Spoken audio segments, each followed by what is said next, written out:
close the door with the 2-2. Swing and a miss. Strike three. Line into left field for a base hit.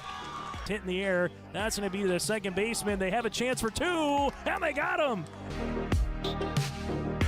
Run, the throw is in time for the out.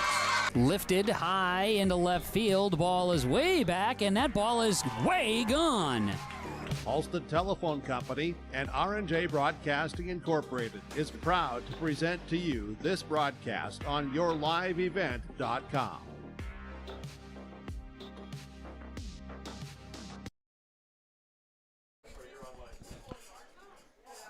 And we're getting ready for some American Legion baseball. Kindred Vikings. The B Legion team takes on the visiting Bismarck Americans. I'm Mike Bernier along with Greg Kramer bringing you American Legion baseball today. The coaching staff is meeting with the umpires and they're exchanging the lineup cards. And we'll get started with the lineups here right away. Greg Kramer's joining us, running the controls, and he's going to be joining me on the commentary again tonight, and we're getting ready for some American Legion baseball, Greg. Yeah, I'm excited. It's for the first time I've been doing this for a couple weeks now, and first time you can say this is what baseball's all about. We got beautiful weather, two teams that are coming out looking to compete, and not crazy wind, not 95 degrees. This is just going to be all-around good baseball tonight. Two games coming up.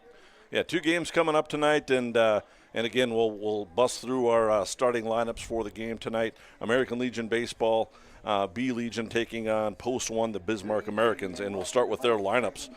Batting first and playing in center field will be Jordan Merkel. Playing third base and batting second will be Ethan Erlacher. Batting third and playing in right field, Aiden Herner. Batting cleanup and pitching, Maxon Opdahl. Cooper Johnson bats fifth. He does the catching tonight. Batting sixth and playing at first base will be Ian Schwagert. Batting seventh and playing at shortstop is Caden Wellstead. And playing in left field will be Liam Szymanski batting eighth, And playing at second base and batting ninth is Carter Pearson. That's for your Bismarck Americans. Now the starting lineup for the Kindred Vikings. Carson Getty leads it off and plays in center field. Sawyer Hess bats second, plays at shortstop. Batting third and playing in right field is Carson Murray. Kelby Erdman is on the mound, doing the pitching tonight. Batting cleanup and batting fifth and catching is Carson Krebsbach. Playing at first base and batting sixth is Max Bernier. Batting seventh and playing at second base is Gabe Iverson. Batting eighth and playing in, I wrote it down wrong, in left field is Nick Dahl. And Teague Erdman bats ninth and playing over at third base. So the head coaching staff is Brandon Raisler for the Vikings and assisted by Jeremiah Doctor. And for Post 1 for the Bismarck Americans, Tyler Thomas is the head coach, and the assistant coach is Sam Gustafson. Art Haugen will be the umpire behind the plate, and Gareth Hansen will be on the base paths. We got two games for you tonight. And, again, Greg Kramer joining Mike Bernier in the booth here. And we're just going through the starting lineups, just about getting ready to have the starting lineups. You mentioned the weather. It's about mid-70s, a little bit of breeze blowing out to left field at times. But right now the flag is kind of sitting still and again, getting ready for some baseball, and we're getting ready to have some fun. Yeah, it should be good. Nothing crazy enough to dictate any crazy high fly balls to have the wind push it around or anything. So pretty tame weather out today. And for the national anthem, we'll take ourselves a break. You're listening to American Legion Baseball on yourliveevent.com. County needs you may have, Todd, our world certified public accountant, has you covered. From income tax planning, preparation, and consulting for individuals and businesses. Todd Wold CPA would like to wish the best to the teams competing and thank the coaches and players for their hard work and dedication throughout the season on and off the field, as anything can happen every night at the Diamond. For more information, go online to wold-cpa.com. That's wold-cpa.com.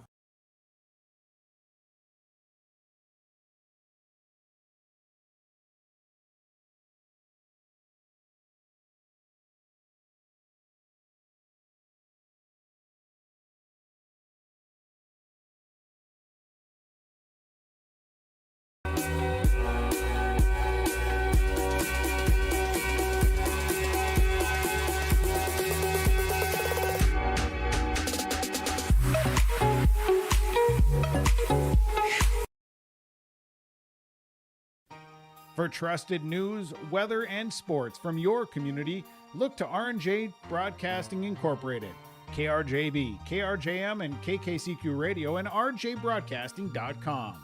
Hear local voices from local radio with news and information from the area. Your information stations, KRJB, KRJM, and KKCQ Radio, and rjbroadcasting.com. Local voices from local radio. Meet Blake, the messiest 4-year-old on the planet. He's no ordinary durability tester. Meet SmartStrand, no ordinary carpet. With all pet protection, it's the softest, most durable, easiest to clean carpet on the planet. When Blake's barn got a comfy makeover, SmartStrand came clean, even went up against a 2-ton rhino. Made to withstand all walks of life. Ask for SmartStrand, rhino tested, rhino approved. Available at Carpet World, carpetworldfargo.com. And we're back, getting ready to start the ball game. Going around the infield, well, first our battery for the Kindred Vikings on the mound, Kelby Erdman. The big right-hander takes the mound tonight. His battery mate, Carson Krebsbach, behind home plate doing the catching. Over at first base is Max Bernier. At second base, Gabe Iverson. At shortstop is Sawyer Hess. And over at third base is Teague Erdman. Nick Dahl plays left field. Carson Getty out in center. And playing in right field will be Carson Murray. So 3 Carsons on this team. So if you just say, hey, go Carson, you got pretty good odds that you're saying the right name. Again, for the Bismarck Americans, Jordan Merkel will be the leadoff hitter. He's in center field, followed by Ethan Urlacher and Aiden Herner. As Erdman goes through his warm-up tosses. A lot of baseball in Kindred today. Babe Ruth already played a game. Babe Ruth, the Midcast League. Got a victory today. If I can find the game here, they upended the Railcats. Which was a big win for them. It ensured them the 1 seed going into the tournament for them. Yes, they win it by a score of 5-1. And the American Legion A ball club is down in Wahpeton tonight, this afternoon, and playing some baseball down in Wahpeton. So a lot of baseball. We had games last night. The American Legion A baseball club got themselves a nice victory last night, and we brought you that game on yourliveevent.com. What a great service this is, and I'd like to thank all of our sponsors for helping us out and providing this service to you, and we're just happy to be here bringing you American Legion ball. Krebsbach fires it down to second base, and we're getting ready to play our baseball game. Got a full press box tonight. Everybody doing their part. Eric Iverson playing all the walk-up tunes and getting the players fired up for the ball game. Dan Nathan up here, Paul Quislin up here. Erdman looks on, pitches out of the full windup, kicks, and fires his first pitch of the game. It's in there for a strike. 5-26, your first pitch.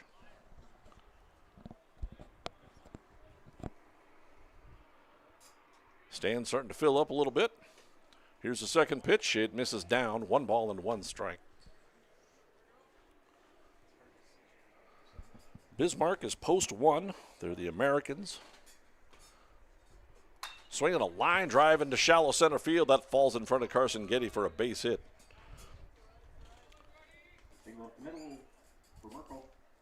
So a leadoff single. Puts a runner aboard. If you're wondering why Carson Getty just underhanded the ball in to the infield, he does have an injured arm that he suffered during track season. So he can still run. He can still play a heck of a center field. He just don't expect any hard throws out of Carson out in center field. But good athlete. He can still hit. He can still run. And the runner goes. The pitch is a ball. And Krebsbach bobbled the ball behind home plate. Looked like not a bad pitch to be able to catch and throw, but he just bobbled it a little bit, and Merkel's got himself an easy stolen base. Yeah, could have had a chance at that one, but Merkel had a really good jump, and there was just no play to be made, it looked like. Pitch was a ball. Runner on second, nobody out. And here's a pitch. He shows bunt, pops it up, foul. And it'll land foul. Max Bernier gives chase, but no chance to snag that one out of the air. 1-1 the count.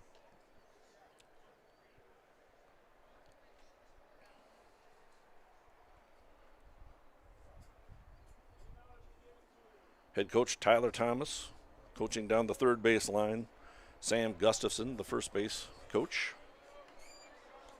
Here's a 1-1 delivery out of the stretch from Erdman. High pop fly into right field. Murray gives chase, and he won't be able to get there. It lands into the bullpen. Well, foul. And it's strike two. Murray had a long run. That would have been a heck of a catch if he would have been able to get there on that one, but it does land foul. Strike two. Looks like with no threat of a bunt here, first base is going to move back. Was playing in on the grass there. The batter, Ethan Urlacher, way up in the batter's box.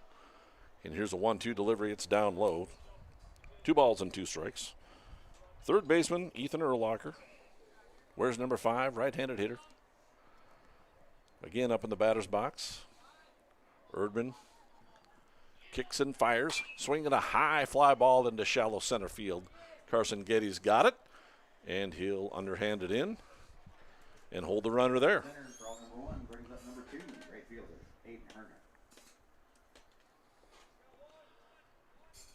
And we'll kind of watch that in center field because typically in a baseball game, you might see the center fielder or any of the outfielders have to make a hard throw once, maybe twice in a game. Sure. And so far it hasn't affected anything, and I haven't seen it really affect anything this year. Here's a ground ball out to second base. Iverson backhands it, throws it on to Max Bernier at first in time for the out. First pitch swinging is Aiden Herner, and he grounds out 4-3. For the second out of the inning, Merkel does move up to third base on the play, and there's 2 outs. So 2 quick outs for Erdman after allowing the leadoff single. And Maxon Opdahl steps to the plate. He's the pitcher, left-handed hitter. Where's number 19? Way back in the batter's box. He hits a fly ball into left field. Nick Dahl's out there. He's got it measured, reaches up, makes a catch, and the side is down. So 1 hit for Bismarck in the top of the first inning. They get no runs, and the Vikings coming to bat on yourliveevent.com. Buying, selling, or leasing commercial real estate or farmland in the Fargo-Moorhead and surrounding area? From office to retail, industrial to multifamily, commercial land to farmland. As the #1 commercial sales and leasing brokerage in the FM region, Goldmark Commercial has the experience and skills to handle all of your commercial real estate and farmland needs with the highest levels of customer service and marketing around. Trust the experts at Goldmark Commercial Real Estate to lead your team to success.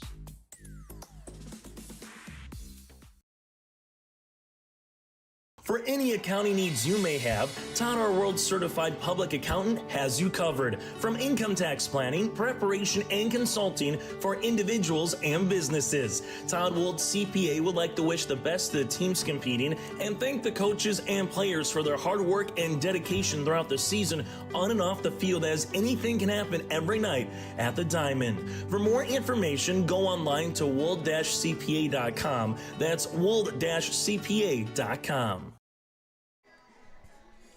And we're back, getting ready for the Kindred Vikings to come to the plate. We'll run through the lineup quickly again. Carson Getty, followed by Sawyer Hess. Carson Murray to bat in the first inning. Kelby Erdman bats cleanup. Carson Krebsbach batting 5th. Max Bernier batting 6th. Gabe Iverson batting 7th. Nick Dahl batting 8th. And Teague Erdman batting 9th.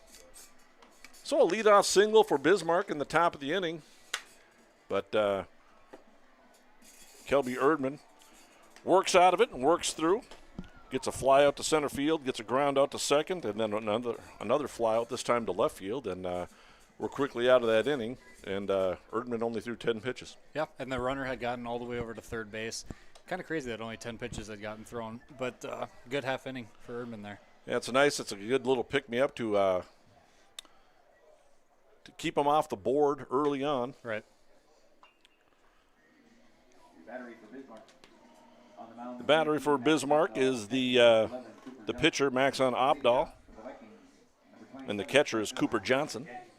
So keep an eye on these guys. Opdahl's a right-handed pitcher. He is a left-handed batter. The right-handed pitcher looks like he's going to throw out of the full windup. I've noticed a lot of players in this league throw out of the stretch at all times, whether there's runners on base or not.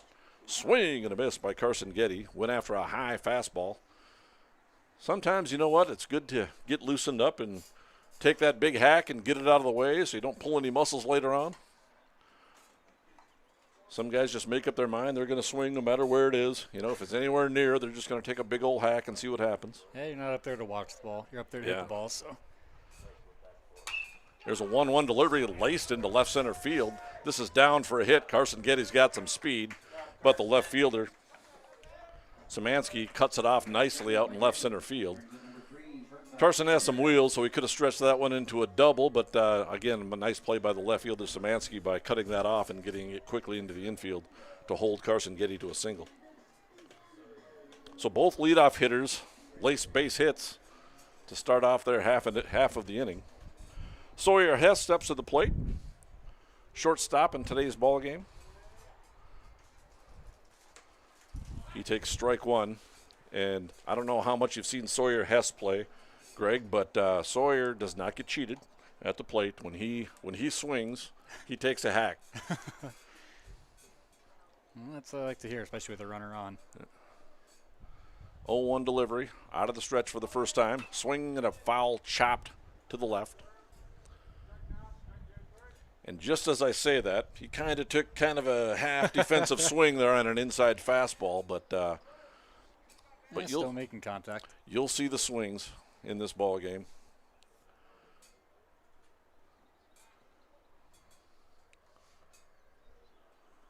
And here's the 0-2 delivery, or 0-1 delivery. Swing and a miss. That was an 0-2 delivery. Swing and a miss. Strike three. And Sawyer Hess does go down on strikes for the first out of the inning. First strikeout for Opdahl. That'll bring up Carson Murray, the right fielder.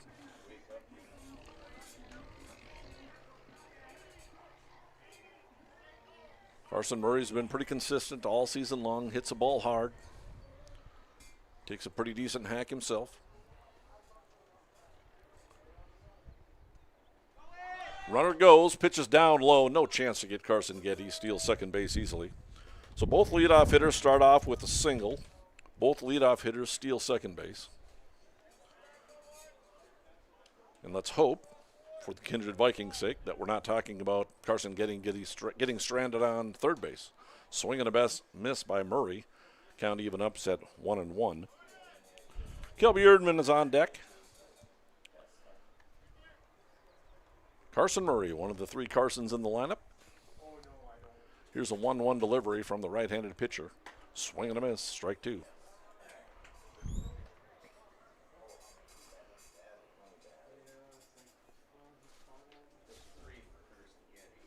Opdahl is up to 8 pitches so far. Here's number 9. Off speed, chopped foul. Up the first baseline. Count will remain 1 ball and 2 strikes. Just getting started. We'll bring you both games of a doubleheader in tonight's matchup. Here's a 1-2 delivery from Opdahl. Again, pitching out of the stretch.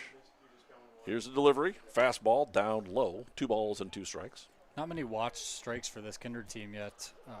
They're making Opdahl work for it. Not chasing anything out of the zone thus far. Here's the off-speed pitch. That one misses away. 3 balls and 2 strikes. Again, Art Haugen, the home plate umpire. Gareth Hansen out on the base paths. Here's a full count pitch. Fastball. Just misses down low and inside. And Murray draws a walk. Now runners at first and second base. With Kelby Erdman stepping to the plate. Kelby's got some pop. Got himself a home run earlier this season. And here's a pitch. It's a fastball away. Ball 1. Carson Getty doing a little bit of dancing on second base, trying to maybe cause a little bit of chaos, but Opdahl's not biting. From up here, it doesn't look like Opdahl's missing by much with some of his pitches. Here's a ground ball. This could be 2. Shortstop's got it. On to second for 1. Throw on to first base in time for the 6-4-3 double play. It's Wellstead to Pearson to Schweigert, and a 6-4-3 double play gets the Bismarck Americans out of that inning, and the Vikings go down after getting one hit and stranding one runner, and there were no errors. So after one inning complete, we're tied at 0 on yourliveevent.com. Lane Marathon in Kindred is your neighborhood convenience store where convenience meets quality, whether you're fueling up with Marathon's top-tier fuel or grabbing a quick snack. Express Lane has you covered. From hot stuff pizza, smash hit subs, premium soft serve ice cream, gas, diesel, and propane exchange. Make sure to use your Marathon app and get 7 cents back per gallon all summer long. Now offering premium 91 non-ethanol fuel. Express Lane is your friendly and locally owned convenience store. At Green Earth Landscaping, quality is what they strive for, no matter the project. From putting in an automatic lawn sprinkler system to making a new or revamping an existing fire pit or patio. From tree care, pruning to growing annual flowers, Green Earth Landscaping can answer your questions. Green Earth Landscaping, covering the Fargo-Moorhead area and beyond. For more information, go online to greenearthnd.com. That's greenearthnd.com. Check out the YourLiveEvent.com free stage powered by Halstead Telephone Company and R&J Broadcasting, Inc. at the Red River Valley Fair with a full lineup of great performers and shows each day. You'll enjoy live entertainment from Quick 56, Ashley Weiland, Slamabama, and more. The Red River Valley Fair is 3 weekends from June 28th through the 30th, July 4th through the 7th, and July 11th through the 14th. For entertainment schedules and more information on the YourLiveEvent.com free stage, check out RedRiverValleyFair.com. That's RedRiverValleyFair.com. And we're back, getting ready to start the top of the second inning. Just getting started. Doubleheader on yourliveevent.com. American Legion Baseball, B Legion. Kindred Vikings playing in tonight's ball game. I'm Mike Bernier along with Greg Kramer. Number 11, catcher, Cooper Johnson.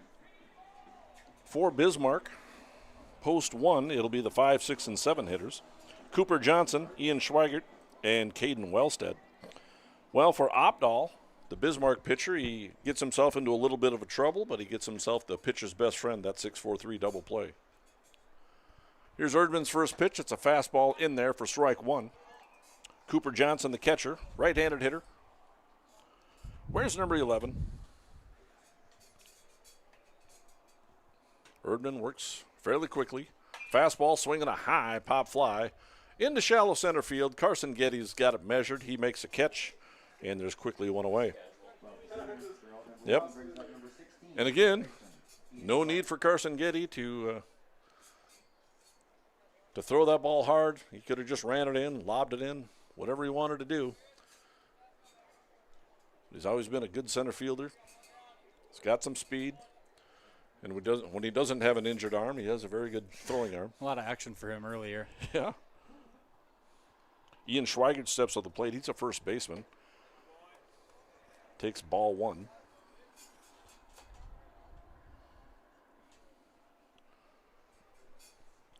Schweigert stands up in the batter's box. Big man facing off against Erdman. Takes a fastball up over his head. It's 2 balls and no strikes. No runs, 1 hit, and no errors for both teams. Just getting started, top of the second inning. 2-0 the count. Erdman looks to work back, kicks and fires. Fastball down low in the dirt, 3 balls and no strikes. Right back here.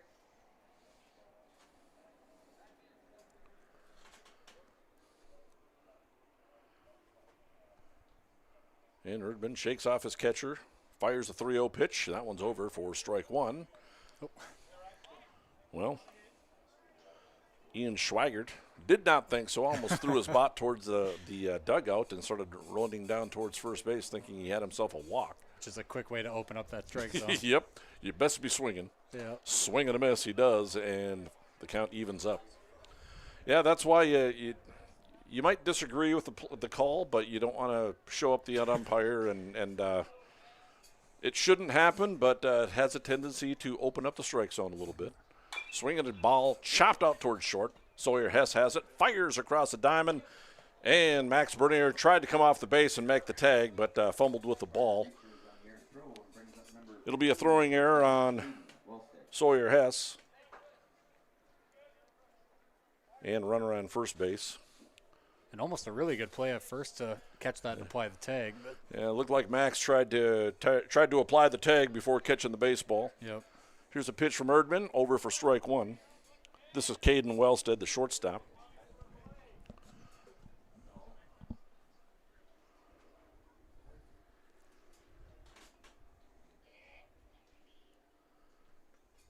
And here's a pitch, swinging a foul ball into the screen. Pretty decent crowd in the ballpark tonight. Concession stand is open. They got some cheeseburgers down there that are very good. Gonna have to get one before the second game tonight. Here's the 0-2 delivery. It's a fastball up, 1 ball and 2 strikes. Count me in for a cheeseburger. Oh yeah. Erin always hooks us up down there. She helps us out a lot. I have a tough time saying no. Here's a 1-2. Swing and a miss, strike 3. Nice pitch. So Erdman settles down and records the second out of the inning. His first strikeout, I should say. First strikeout of the ball game. Liam Szymanski steps to the plate. He's a left fielder.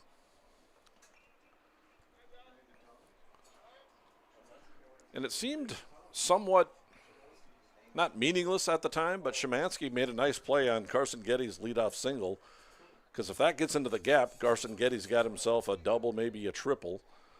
And it's possible he scores a run had not Szymanski cut it off in left field. So it's That's little right. things like that don't really show up on the box score. Yeah. But are a big deal later, especially when you got a close game. Yep. First pitch from Szymanski to Szymanski is fouled off into the screen, strike 1.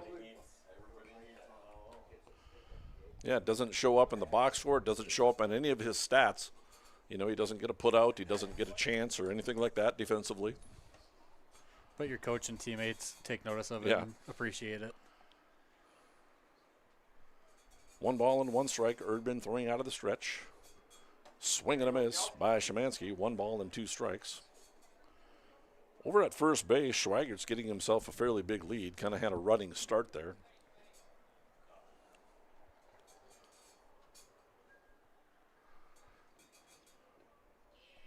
And here's a 1-2 delivery. Fastball swinging a high fly ball into left field. Outfielders getting a lot of chances tonight. Nick Dahl puts it away out in left field, and that's the side for Bismarck. No runs, no hits. There was an error. 1 runner left on base at the end of an inning and a half. We're tied at 0. Vikings coming to bat on yourliveevent.com. Local radio is now worldwide with 24-hour streaming. Download the RJ Radio app to hear local voices from local radio with KRJB, KRJM, and KKCQ 24 hours a day from anywhere. You can listen to your favorite programs like the RJ Family Morning Show, local news, farm markets, music, high school sports, church services, more from anywhere. KRJB, KRJM, and 96.7 KKCQ is streaming on the RJ Radio app. Download it to your device and take us with you wherever you go. Meet Blake, the messiest 4-year-old on the planet. He's no ordinary durability tester. Meet SmartStrand, no ordinary carpet. With all pet protection, it's the softest, most durable, easiest to clean carpet on the planet. When Blake's barn got a comfy makeover, SmartStrand came clean, even went up against a 2-ton rhino.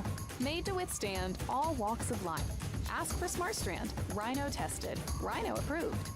Available at Carpet World, carpetworldfargo.com. And we're back. Kindred Vikings coming to bat. We'll see the 5, 6, and 7 hitters. It'll be Carson Krebsbach, Max Bernier, and Gabe Iverson. I'm Mike Bernier, along with Greg Kramer, bringing you American Legion Baseball on yourliveevent.com. Once again, thanks to all of our sponsors. Bringing you baseball in this fine service. Carson Krebsbach steps to the plate. He's a catcher in tonight's ball game. Big wide open stance, takes a big old hack, strike 1. A little bit behind that one, but good aggressive swing. Maxon Opdahl is on the mound. Had a nice first inning. Here's the 0-1 delivery. That one's down low. 1 ball and 1 strike. He allowed a single and a walk in that first inning, but he got that 6-4-3 double play to get out of it. Fastball swinging a foul, chopped at the plate, 1 ball and 2 strikes. Erdman threw 2 innings for the Vikings, has 26 pitches. And the next pitch will be the 18th pitch. In Babe Ruth baseball, the Kindred 14-15U blue team is up by a score of 8-0 in their game in Fargo as Krebsbach takes a hack and swings and misses. Strike 3, and Opdahl's got a second strikeout of the ball game. Now batting will be Max Bernier, first baseman, and yes, that is my son. He takes strike 1. Up 14-15U blue team, Babe Ruth. Up 8-0 in the Fargo League. Swing and a miss on a breaking ball by Max. He's down in the count 0-2. Gabe Iverson is on deck. And here's a pitch from Opdahl. It's a fastball in there, strike 3, and Bernier goes down on 3 straight pitches. Third strikeout of the game for Opdahl. That'll bring up Gabe Iverson.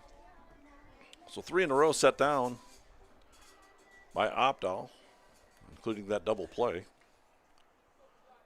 So 4 outs on the last 3 batters. Here's a breaking ball over, strike 1 to Gabe Iverson.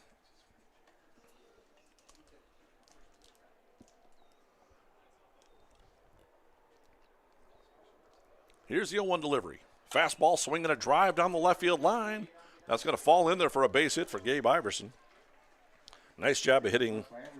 Gabe really brought his hands in on that one and kept his hands inside of the baseball and drove it to left. No, that's a really well hit ball by Gabe there. Put it where they are not. Nick Dahl steps to the plate. Playing out in left field tonight. A very busy left field and a very busy center field tonight for the Vikings. Now Nick Dahl gets his chance to bat. Takes a fastball inside, 1 ball and a strike, and no strikes. 25 pitches now for Opdahl, the right-hander.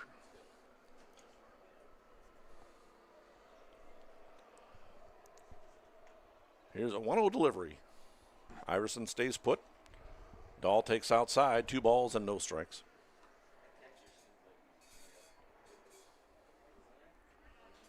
Dahl, left-handed hitter, wears number 24. Teague Erdman would be next. And here's a 2-0 delivery. Fastball in there, strike 1.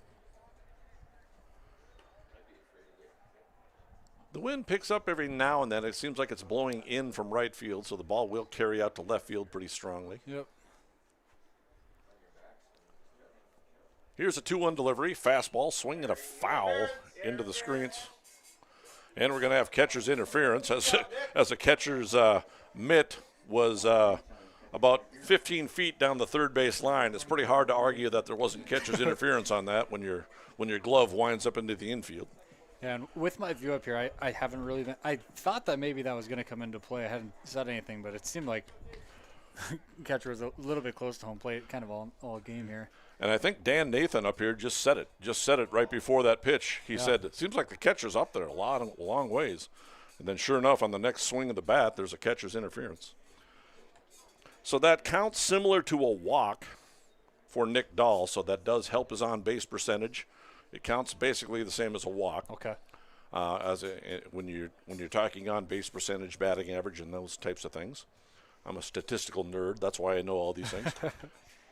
There's a pitch outside to Teague Erdman. He's ahead on the count, 2 balls and no strikes.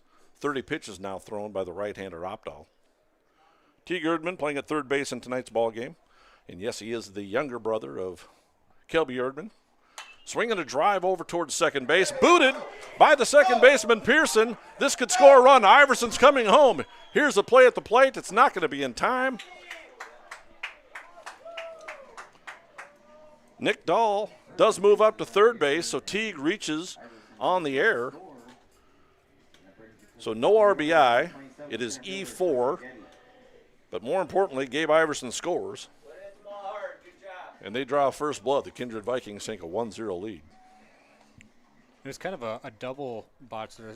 For sure was an error at second, and the right fielder also bobbled a little bit, and there was no play at the plate because of it. Yeah. I don't think we're giving him an error out in right field because I think Iverson likely would have scored anyway, so it doesn't make a difference. There's a timeout on the field, and if you're wondering what Teague Erdman was doing, he was going to run over and talk to his coach, but it was a very quick visit to the mound. So no timeout, so Teague just ran back to first base.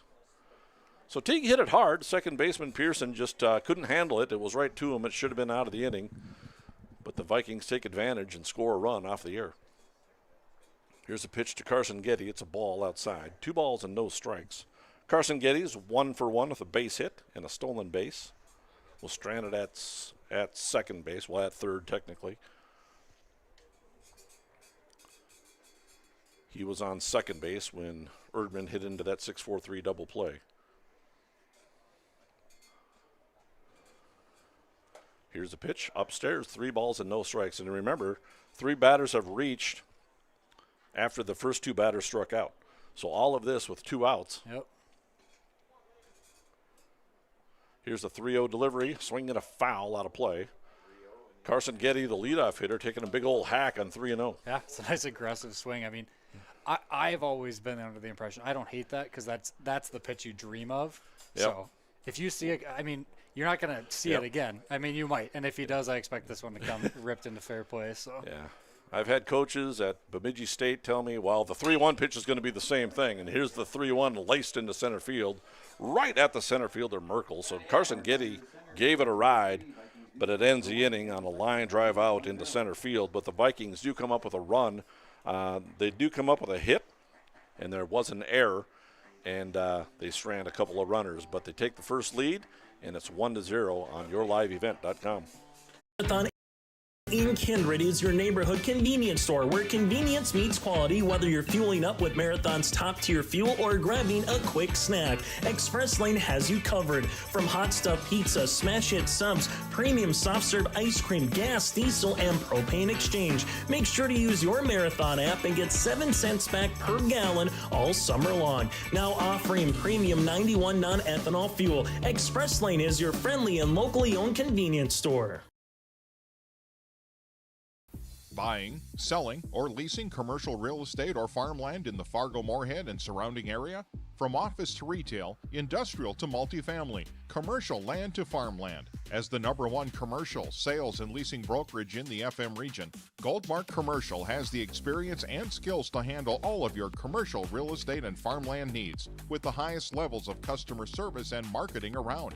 Trust the experts at Goldmark Commercial Real Estate to lead your team to success.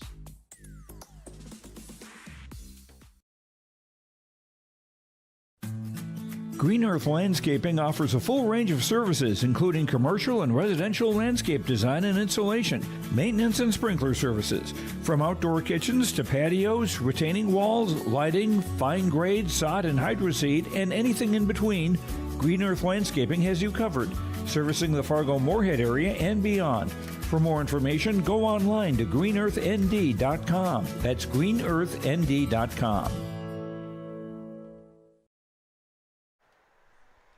And we're back. Kelby Erdman kicks and fires the first pitch of the inning. It's down low, ball 1. 9 1-2 hitters to bat for Bismarck. Carter Pearson, the second baseman. Left-handed hitter.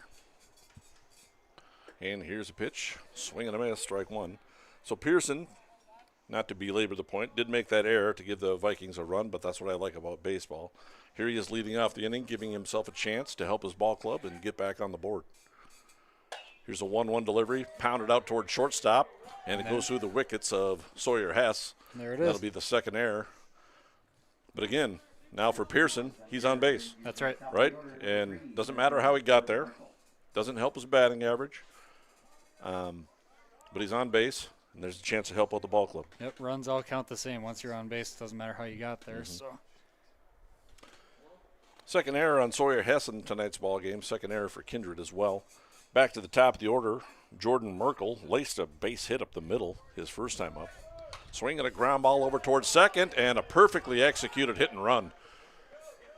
Perfectly executed hit and run. Gabe Iverson was going to second base to cover for the runner stealing, And I tell you what, couldn't have worked out much better for Merkel. He hit a ground ball right to where Gabe Iverson would have been playing had he not been diligently covering the base like he's supposed to on the stolen base attempt. So it's a perfectly executed hit and run. Runners at first and third, and nobody out.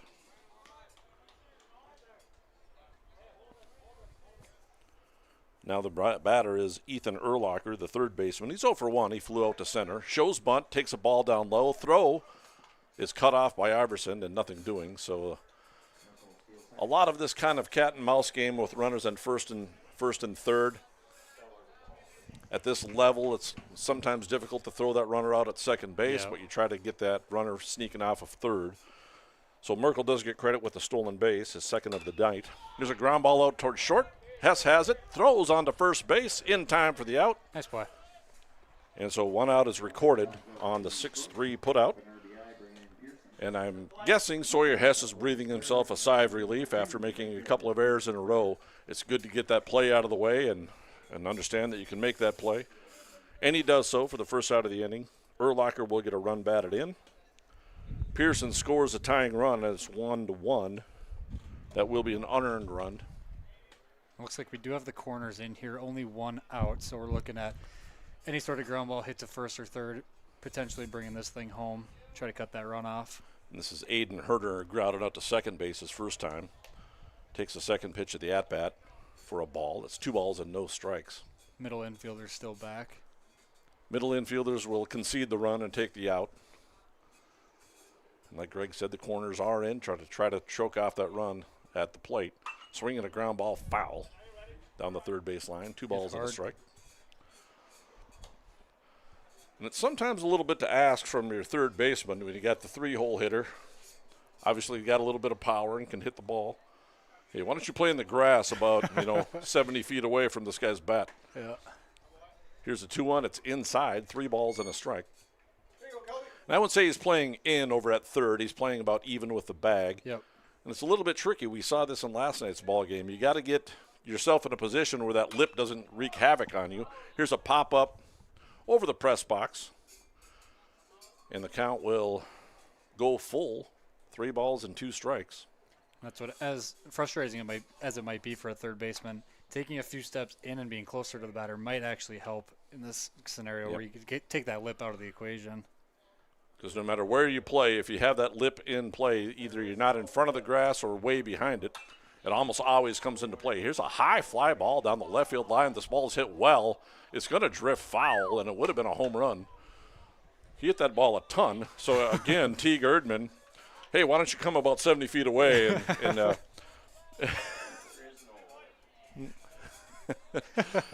so a high fly ball down. Dan Nathan, I don't know if you heard that, but he's one of the groundskeepers out here, and Bealey, a labor of love out here on the baseball field. He says, what lip? There is no lip out here. There is no lip. What are you talking about? Here's a 3-2 pitch. Swinging a high pop fly foul down the right field line. This time, long run for Murray. He's going to run out of room. A lot of foul territory in this ballpark with the bullpens in play down the lines in foul territory. Let's see who wins this battle. Aiden Herner, the right fielder, giving quite the battle today. Here's a full count pitch, and it hit him. And they're going to give him first base. I wasn't sure if it hit the bat. Yeah. It looked kind of weird, but I think it caught him on the forearm. And based on his reaction, I think he kind of winced in pain a little bit. He didn't think that felt very good, so he takes first base on the hit batsman. Fortunately, I'm not the ump because I think I would have called that a foul ball. But then again, I'm standing behind a pillar and don't have a great view. So. Yep. So now once again the runners on first and third. Let's see what this cat and mouse game brings again. This is a big play in B-Legion baseball because unless you have, I don't know, who's a good catcher nowadays. I always think of Ivan Rodriguez or somebody like that. Pudge that throws everybody out, that tries to seal in. The runner does go. The throw just goes back to the pitcher and it's cut off. So Aiden Herner steals second base, and the runners at second and third. That was a big at-bat and a big plate appearance by Aiden Herner, and he wins the battle. Now they have runners at second and third with just the 1 out. The pitcher, Maxon Opdahl, is the batter. He's got a 2-0 count, left-handed hitter. He's 0 for 1. He flew it to left field his first time up.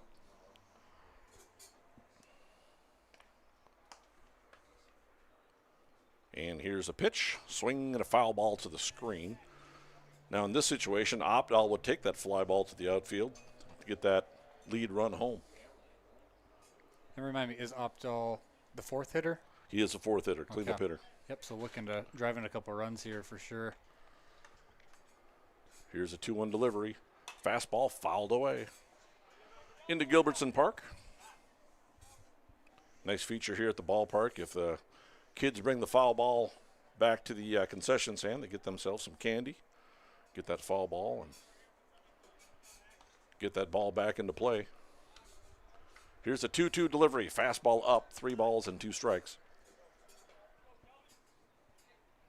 Cooper Johnson is on deck for post 1. And here's a pitch from Erdman. Fastball swinging a high fly ball. This one's shallow center field. Well, this one might come into play where Carson Getty's unable to throw. He kicks it into the shortstop. Throw to the plate will not be in time. And the run scores, and it skips away from the catcher. And that's going to move the runner up into third base. Well, there it is. You knew it early. Yeah. That was a situation where Carson had to underhand that one to the shortstop. Fortunately, it was shallow, so it was a pretty good exchange, actually. And Sawyer Hess, with a good, strong throw to the plate, made that reasonably close. It does kick away, and I think we are going to charge an error to the shortstop on the throw. So Sawyer Hess gets charged with his 3rd error of the ball game. So Merkel scores on the sacrifice fly to center field. 2nd out of the inning, run batted in. Herner moves up to 3rd on E6. First pitch to the batter, Cooper Johnson, is over for a strike. He's 0 for 1 with a fly out to center field. So it does come into play. The throwing arm of Carson Getty, but I think the coaching staff picked up on that he wasn't able to throw and he was throwing underhand. So they kind of took advantage of that situation. Here's the 0-2 delivery, swing and a miss, strike 3. But for Bismarck, they do come up with a couple of runs and take a 2-1 lead in the top of the 3rd inning. Vikings will come to bat in the bottom of the 3rd on yourliveevent.com. Make your stop before or after the game at the Knickerbocker in Hickson, North Dakota. Stop out throughout the week for mouth-watering lunch specials weekdays and mark Friday nights down on the calendar for prime rib, ribeye steak, or some walleye at the Knickerbocker. For more information or to find out about daily specials, give the Knickerbocker a like on Facebook by searching the Knickerbocker. Great food and good people. You can find it all at the Knickerbocker in Hickson, North Dakota. For any accounting needs you may have, Todd Our World Certified Public Accountant has you covered. From income tax planning, preparation, and consulting for individuals and businesses. Todd Wold CPA would like to wish the best to the teams competing and thank the coaches and players for their hard work and dedication throughout the season on and off the field, as anything can happen every night at the Diamond. For more information, go online to wold-cpa.com. That's wold-cpa.com. So here we are. We headed to the bottom of the 3rd inning. We'll have ourselves a Goldmark in-game update. Goldmark in-game update.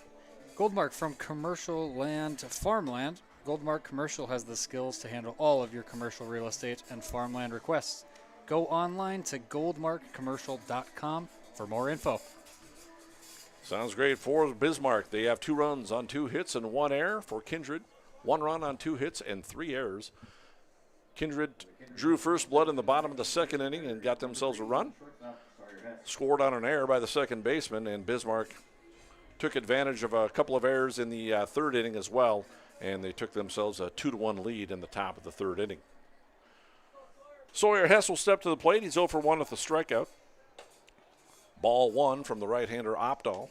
Opdahl's throwing a nice ball game, keeping his team in the game. He's given up a run, but it was unearned.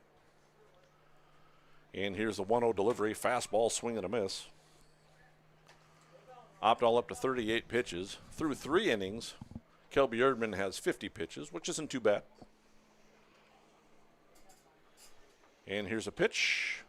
Breaking ball. Just missed him. Sawyer Hess thought it nicked him.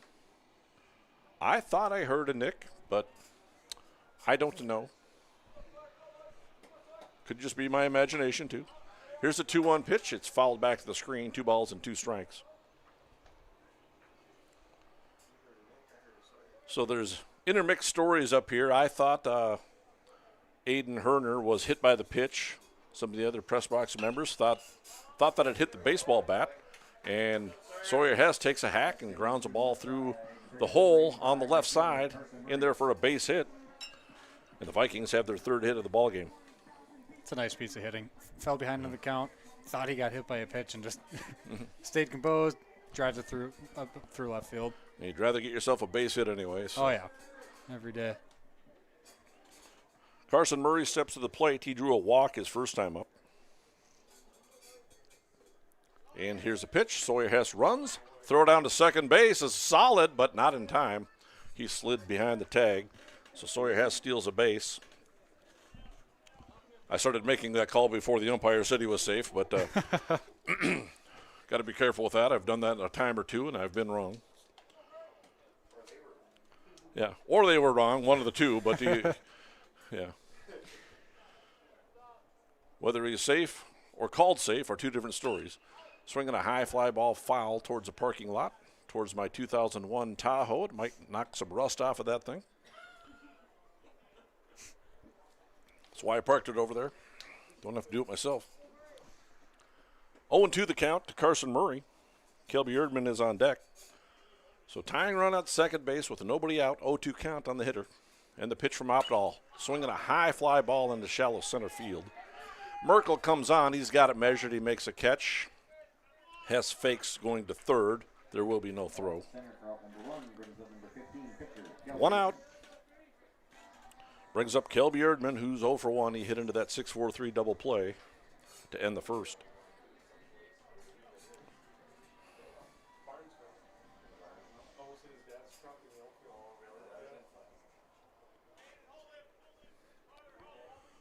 And here's a right-hander pitching out of the stretch. Fastball is in there for strike 1.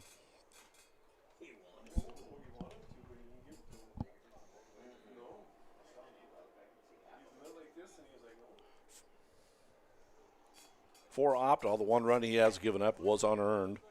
In fact, all the runs in this game are unearned so far. Erdman gave up 2 runs in that top of the 3rd, but both runs were unearned. Here's a 1-1 delivery. Swing and a miss on an off-speed pitch. Erdman way out in front of that one. 1 ball and 2 strikes. Carson Krebsbach is on deck. And Opdahl looks on, gets a sign from his catcher, looks back to second, kicks and fires. And it's a breaking ball, 2 balls and 2 strikes. Well, that pitch looked like it didn't miss by a whole lot, but Erdman was diving out of the way, so either a slider or some sort of a breaking ball is fooling the hitters at times. Yeah, there's definitely movement on that one. Here's a 2-2, swing and a miss, strike 3, and Erdman goes down on strikes. Head of it again. 4 strikeouts now for Opdahl.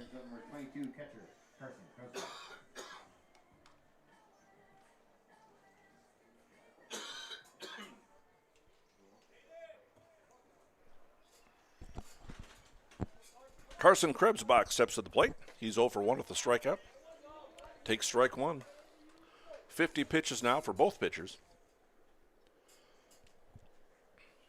Bottom of the 3rd, 2-1 lead for Bismarck. And here's the 0-1 delivery.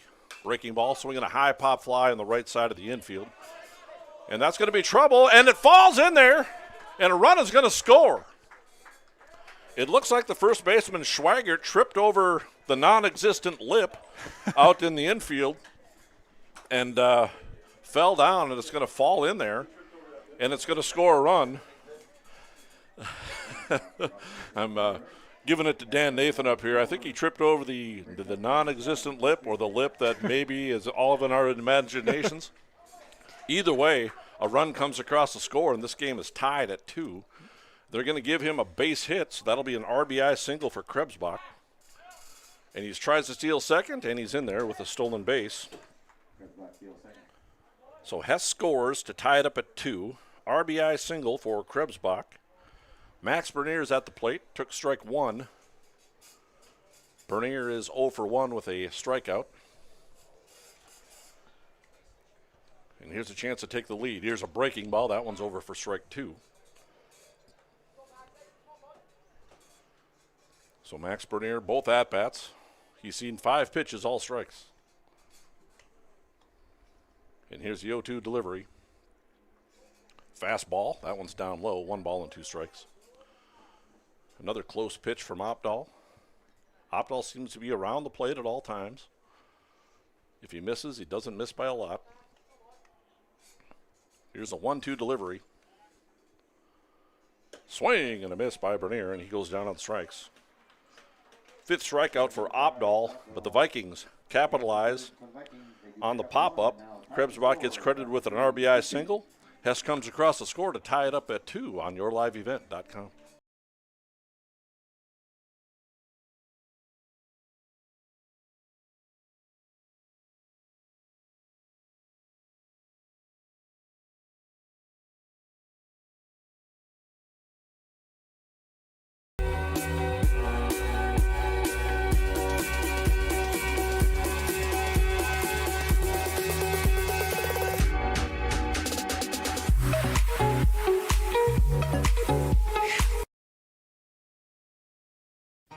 For trusted news, weather, and sports from your community, look to R&J Broadcasting Incorporated, KRJB, KRJM, and KKCQ Radio, and rjbroadcasting.com.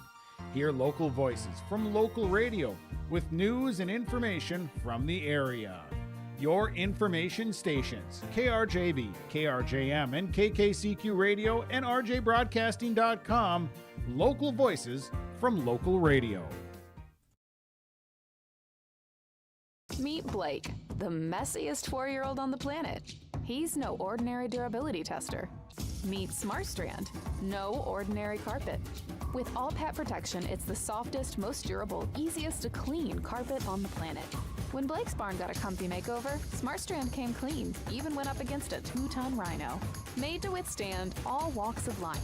Ask for SmartStrand, rhino tested, rhino approved. Available at Carpet World, carpetworldfargo.com. And we're back. We head to the top of the 4th inning.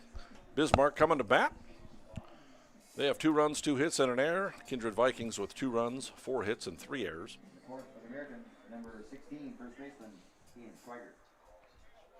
Ian Schweigert will be the batter. He's 0 for 1. He reached on an error back in the 2nd inning.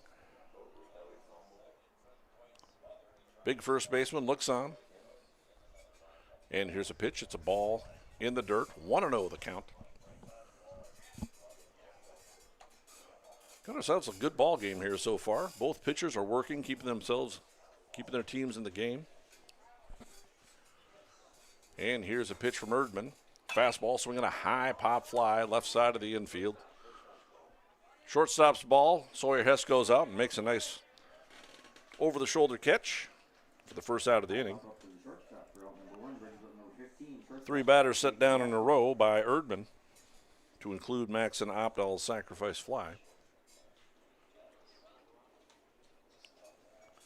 Caden Wellstad steps to the plate. He's 0 for 1 with a strikeout. Playing at shortstop, where's number 15? Kind of a wide open stance. Takes a fastball in there for strike 1 from Erdman. Erdman has 53 pitches so far. Opdahl through 3 innings has 55. And here's the 0-1 delivery from Erdman. It's upstairs, 1 ball and a strike.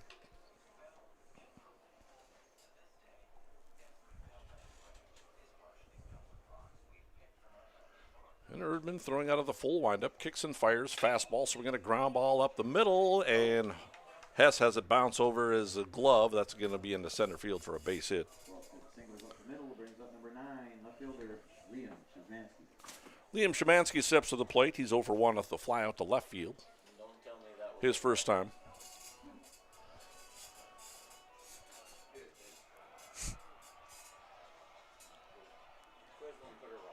Erdman throwing out of the stretch. Throws over to first base.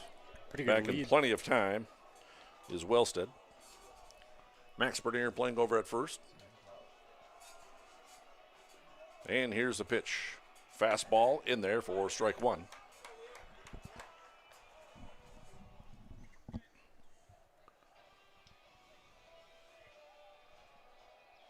One on, one out. Here's a pitch from Erdman. Fastball is up. 1 ball and 1 strike.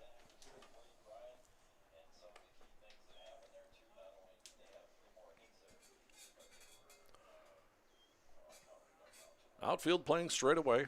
Here's a 1-1.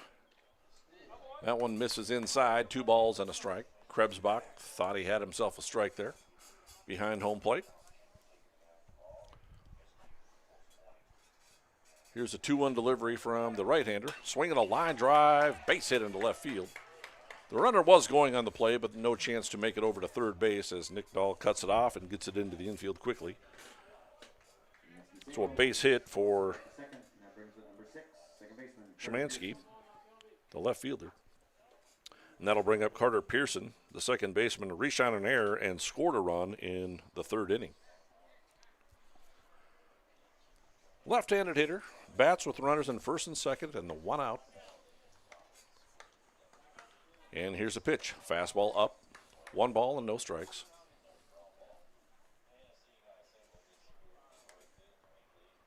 See if Erdman can work himself out of trouble. Here's a 1-0. Fastball swinging a foul tip into the mitt of Krebsbach, and the count evens up at 1 ball and 1 strike. I'm Mike Bernier along with Greg Kramer, bringing you American Legion Baseball. YourLiveEvent.com. A lot of fun. A lot of long, hard drive into center field. That's a base hit. And again, Carson Getty will not be able to make a throw to the plate. I'm not sure he would have had a chance anyway. That's a long throw from the outfield, and so we'll call that a non-factor play. That's a solid base hit up the middle, and the run scores from second base in scoring position. Wellstead scores 3 singles in a row for Bismarck, an RBI single for Pearson.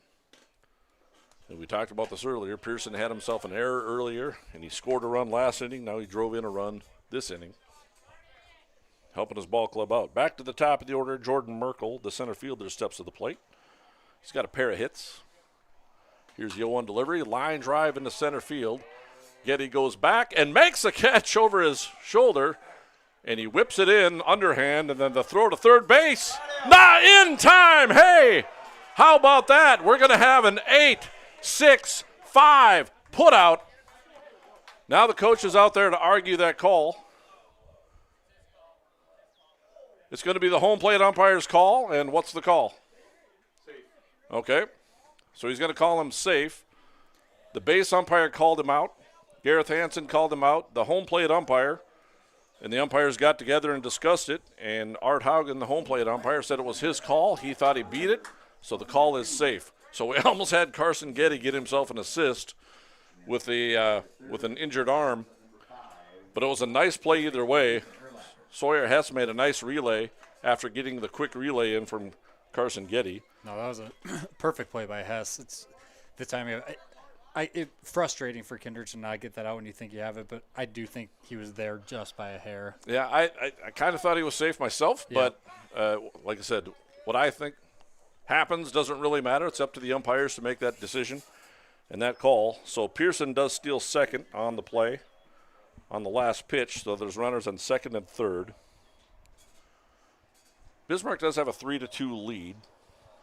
So Szymanski was called out at first, over at third, overruled by the home plate umpire. He's safe. Now a stolen base of second with Ethan Urlacher, the batter. He's 0 for 2. Here's a line drive into center field. Carson Getty's there. He makes a catch. So Bismarck does come up with a run. So the call over at third base is a non-factor in the ballgame. So no run score after that play. Bismarck does take a 3-2 lead, and the Vikings are coming to bat on YourLiveEvent.com. Selling or leasing commercial real estate or farmland in the Fargo-Moorhead and surrounding area? From office to retail, industrial to multifamily, commercial land to farmland. As the #1 commercial, sales, and leasing brokerage in the FM region, Goldmark Commercial has the experience and skills to handle all of your commercial real estate and farmland needs with the highest levels of customer service and marketing around. Trust the experts at Goldmark Commercial Real Estate to lead your team to success.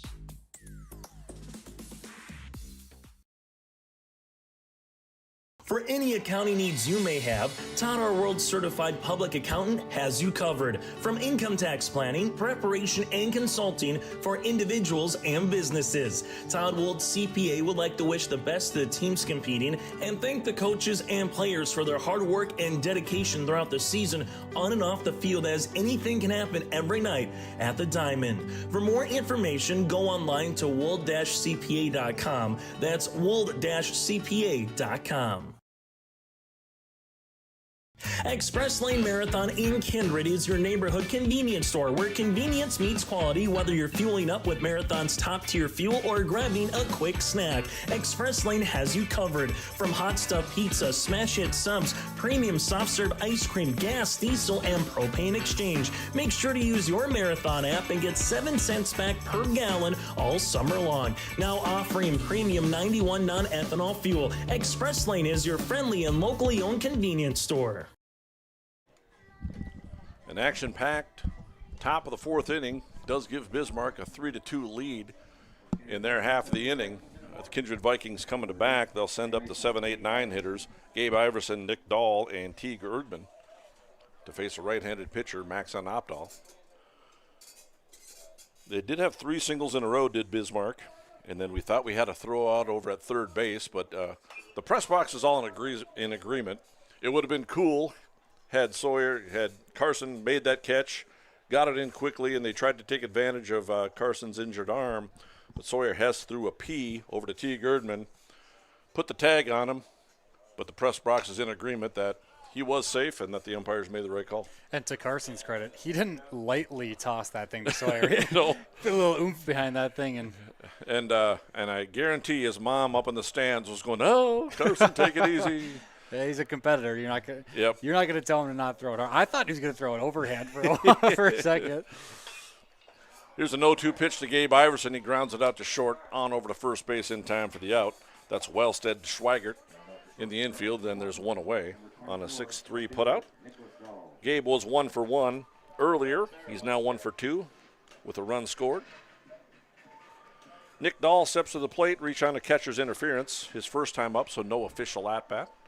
And like I was talking about earlier, a catcher's interference counts the same as a walk or a hit batsman.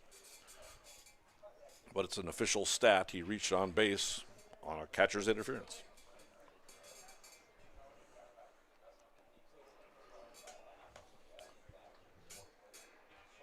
That does count as an error for Bismarck. I don't know if we have that on the scoreboard, but a catcher's interference is actually an error on the catcher. Again, another statistical nerdy thing that I know. You're full of them. 2-0 count to the left-handed hitting Nick Dahl. But that is just the guy we want in the press box. So. Fastball over for a strike. Back in the day, I worked for the Fargo-Moorhead Redhawks, and I worked in the press box, and I handled the statistics. Worked alongside the official scorer, and you learn a lot by doing that. Inside fastball is misses, 3 balls and a strike.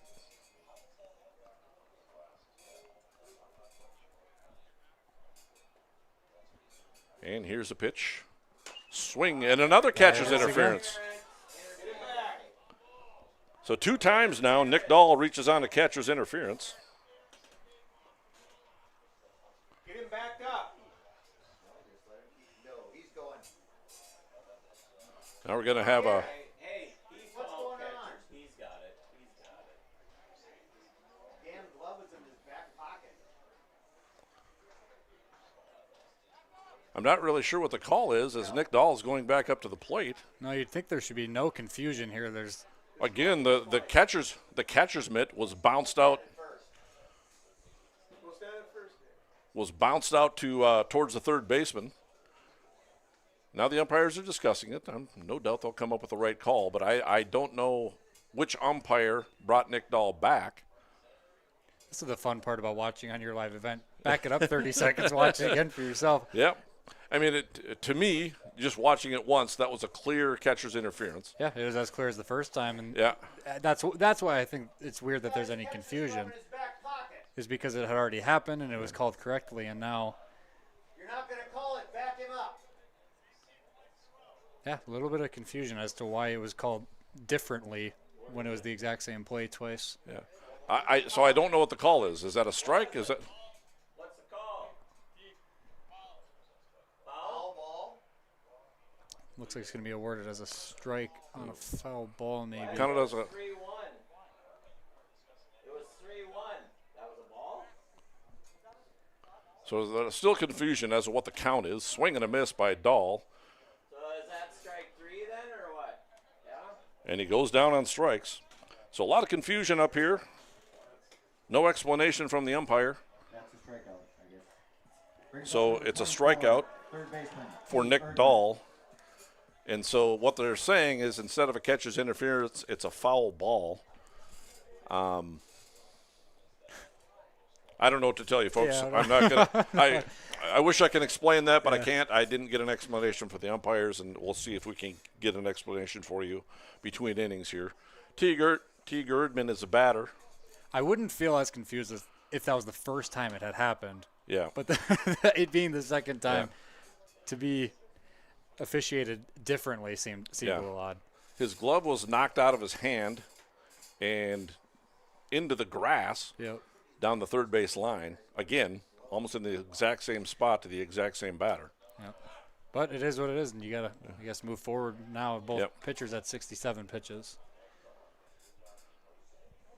I believe the count is 1 ball and 2 strikes to the batter. Here's a pitch. That one misses away. 2 balls and 2 strikes.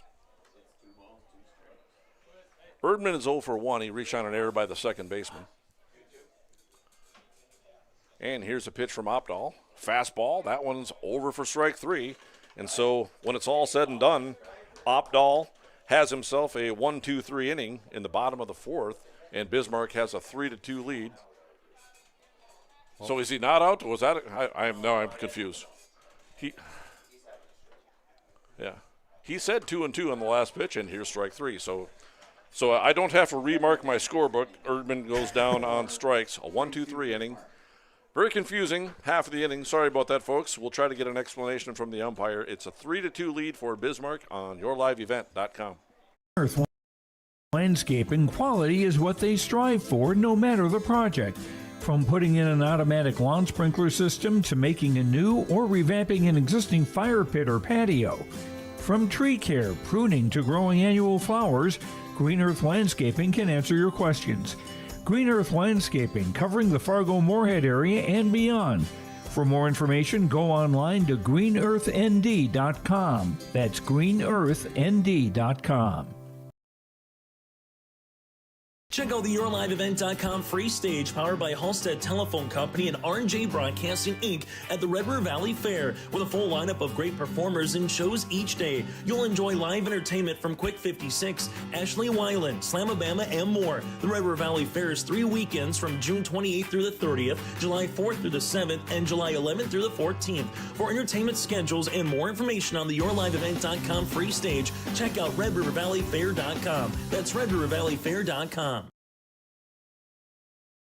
Homegrown local radio is now worldwide with 24-hour streaming. Download the RJ Radio app to hear local voices from local radio with KRJB, KRJM, and KKCQ 24 hours a day from anywhere. You can listen to your favorite programs like the RJ Family Morning Show, local news, farm markets, music, high school sports, church services, more from anywhere. KRJB, KRJM, and 96.7 KKCQ is streaming on the RJ Radio app. Download it to your device and take us with you wherever you go.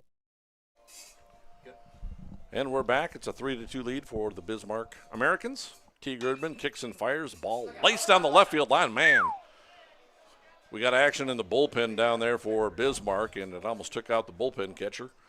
Looks like coach is sending someone out there to protect the catcher with the glove now. That's the second time Aiden Herner has laced a ball down the left field line. Aiden Herner, the batter. He's 0 for 1 with a ground out, and he reached on a hit batsman. Yeah, got some backup heading out to the bullpen. That's a good thing. Don't need somebody getting hit in the back of the head or anywhere in the body, I guess, for that matter.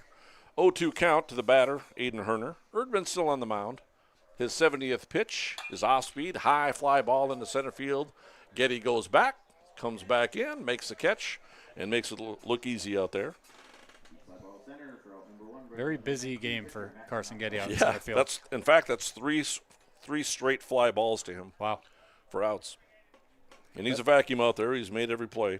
That tells you these Americans are timing it up right. I mean, they're hitting the ball to dead center field, but Maxon Opdahl has flied out twice, once to left, once to center. The second one was a sacrifice fly to Carson Getty. First pitch to him is a ball. So we weren't able to get an explanation from the umpire, but what we're thinking is that what the umpire is saying is that the ball was caught by the catcher and then the late swing, and so we're calling it a foul ball, even though it hit his glove and knocked his glove out of his hand. So that's the only explanation I could possibly think of. Yeah. And it seemed like the umpires were in disagreement over that call, and Gareth Hansen just worded up to us that, hey, it's a foul ball. I don't know what to tell you. So we went with the foul ball. Here's a 3-0 delivery to Opdahl. So we won't belabor the point anymore. The inning's over. A 3-2 lead for Bismarck. They're batting with a 3-1 count and 1 out to the pitcher Opdahl. That pitch misses away, and it's a walk.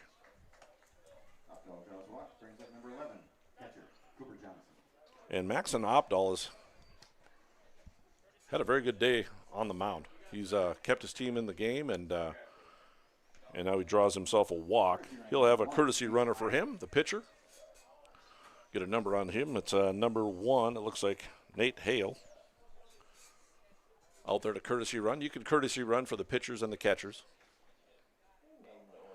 This brings up Cooper Johnson. Cooper is 0 for 2. He flew out to center and struck out. Runner aboard with 1 down. 75th pitch, knocked down by Krebsbach. Nice play. Backhanded play by Krebsbach, knocks it down.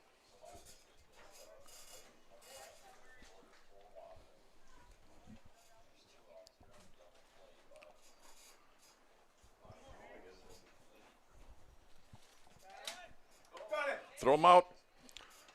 They got him, picked him off, and so Iverson's trying to run him back. Throw to Max. He tags him out, and they pick him off. So the courtesy runner, Nate Hale, is picked off. It'll be a 1-3-4-3 put-out on the pickoff. it's a really nice play by Bernier to get that tag down. Looked like it was a little late of a throw, and he still got the tag applied. Yeah, Gabe was running him back. He wanted to make sure he committed back to the base, and then he threw it kind of hard from a short distance away, but Max was able to snag it and apply the tag. Yep. Fortunately, where Gabe threw it was right down where Max's glove was and right into the tag. Yep, it was a good and spot. fortunately, they were able to get the out. Yep, good spot for that throw. And here's a pitch, swing and a miss, strike one to the batter, Cooper Johnson. And I forgot I was announcing a game there for a second because I saw him pick them off, and I'm like, get it out. That's what I say when I'm coaching. And then I'm like, oh, yeah, I'm announcing. I shouldn't say that. Swinging a foul ball back to the screen. It's no balls and 2 strikes, I believe. 1 and 2, I believe. Possibly, maybe. To Cooper Johnson. Here's the 1-2 delivery. Erdman throwing out of the full windup. Throws a ball inside. 2 balls and 2 strikes. So 2 outs. It's been a very fun ball game to watch. Oh, yeah. Tons of action so far. And here's a pitch. It misses away. And in the dirt, 3 balls and 2 strikes. There's been some errors. There's been some mistakes here and there, but it's been a pretty played ball game all in all. Here's kind of a half-line drive out to Sawyer Hess, and he makes a catch. And Erdman faces only 3 batters in that inning. And Bismarck comes up with no runs.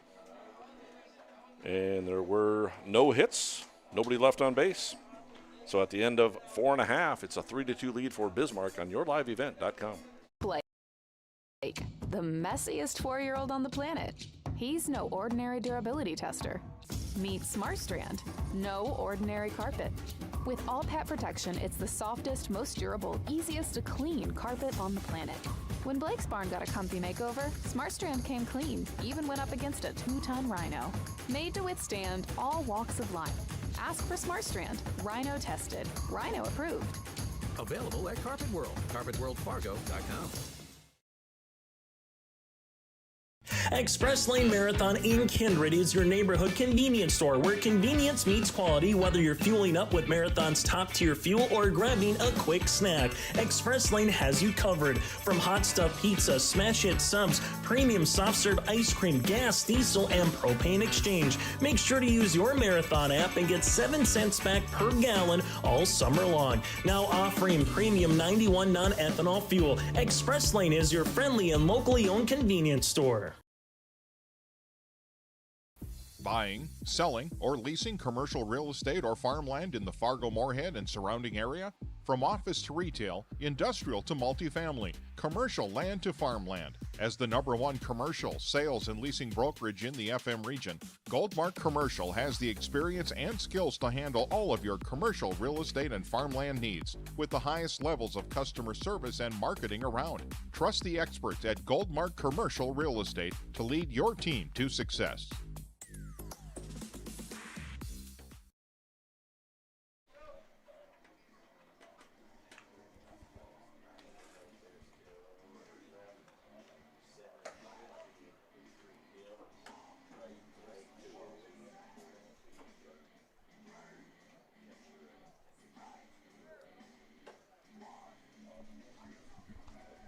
And we're back. Some defensive changes for Bismarck. Maxon Opdahl comes out of the ball game, and I tell you what, he's thrown a pretty good ball game. He's given up a couple of runs, but both were unearned. And but he comes out of the ball game as the pitcher. He moves over to third base. The shortstop comes in to pitch. His name is Caden Wellstead. Throws ball 1 to Carson Getty. And then Ethan Erlocker, the third baseman, moves over to short. So that rounds up your defensive changes for Bismarck. Here's a pitch from the right-hander. Is outside. 2-0 the count to Carson Getty. Carson is 1 for 2 in the ball game. The single and a line out to center field. So he's hit the ball hard a couple of times. Here's a 2-0. Misses away. 3 balls and no strikes. 3-2 lead for Bismarck.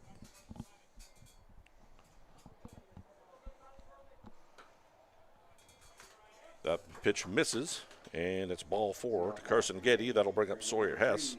At the conclusion of this game and the broadcast tonight, we'll have the Todd Wold CPA postgame show for you. Your Todd Wold CPA postgame show for any accounting requisitions from income tax planning, preparation, and consulting for individuals or businesses. Go online to wold-cpa.com. We'll have that postgame show for you.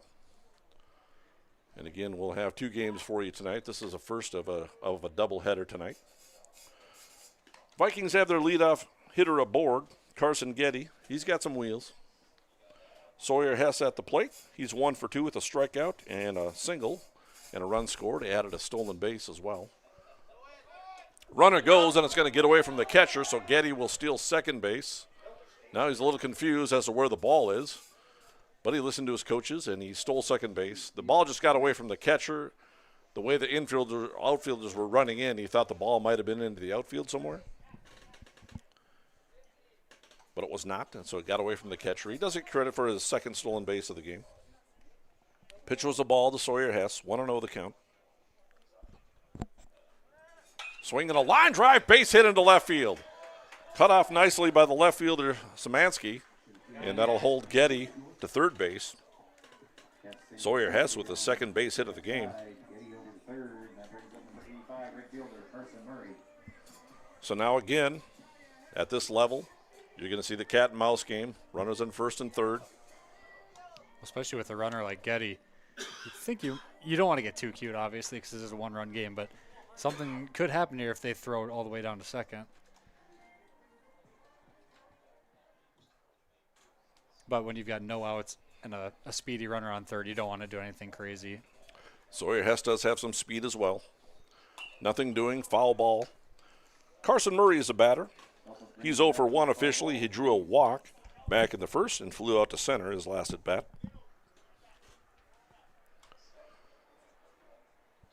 Goldmark in-game update. 3 runs, 5 hits, and an error for Bismarck. 2 runs, 5 hits, and 3 errors for the Vikings. Pitch misses to Murray. It's 1 ball and 1 strike. So Opdahl leaves the ball game. I'll find the line on him in game changer. Ball misses away, 2 balls and a strike.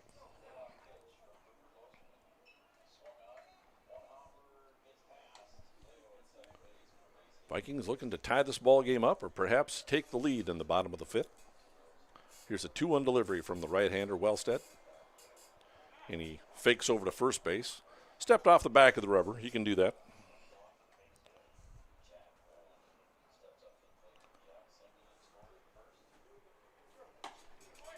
Swing and a miss by Murray, and it's 2 balls and 2 strikes. That'll end the line on Opdahl. He goes 4 innings, allows 4 hits, 2 runs. I guess they do have one of them earned now. He walked 1 and struck out 7 batters. Wellstead with a 2-2 count on the left-handed hitting Carson Murray.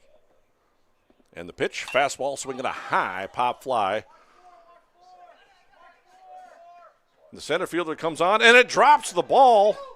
And it's just going to be a force out. So a lot of action there. And what will happen, no error on the play. Murray just reaches first base on a fielder's choice. I believe it's an 8, your typical 8 unassisted putout at second base. Well, if you're going to see it, today's the day. Carson Getty might get an 8 today. Yeah. So a fielder's choice. So Sawyer Hess is forced out at second base, 8 unassisted for the first out. No chance for Getty to score from third base. That'll bring up Kelby Erdman, who's 0 for 2. Hit into a double play and struck out, swinging a foul ball back to the screen. Strike 1.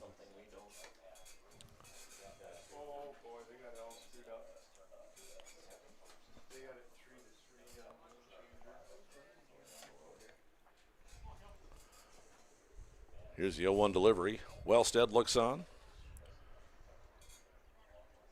Carson Murray on first. And strike 2 to Erdman.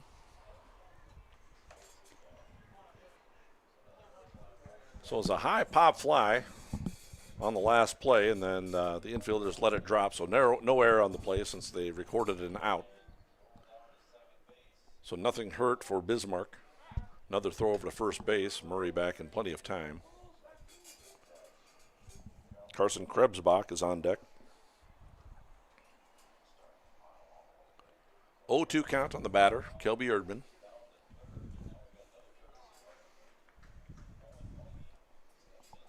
And here's the 0-2. Just misses. 1 ball and 2 strikes.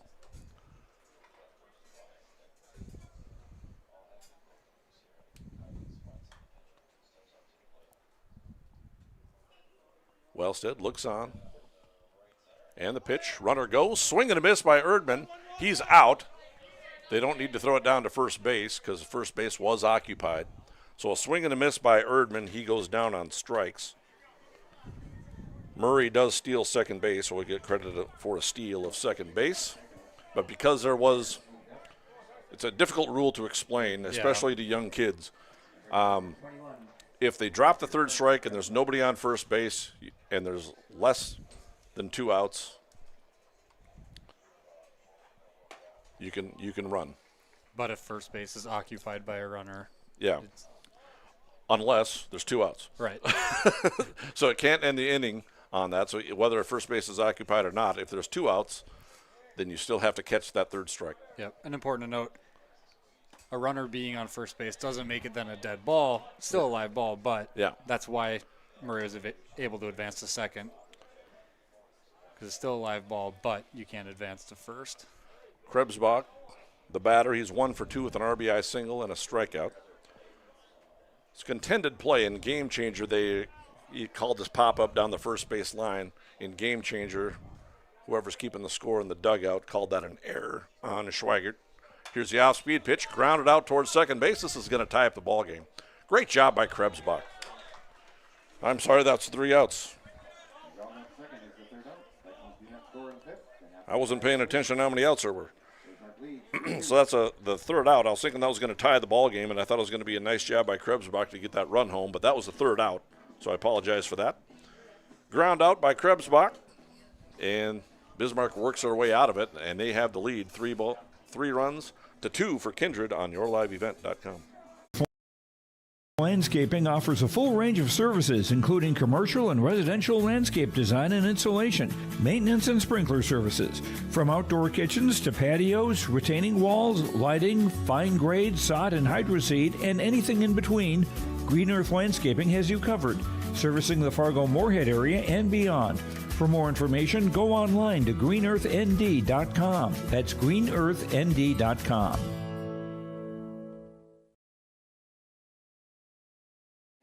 Make your stop before or after the game at the Knickerbocker in Hickson, North Dakota. Stop out throughout the week for mouth-watering lunch specials weekdays and mark Friday nights down on the calendar for prime rib, ribeye steak, or some walleye at the Knickerbocker. For more information or to find out about daily specials, give the Knickerbocker a like on Facebook by searching the Knickerbocker. Great food and good people. You can find it all at the Knickerbocker in Hickson, North Dakota. For any accounting needs you may have, Todd, our world certified public accountant, has you covered. From income tax planning, preparation, and consulting for individuals and businesses. Todd Wold CPA would like to wish the best to the teams competing and thank the coaches and players for their hard work and dedication throughout the season on and off the field, as anything can happen every night at the Diamond. For more information, go online to wold-cpa.com. That's wold-cpa.com. And we're back. We head to the top of the 6th inning. Bismarck coming to bat. Kelby Erdman still on the mound for the Vikings. Again, Erdman throwing a nice ball game. He has 80 pitches so far. He'll see the 6, 7, and 8 hitters for Bismarck. Ian Schweigert, Caden Wellstead, and Liam Szymanski. Ian Schweigert steps to the plate. He's 0 for 2. He reached on an error in the 2nd and popped up to short to start the 4th inning. Big first baseman steps to the plate. Kelby Erdman on the mound. 3 runs, 5 hits, and an error for Bismarck. Kindred has 2 runs, 5 hits, and 3 errors. And here's a pitch. Fastball down low and in the dirt. 1 ball and no strikes. So Wellstead comes on in relief of the starter Opdahl and pitches a scoreless inning. Erdman throwing out of the full windup, kicks and fires. Fastball is up. 2 balls and no strikes. Down in Wahpeton, the American Legion Ball Club is on top of Wahpeton by a score of 9-2. Here's a 2-0 pitch. Inside, 3 balls and no strikes.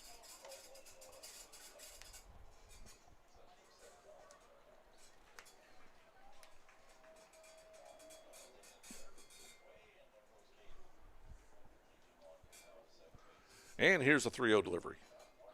That one's low, a 4-pitch walk to start the 6th inning, and Schweigert is on base, and that'll bring up the pitcher now, Caden Wellstead. Wellstead struck out in the 2nd inning and singled in the 4th, and later came around to score the go-ahead run. Going to have a pinch runner. This will be Noah Lofberg. So this is not a courtesy running situation. This is a pinch running situation. Now, Schweigert can re-enter the ball game and play first base. Okay. And if Lofberg comes out, if that happens, then he is out of the game and he cannot re-enter.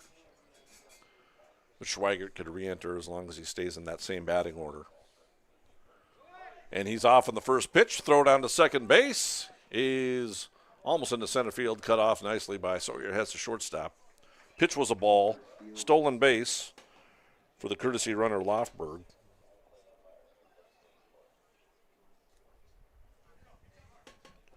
Caden Wellstead, the batter.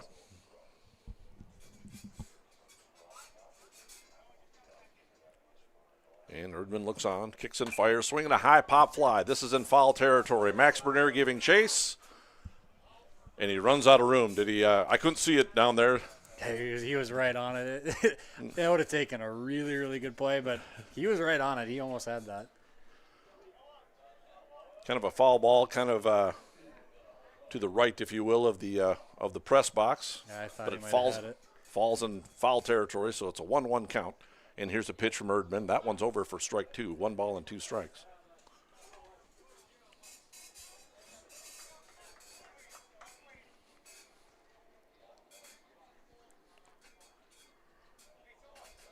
Erdman trying to work out of early trouble in the 6th.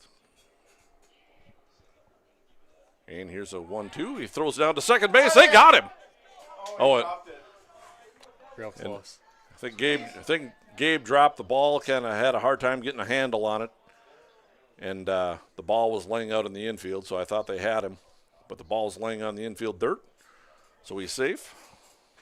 So all that commotion, no play. Nothing statistical. Pitch is inside, 2 balls and 2 strikes. Other than maybe a pickoff attempt at second base, but nobody keeps track of that diligently.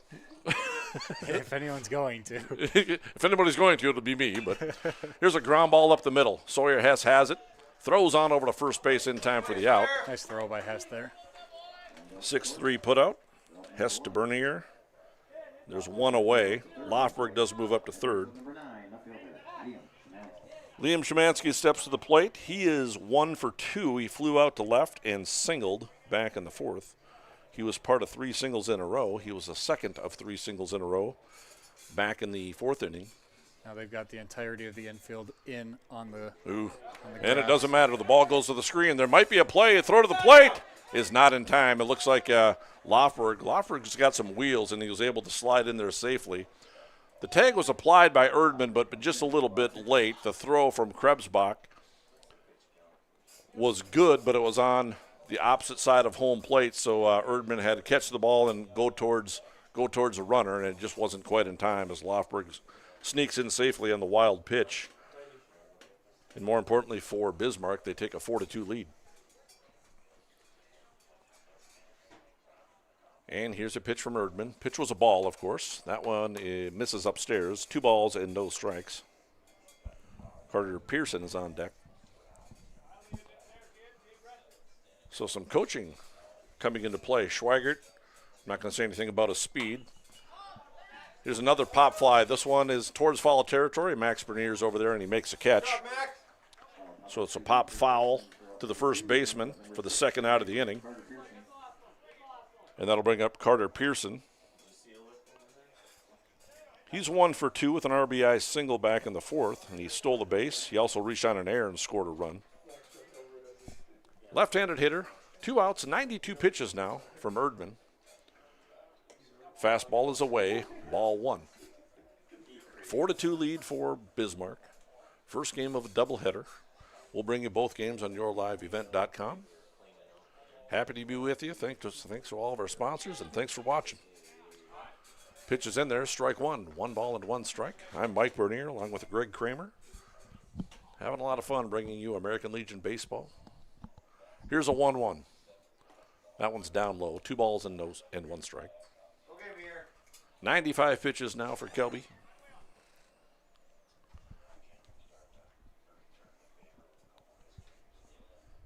Here's a 2-1 pitch from Erdman. Fastball, misses. 3 balls and a strike.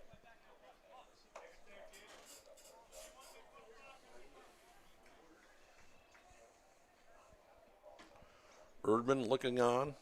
Rocks, fires, fastball, misses away.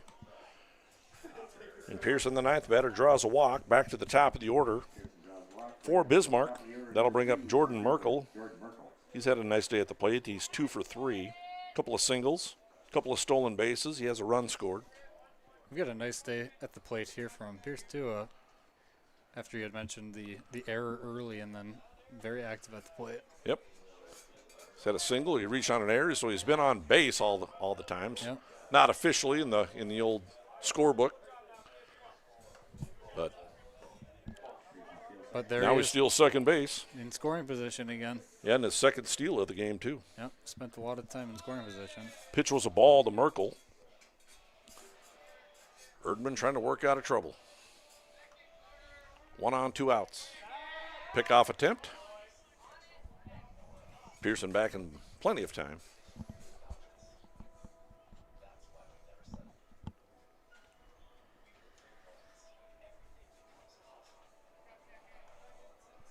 Now here's a 1-0 delivery from Erdman, swinging a foul, chopped at the plate. Strike 1.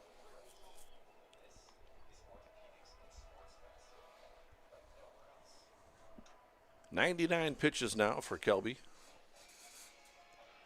I believe it's 105 is the pitch limit, if I'm not mistaken. And here's a 1-1 delivery. It's a fastball inside, 2 balls and a strike. It is 105, so he's probably looking just to get out of the 6th inning here, and then likely we'll see a change for that 7th. And here's a pitch from Erdman. It's a fastball, swinging a line drive into center field. Carson Getty's got it measured. He makes a catch. And there's 3 outs. They do come up with a run, does Bismarck, in the top of the 6th, and they take a 4-2 lead on yourliveevent.com.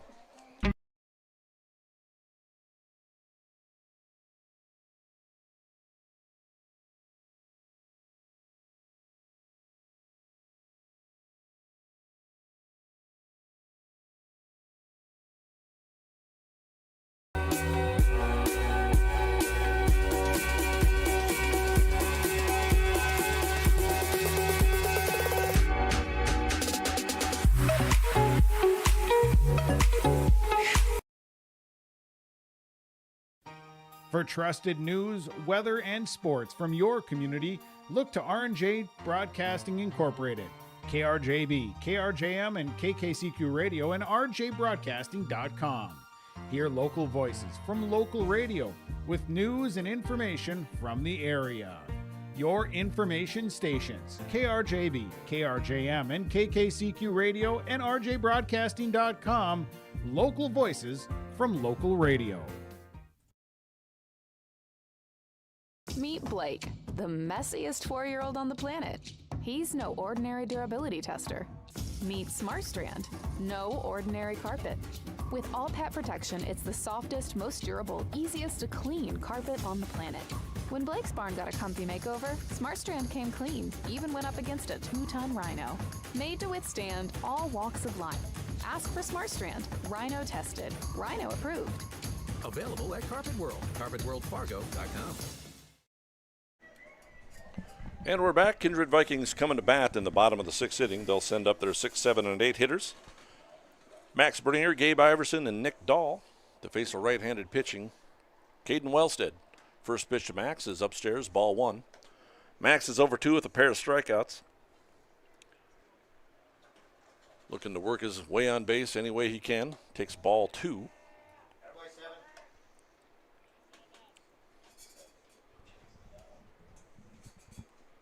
And here's a 2-0 pitch. Fastball swinging a pop-up towards the catcher. They might have a play, and he comes out and makes a catch.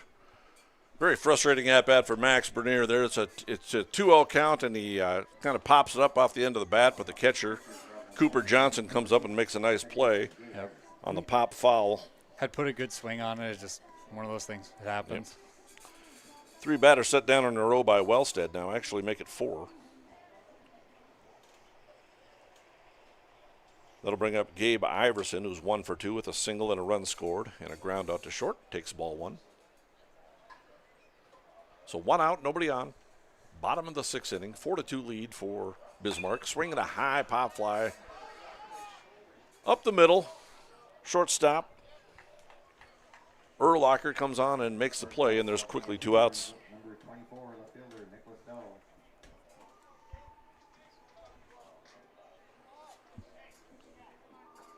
Nick Dahl reached on a catcher's interference in the 2nd inning. And then we thought reached on a catcher's interference in the 4th, but it was ruled a foul ball. And then later a strikeout for Nick.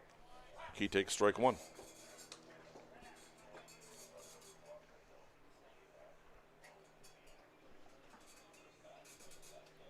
0-1 the count to Nick Dahl. Off speed, breaking ball over, strike 2.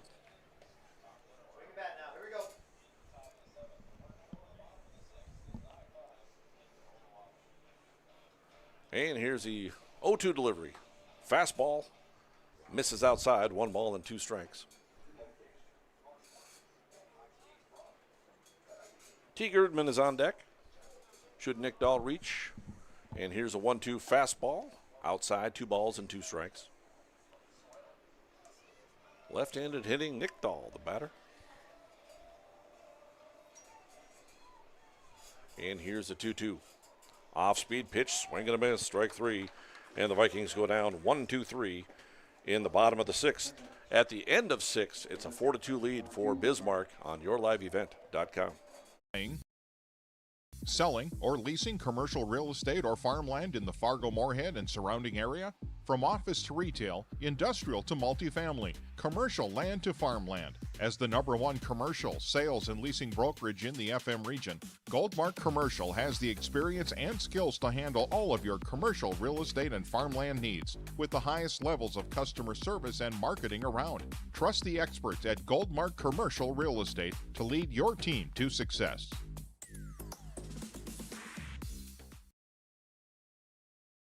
For any accounting needs you may have, Todd, our world certified public accountant, has you covered. From income tax planning, preparation, and consulting for individuals and businesses. Todd Wold CPA would like to wish the best to the teams competing and thank the coaches and players for their hard work and dedication throughout the season on and off the field, as anything can happen every night at the Diamond.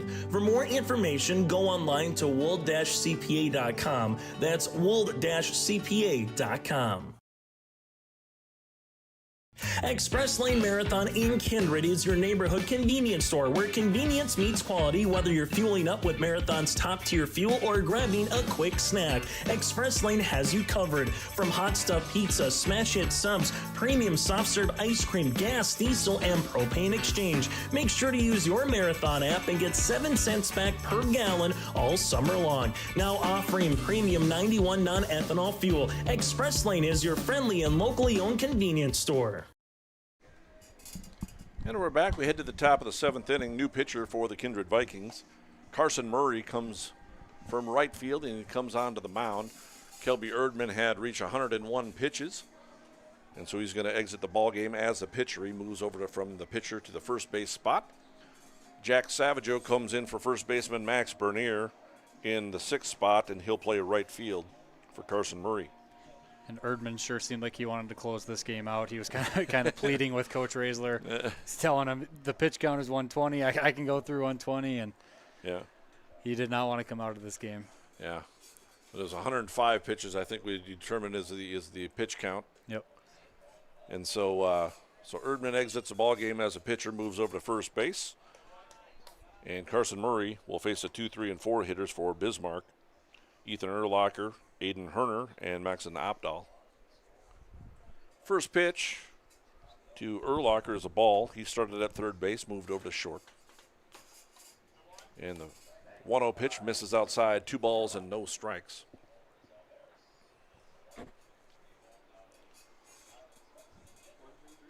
And here's a 2-0, misses upstairs, 3 balls and no strikes.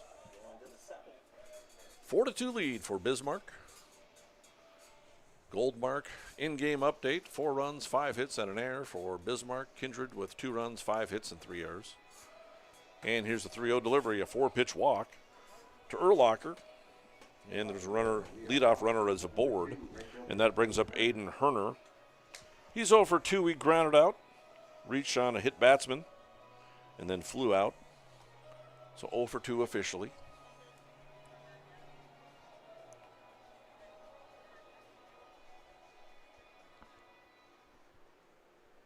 And the pitch is upstairs. Ball 1, throw down to second base. Runner goes, and he is safe. A steal of second. Aiden Herner hit the ball very hard several times. Very loud strikes for foul balls down the left field line.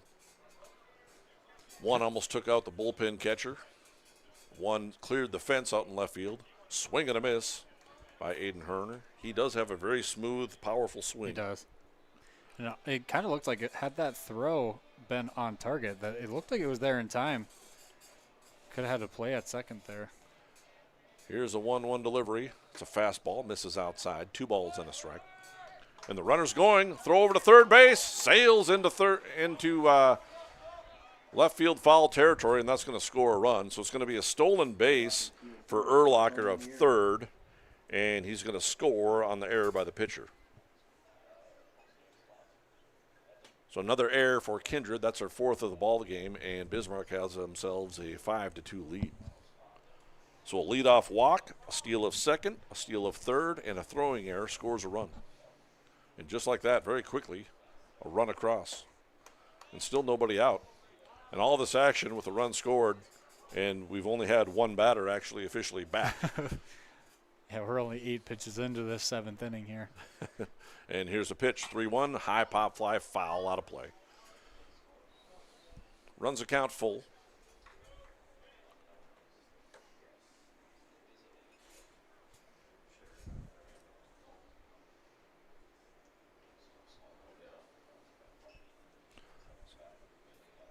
And here's a full count pitch. That misses up. And Herner draws a walk. And that'll bring up Maxon Opdahl. Opdahl is 0 for 1 officially. He flew out to left, flew out to center, but that was a sacrifice fly. Got himself a run batted in and drew a walk, but later was picked off. A first base. And here's a pitch. Fastball over, strike 1. Cooper Johnson is on deck for the Americans. And here's the 0-1 set in delivery from Carson Murray. It's a fastball. That one's over for strike 2.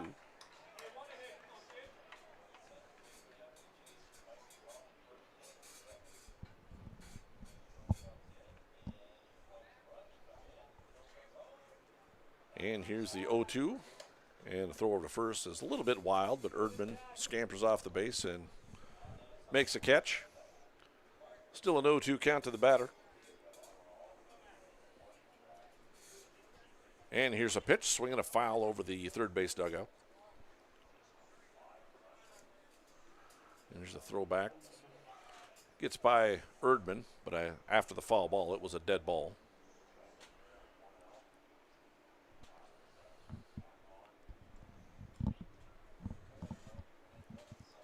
And here's Carson Murray. And the pitch. Runner goes. Line drive into left field. Nick Dahl comes in and can't make the catch. And it's going to get by him. And Herner is going to stop at third base. Actually, he's going to be around third base, and he's going to come all the way around to score. I believe that'll be an error on Nick Dahl out in left field.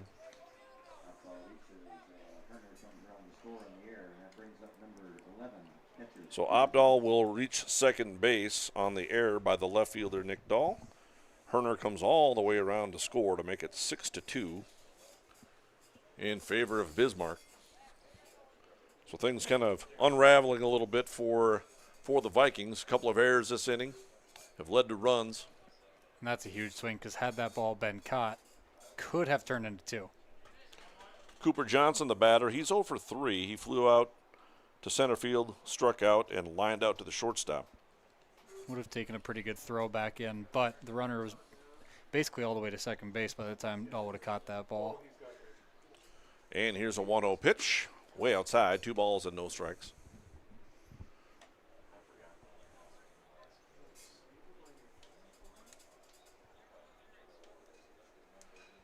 And here's a 2-0 pitch. Carson Murray looks on. Kicks and fires. Outside. 3 balls and no strikes.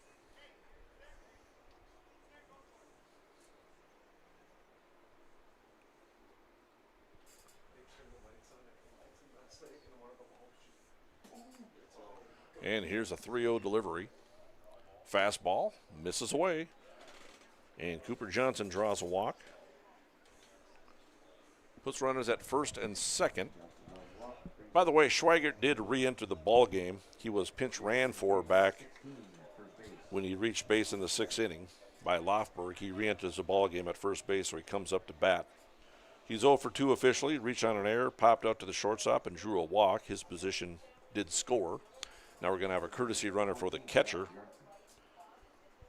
Zach Bjornsson will be the courtesy runner for Bismarck. Again, you can courtesy run for the pitchers and the catchers.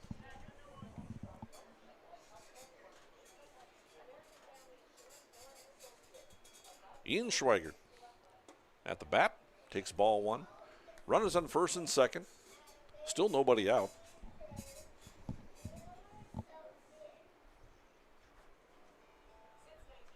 And here's a 1-0 delivery. That one misses outside. 2 balls and no strikes. 6-2 lead for Bismarck. Bismarck had 2 in the third, 1 in the fourth, 1 in the sixth, then now 2 here so far in the 7th inning. Swinging a ground ball chopped out towards Erdman. He's going to go to second base with it in time for the out.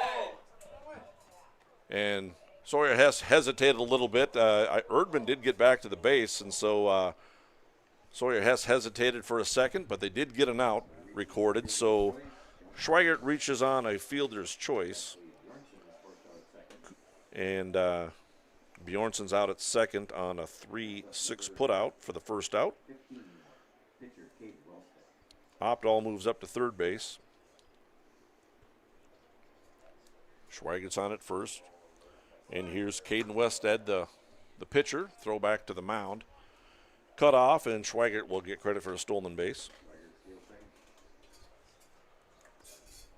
So now 1 out, runners in second and third. 2 runs in so far in the 7th. Murray trying to pitch out of trouble. Here's a ground ball out to shortstop. Hess has it, throws on over to first base in time for the out. A run does come across the score in Maxon Opdahl for the 3rd run of this inning. Schweigert does move up to third on the 6-3 putout. Second out of the inning, give Wellstead credit for a run batted in. And that'll bring up Liam Szymanski. 7-2 lead now for Bismarck. And here's a pitch from Murray over for strike 1.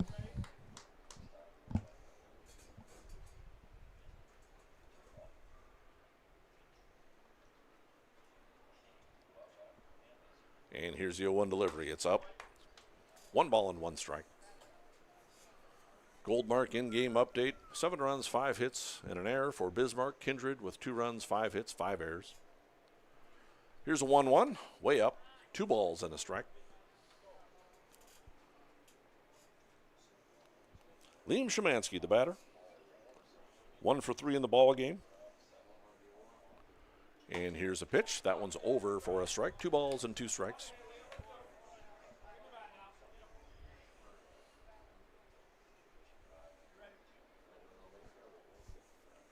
And the right-hander kicks and fires. Line drive, base hit into right field. That's going to score another run. Jack Savageau gets it into the infield. It's an 8-2 lead for Bismarck after an RBI single from Szymanski. Score Schweigert. 4 runs in this inning. And that'll bring up Carter Pearson. Reached on an error, scored a run. Had an RBI single, stole a base, walked and stole a base. Here's a pitch, swinging a high fly ball into shallow right.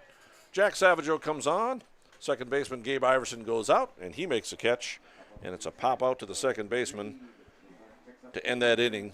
But Bismarck comes up with 4 runs in the top of the 7th inning to take an 8-2 lead. Kindred Vikings coming to bat on yourliveevent.com. Earth Landscaping quality is what they strive for, no matter the project. From putting in an automatic lawn sprinkler system to making a new or revamping an existing fire pit or patio. From tree care, pruning to growing annual flowers, Green Earth Landscaping can answer your questions. Green Earth Landscaping, covering the Fargo-Moorhead area and beyond. For more information, go online to greenearthnd.com. That's greenearthnd.com.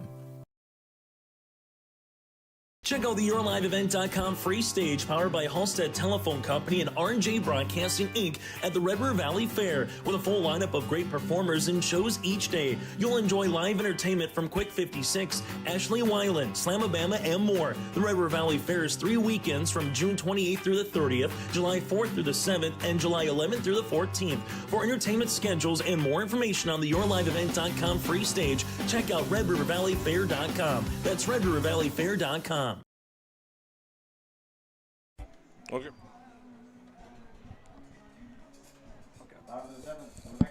And we're back. Kindred Vikings coming to bat, down by a score of 8-2. They'll send the 9 1 and 2 hitters up to the plate. T. Erdman, followed by Carson Getty and Sawyer Hess. Good news out of the 14-15-year-old Babe Ruth team. The blue team wins the first game of a doubleheader by a score of 14-4. So good stuff there. T. Erdman takes ball 1. He's 0 for 2. He reached on an error by the second baseman in the second, struck out looking in the fourth. Takes strike 1, 1 ball and 1 strike from the right-handed pitcher, Caden Wellstead. Wellstead rocks and fires. Off-speed pitch, over for strike 2. Wellstead wears number 15. Wellstead, we haven't talked much about him. He's pitched well since he's come on. Off-speed pitch, misses up. 2 balls and 2 strikes.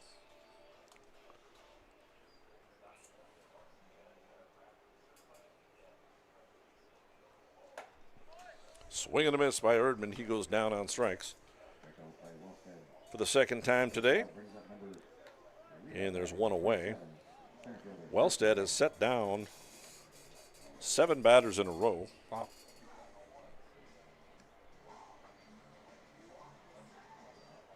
He has pitched well. I don't even remember which inning he came in, but as I look at the scoreboard, obviously he's been.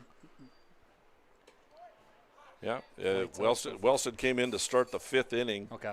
So Opdahl did go 4 innings, so he would be credited for the win if the game ends at this score. Carson Getty, the batter. Swinging a little foul up the third baseline. Strike 2 to Carson. Carson's hit the ball hard a couple of times. He singled in the first. Lined out hard in the second inning and drew a walk in the 5th. Stole a couple of bases in today's game. And here's the pitch. Misses out. 1 ball and 2 strikes. Caden Wellstead has thrown 2 1/3 innings pitch, allowed just the 1 hit, no runs. Walked 1 and struck out 3. Swinging a high fly ball into right field. The right fielder comes on and makes the catch. That's a right fielder, Aiden Herner. Kind of a long run for Herner, and he made the play nicely out in right field for the second out of the inning. And that'll bring up Sawyer Hess. Sawyer is 2 for 3 in the ball game. He struck out in the first and singled a couple of times in a row. Scored a run. He's stolen a base today. Yeah, he's had an active game. He's been active in the box, and he's been active in the field, basically acting as Carson's right arm. Yep. He plays hard, plays the game right. Yep. He's made some errors today, but he's also made some great plays out at shortstop. That's right. Here's a 1-0 pitch. That one's over for a strike. Look down. 1 ball and 1 strike. It was a breaking ball, so it might have caught the strike zone at the top of the bottom of the knees there somewhere. Here's a pitch from Wellstead. Fastball swinging a line drive foul. So if the game ends like so, Opdahl would be credited for the win. We'd give Wellstead a save, of course. He came in with a 3-2 lead. And here's a 1-2 delivery. Fastball is outside. 2 balls and 2 strikes. We'll have the Todd Wold CPA postgame show for you right after this game. And then we'll take a little break, and then we'll have the second game of this doubleheader. Here's a high fly ball into left field, and that'll end the ball game. As Szymanski makes a catch for the final out, and it's an 8-2 victory for the Bismarck Americans over the Kindred Vikings in Game 1 of this doubleheader on YourLiveEvent.com. We'll take a break, and we'll come back after this. 24-hour streaming. Download the RJ Radio app to hear local voices from local radio with KRJB, KRJM, and KKCQ 24 hours a day from anywhere. You can listen to your favorite programs like the RJ Family Morning Show, local news, farm markets, music, high school sports, church services, more from anywhere. KRJB, KRJM, and 96.7 KKCQ is streaming on the RJ Radio app. Download it to your device and take us with you wherever you go. Meet Blake, the messiest 4-year-old on the planet. He's no ordinary durability tester. Meet SmartStrand, no ordinary carpet. With all pet protection, it's the softest, most durable, easiest to clean carpet on the planet. When Blake's barn got a comfy makeover, SmartStrand came clean, even went up against a 2-ton rhino. Made to withstand all walks of life. Ask for SmartStrand, rhino tested, rhino approved. Available at Carpet World, carpetworldfargo.com. And we're back for the Todd Wold CPA postgame show. Kindred Vikings dropped this one, the Todd Wold CPA postgame show. Todd Wold CPA postgame show for any accounting requisitions from income tax planning, preparation, and consulting for individuals or businesses. Go online to wold-cpa.com. And you mentioned last night, Greg, that you personally use Todd Wold CPA and does a great job for you. So thanks to him for sponsoring baseball and then this postgame show. Bismarck, the Americans post one, take this first game of a doubleheader by a score of 8-2. Greg, now in this game, it was a lot closer than the score would appear. They win it by an 8-2 lead, but you take out that last seventh inning, and this is a close baseball game and a fun game to watch all throughout. Yep, 8-2 doesn't sound right, and when you say take out the seventh inning, you can't do that, so the score is what it is. But, it felt like a hard-fought battle between two teams, and Erdman was dealing a really good game. He wanted to continue into that seventh inning, and Murray coming in, I don't think that is what caused seemingly the wheels to fall off. But, Erdman pitched a really good game, and then Murray came in, and seventh inning just seemed a little off, and the Vikings weren't able to bounce back and couldn't deliver anything in the bottom of the seventh either. So Kelby Erdman, the starting pitcher for the Kindred Vikings, he goes 6 innings, allows 5 hits, 4 runs, only 2 earned, walks 3 and strikes out 2. So Kelby kept his team in the ball game, and he actually pitched a very good baseball game for the Vikings, but he does take the loss, unfortunately. Yep. Yeah, it's a well-fought game, but to give Bismarck credit, they were up there. They were swinging the bats a lot. They were just getting on base, and when you do that, things happen. But when you're at this level, it's not like it's the major leagues, and you're so meticulous about everything. Really, it comes down to you approach the plate, you swing the bat, you put the ball in play, and you're probably going to have success that way. So Carson Murray rounds out the pitching performance for the Vikings. He does pitch 1 inning, allows just the 1 hit, 4 runs, only 1 earned, and he walked 3 and didn't strike out anybody. And highlights for the Kindred Vikings at the plate. Carson Getty was 1 for 3 with a walk, stole a couple of bases. Sawyer Hess had 2 singles and scored a run. Carson Krebsbach added an RBI single, and Gabe Iverson added a single earlier in the game. So hard-fought game, and it was a very fun game to watch through those 6 innings. But then, unfortunately, you have a bad inning in the top of the 7th, and it makes the score in the game look a lot more lopsided than it actually was. But the Vikings will have another chance. And how about the pitching performance by the starting pitcher for the Bismarck Americans? Max Opdahl goes 4 innings, allows 4 hits, allows 2 runs, only 1 was earned. He walked 1 and struck out 7 Kindred batters. Opdahl pitched very well, and remind me, number 15 who came in for Opdahl also pitched very well. I forget the name. Yeah, Caden Wellstead. Wellstead came in and really did a good job. No runs were scored on Wellstead, right? Right. He pitched 3 innings. He'll get a save. He pitched 3 innings, allowed a hit, no runs. He walked 1 batter and struck out 3. He just came in there, worked quickly, kept his infielders engaged, and he just simply got outs. Yeah, it seemed like Wellstead came in and really gave Kindred trouble. The bats were really quiet, I suppose with Opdahl as well, but really once Wellstead came in, there was just not a lot of action for the Kindred bats. Rounding out the performance as far as hitting, the leadoff hitter Jordan Merkel was 2 for 4 with a run scored. And they only pounded out 6 hits as well. And so Caden Wellstead added a single. Liam Szymanski was 2 for 4 with a run batted in. And Carter Pearson, we talked about that game. He's the 9th batter. He's a second baseman. He made an early error that cost the team a run. But he comes back, and he reaches on an error and scores a run. He gets an RBI single, steals a base, walks and steals a base. Excuse me, helps his ball club out. Yep, and that's what you got to do when you're early on, when you're seeing errors, and you don't want that to deflate, especially with a middle infielder. You really can't have your second baseman feeling like a gap in the infield.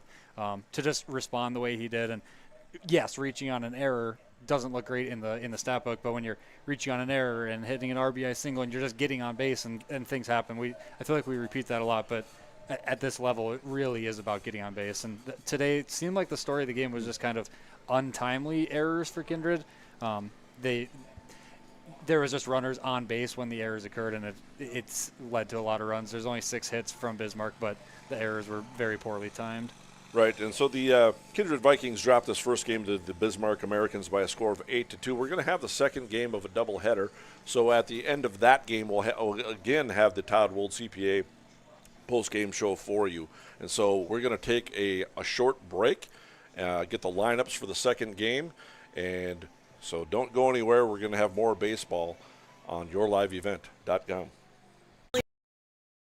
Kindred is your neighborhood convenience store where convenience meets quality, whether you're fueling up with Marathon's top-tier fuel or grabbing a quick snack. Express Lane has you covered. From hot stuff pizza, smash hit subs, premium soft serve ice cream, gas, diesel, and propane exchange. Make sure to use your Marathon app and get 7 cents back per gallon all summer long. Now offering premium 91 non-ethanol fuel. Express Lane is your friendly and locally owned convenience store. Buying, selling, or leasing commercial real estate or farmland in the Fargo-Moorhead and surrounding area?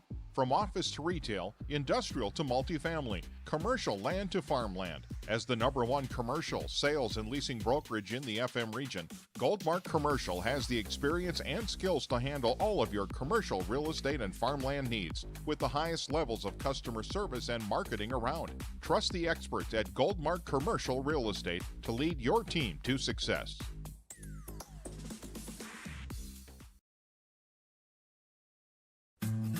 Green Earth Landscaping offers a full range of services, including commercial and residential landscape design and installation, maintenance and sprinkler services.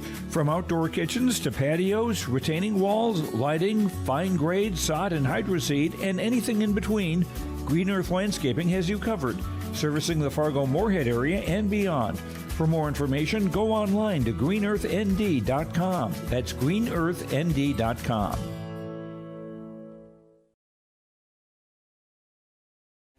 Make your stop before or after the game at the Knickerbocker in Hickson, North Dakota. Stop out throughout the week for mouth-watering lunch specials weekdays and mark Friday nights down on the calendar for prime rib, ribeye steak, or some walleye at the Knickerbocker. For more information or to find out about daily specials, give the Knickerbocker a like on Facebook by searching the Knickerbocker. Great food and good people. You can find it all at the Knickerbocker in Hickson, North Dakota. For any accounting needs you may have, Todd R. World Certified Public Accountant has you covered. From income tax planning, preparation, and consulting for individuals and businesses. Todd Wold CPA would like to wish the best to the teams competing and thank the coaches and players for their hard work and dedication throughout the season on and off the field, as anything can happen every night at the Diamond. For more information, go online to wold-cpa.com. That's wold-cpa.com.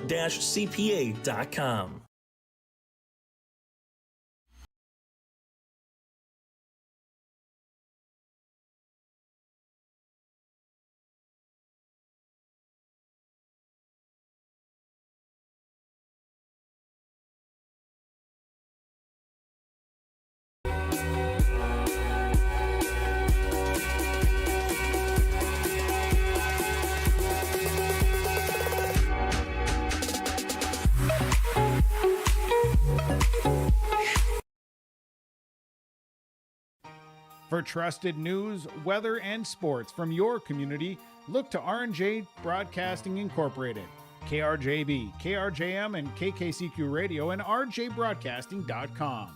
Hear local voices from local radio with news and information from the area. Your information stations, KRJB, KRJM, and KKCQ Radio and rjbroadcasting.com. Local voices from local radio. Meet Blake, the messiest 4-year-old on the planet. He's no ordinary durability tester.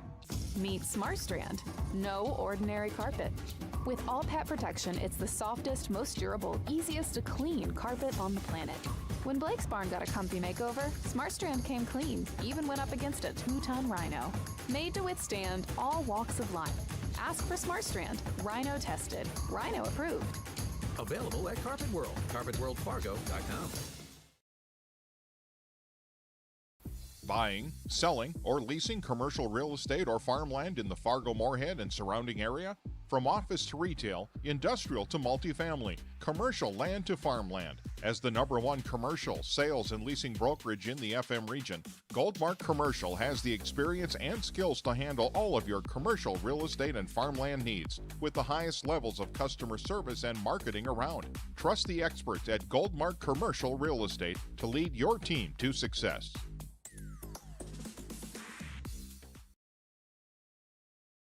For any accounting needs you may have, Todd R. World Certified Public Accountant has you covered. From income tax planning, preparation, and consulting for individuals and businesses. Todd Wold CPA would like to wish the best to the teams competing and thank the coaches and players for their hard work and dedication throughout the season on and off the field, as anything can happen every night at the Diamond.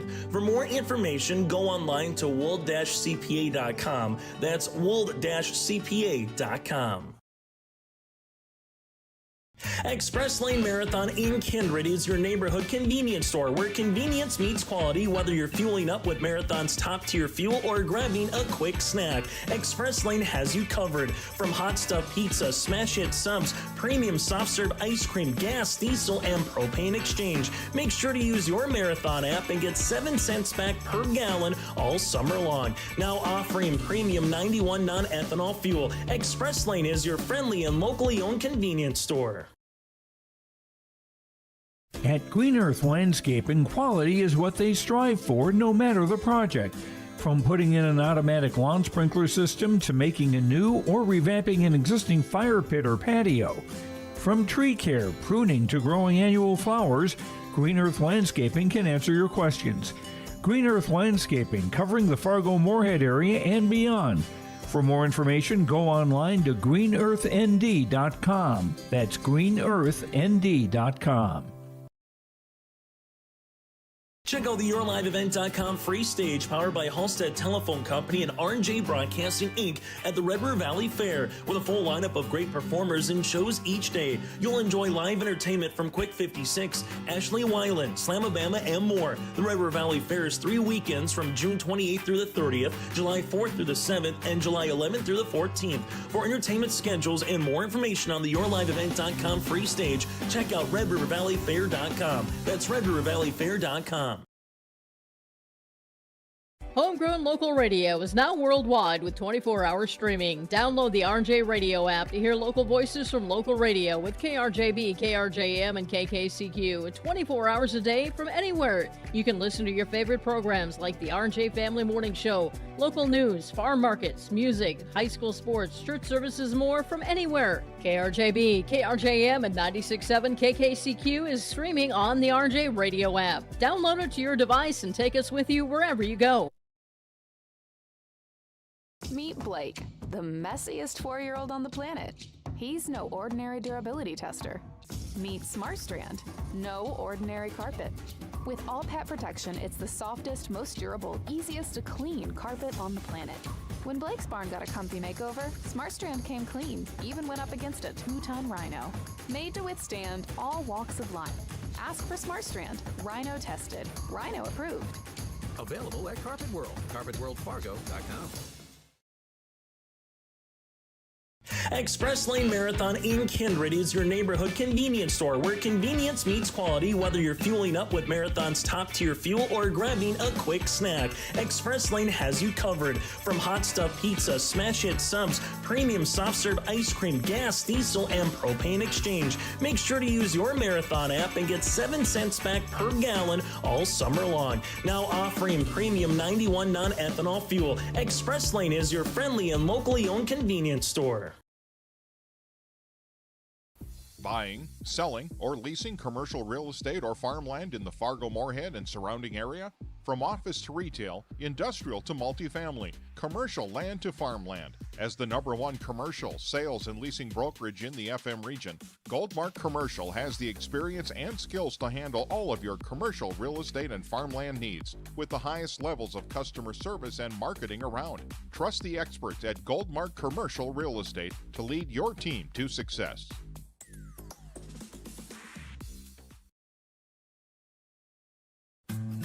Green Earth Landscaping offers a full range of services, including commercial and residential landscape design and installation, maintenance and sprinkler services.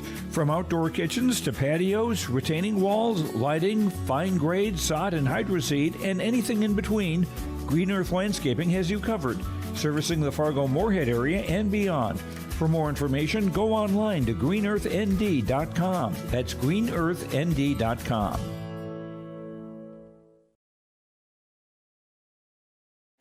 Make your stop before or after the game at the Knickerbocker in Hickson, North Dakota. Stop out throughout the week for mouth-watering lunch specials weekdays and mark Friday nights down on the calendar for prime rib, ribeye steak, or some walleye at the Knickerbocker. For more information or to find out about daily specials, give the Knickerbocker a like on Facebook by searching the Knickerbocker. Great food and good people. You can find it all at the Knickerbocker in Hickson, North Dakota.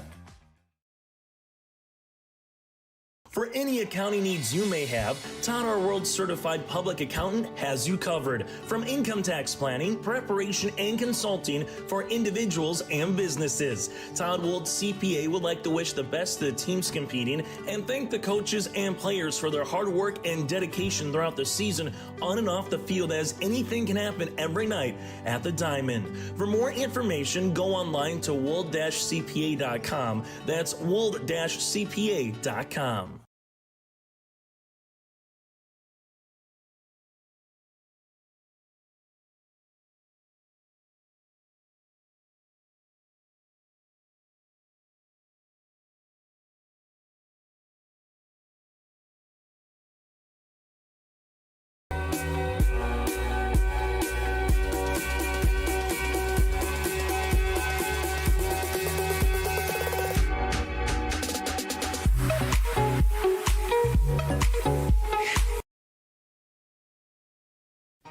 For trusted news, weather, and sports from your community, look to R&J Broadcasting Incorporated, KRJB, KRJM, and KKCQ Radio, and rjbroadcasting.com. Hear local voices from local radio with news and information from the area. Your information stations, KRJB, KRJM, and KKCQ Radio, and rjbroadcasting.com. Local voices from local radio. Meet Blake, the messiest 4-year-old on the planet. He's no ordinary durability tester. Meet SmartStrand, no ordinary carpet. With all pet protection, it's the softest, most durable, easiest to clean carpet on the planet. When Blake's barn got a comfy makeover, SmartStrand came clean, even went up against a 2-ton rhino. Made to withstand all walks of life. Ask for SmartStrand, rhino tested, rhino approved. Available at Carpet World, carpetworldfargo.com. Buying, selling, or leasing commercial real estate or farmland in the Fargo-Moorhead and surrounding area? From office to retail, industrial to multifamily, commercial land to farmland. As the #1 commercial sales and leasing brokerage in the FM region, Goldmark Commercial has the experience and skills to handle all of your commercial real estate and farmland needs with the highest levels of customer service and marketing around. Trust the experts at Goldmark Commercial Real Estate to lead your team to success.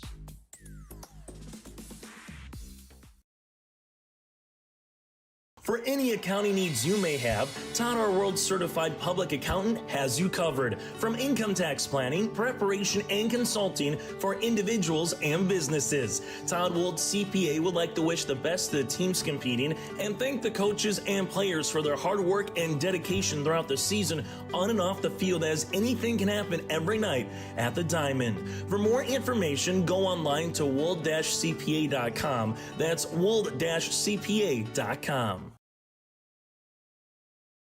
Express Lane Marathon in Kindred is your neighborhood convenience store where convenience meets quality, whether you're fueling up with Marathon's top-tier fuel or grabbing a quick snack. Express Lane has you covered. From hot stuff pizza, smash hit subs, premium soft serve ice cream, gas, diesel, and propane exchange. Make sure to use your Marathon app and get 7 cents back per gallon all summer long. Now offering premium 91 non-ethanol fuel. Express Lane is your friendly and locally owned convenience store. At Green Earth Landscaping, quality is what they strive for, no matter the project.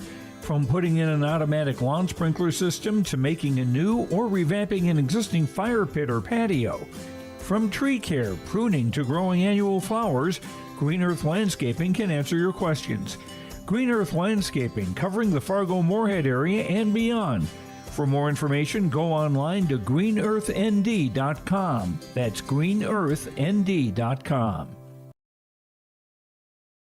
Check out the YourLiveEvent.com free stage powered by Halstead Telephone Company and R&J Broadcasting Inc. at the Red River Valley Fair with a full lineup of great performers and shows each day. You'll enjoy live entertainment from Quick 56, Ashley Weiland, Slamabama, and more. The Red River Valley Fair is 3 weekends from June 28th through the 30th, July 4th through the 7th, and July 11th through the 14th. For entertainment schedules and more information on the YourLiveEvent.com free stage, check out RedRiverValleyFair.com. That's RedRiverValleyFair.com. Homegrown local radio is now worldwide with 24-hour streaming. Download the RJ Radio app to hear local voices from local radio with KRJB, KRJM, and KKCQ 24 hours a day from anywhere. You can listen to your favorite programs like the RJ Family Morning Show, local news, farm markets, music, high school sports, church services, more from anywhere. KRJB, KRJM, and 96.7 KKCQ is streaming on the RJ Radio app. Download it to your device and take us with you wherever you go. Meet Blake, the messiest 4-year-old on the planet. He's no ordinary durability tester. Meet SmartStrand, no ordinary carpet. With all pet protection, it's the softest, most durable, easiest to clean carpet on the planet. When Blake's barn got a comfy makeover, SmartStrand came clean, even went up against a 2-ton rhino. Made to withstand all walks of life. Ask for SmartStrand, rhino tested, rhino approved. Available at Carpet World, carpetworldfargo.com. Express Lane Marathon in Kindred is your neighborhood convenience store where convenience meets quality, whether you're fueling up with Marathon's top-tier fuel or grabbing a quick snack. Express Lane has you covered. From hot stuff pizza, smash hit subs, premium soft serve ice cream, gas, diesel, and propane exchange. Make sure to use your Marathon app and get 7 cents back per gallon all summer long. Now offering premium 91 non-ethanol fuel. Express Lane is your friendly and locally owned convenience store. Buying, selling, or leasing commercial real estate or farmland in the Fargo-Moorhead and surrounding area? From office to retail, industrial to multifamily, commercial land to farmland. As the #1 commercial, sales, and leasing brokerage in the FM region, Goldmark Commercial has the experience and skills to handle all of your commercial real estate and farmland needs with the highest levels of customer service and marketing around. Trust the experts at Goldmark Commercial Real Estate to lead your team to success.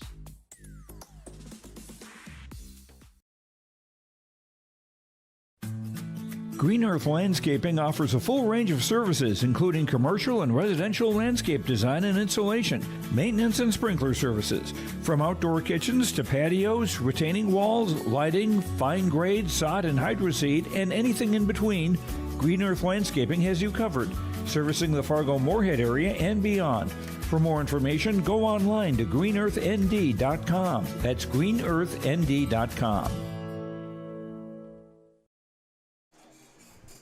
And we're back for the second game of a doubleheader. I'm Mike Bernier along with Greg Kramer bringing you American Legion Baseball. We're getting ready to get started kind of quickly here. We had enough time to get the lineups. We had enough time to go down to the concession stand and get us a delicious cheeseburger. So we're kind of set to go. And we got our drinks. We got our lineups. We got our starting lineups. And we're getting set to play the second game of a doubleheader. Bismarck, the Americans take the first game of this doubleheader by a score of 8-2. And now the starting lineups for Bismarck. Jordan Merkel will lead off again and play center field. Cooper Johnson is the pitcher in today's ball game. He'll bat second. Batting third is Carter Pearson, playing in right field. Aiden Herner in left field bats cleanup. Branson Tift plays second base and bats fifth. Noah Lofberg plays at first base, batting sixth. And Aiden, man, I have no idea what I wrote down here. Aiden Rakowski. That's not what I wrote down. His name is clearly Rakowski, Rykowsky. That is not what I wrote down. It's just some chicken scratching. The first two pitches to him from the pitcher Sawyer Hess, throwing to his catcher Max Bernier, missed. It's 2 balls and no strikes. 3-0 the count. So I'm going to erase this. Fortunately, I'll write everything down with a pencil. So Rakowski bats seventh and plays at third base. A 4-pitch walk to start the ball game to Merkel, and he's on base. Batting eighth is Zach Bjornson, the catcher, and Nate Heil plays at shortstop. Sawyer Hess, the pitcher, his battery mate Max Bernier. 4-pitch walk to start the ball game. Round the infield, Kel Bjornbiden playing first base. Gabe Iverson again at second base. Carson Krebsbach over at short. Pickoff attempt is not in time. Over at third base again is T. Erdman. And out in left field, Nick Dahl. In center field, Carson Getty. And in right field, Carson Murray. Here's a pitch. Runner goes. Ground ball. Base hit through the hole on the left side. And Nick Dahl scoops it up and gets it back into the infield. So very quickly, runners are aboard. A walk and a single. Carter Pearson will be the batter. He batted in the 9th hole in the first game and had himself a good day at the plate. Earns himself a promotion in the lineup and bats third.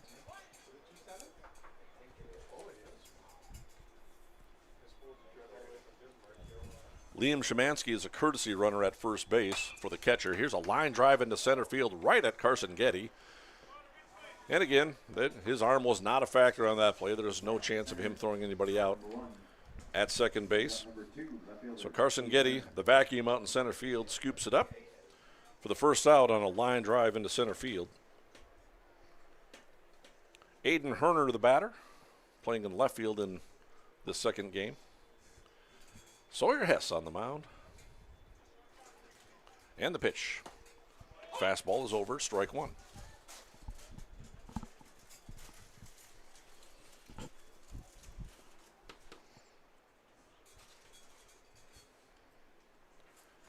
And here's the 0-1 delivery. It's a breaking ball in the dirt. 1 ball and a strike. Again, I'm Mike Bernier along with Greg Kramer, bringing you American Legion Baseball. Lots of fun. Beautiful night for baseball. And the pitch, swinging a ground ball, foul. And the head coach, Tyler Thomas, attempted to field that one, but that one had some heat on it because Aiden Herner's hit some balls very hard, been out in front of a lot of baseballs today and hit some balls very hard down the left field line, foul. So he's working on timing himself. And here's a 1-2 pitch from Sawyer Hess. It's off speed, down, low, and inside. 2 balls and 2 strikes. We'll keep you updated on the number of pitches that the pitchers throw. Runs, hits, and errors, and that type of stuff. Here's a 2-2 pitch. Fastball in the dirt. Backhanded nicely by Bernier. Keeps it in front of him. And the count goes full. 3 balls and 2 strikes to the cleanup hitter. And here's a 3-2 pitch. Fastball outside. He walked him. Second walk of the inning. loads up the bases. Merkel down to third.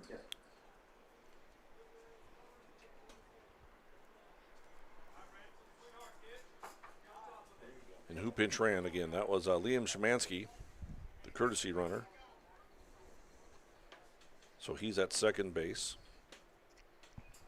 Aiden Herder now at first. First pitch to the batter, Branson Tift.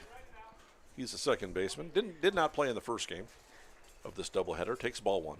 Again, here looks like Coach Raisler is electing to have the corners in, middle infield back. Fastball is up. 2 balls and no strikes.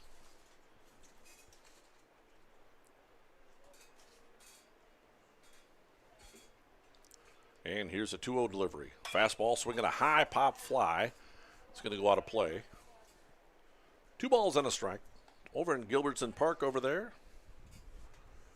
The playground area. Of course, remember the kids bring the foul balls to the concession stand, get themselves some candy. Here's a 2-1 pitch. It's outside. 3 balls and a strike. Nowhere to put them. Bases are loaded with the 1 out. 16 pitches so far for Sawyer Hess. And here's a 3-1. Fastball. Check swing. He did not go around, and he draws a walk. Third walk of the inning. This one's an RBI variety. Herner moves down to second. Szymanski down to third. Merkel comes across the score, and it's 1-0 in favor of Bismarck early on. So 3 walks and a single this inning for Bismarck. And here's a pitch. This one's over for a strike.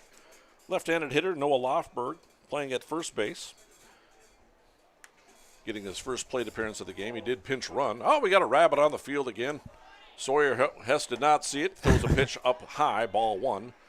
So the rabbit is running down the third base line, a little bit confused as to what to do. This is the second time during a broadcast that a rabbit has busted across the infield. Kind of has taken the same route every time as well. It's probably that same rabbit. Yeah. And it generally goes down the third base line and kind of hopefully disappears into the woodwork. Here's a 1-1 pitch.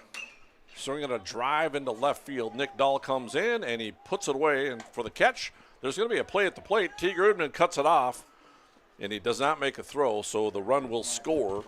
Szymanski comes across the score, and it'll be scored. A sacrifice fly to left field for the second out of the inning, and a run batted in for Lofberg. And it's 2-0 in favor of Bismarck.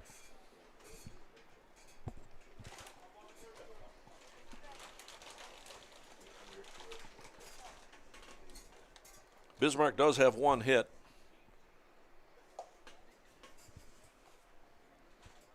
Runners on first and second. And the first pitch to Aiden Rakowski.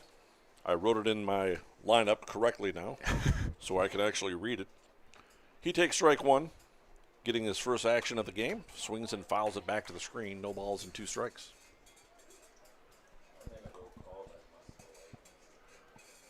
.21 pitches so far for Sawyer Hess. 3 walks and a single allowed. Scored the run on a walk. And called strike 3, and that'll get him out of the inning. But not before Bismarck does come up with a couple of runs. In the top of the first, Kindred Vikings coming to bat on yourliveevent.com. Make your stop before or after the game at the Knickerbocker in Hickson, North Dakota. Stop out throughout the week for mouth-watering lunch specials weekdays and mark Friday nights down on the calendar for prime rib, ribeye steak, or some walleye at the Knickerbocker. For more information or to find out about daily specials, give the Knickerbocker a like on Facebook by searching the Knickerbocker. Great food and good people. You can find it all at the Knickerbocker in Hickson, North Dakota.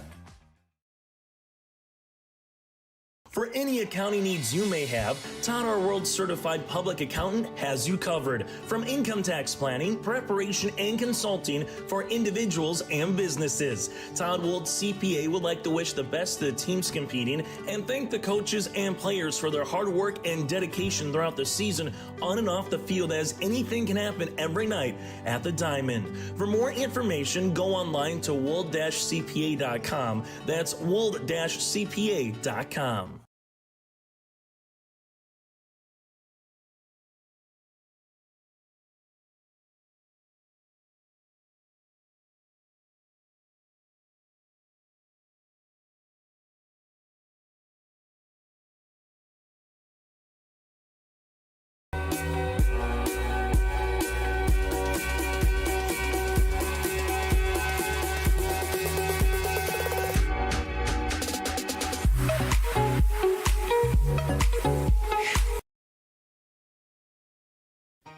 For trusted news, weather, and sports from your community, look to R&J Broadcasting Incorporated, KRJB, KRJM, and KKCQ Radio, and rjbroadcasting.com.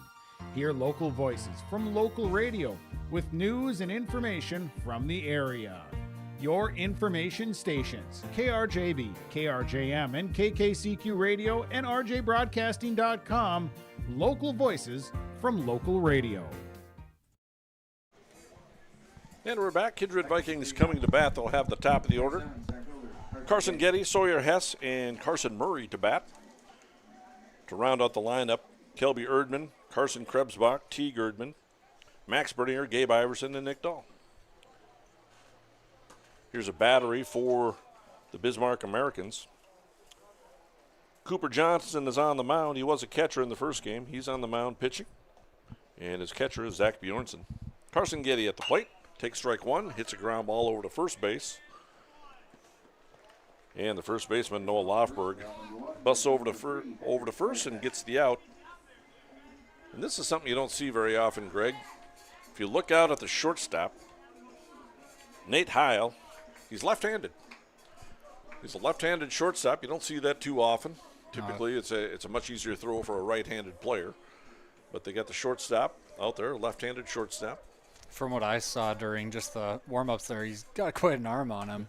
Yeah, he's very agile and looks like a good athlete, so I'm sure he wouldn't be put out there if he couldn't handle it. Yeah. It's just not something you see real often at this level especially.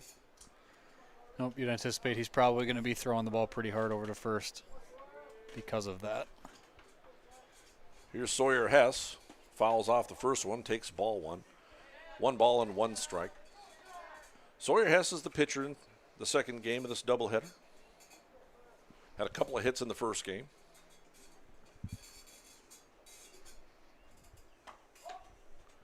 And he takes ball 2.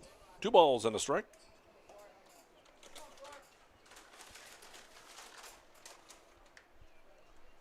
And the right-hander kicks and fires. Fastball in the dirt. 3 balls and 1 strike.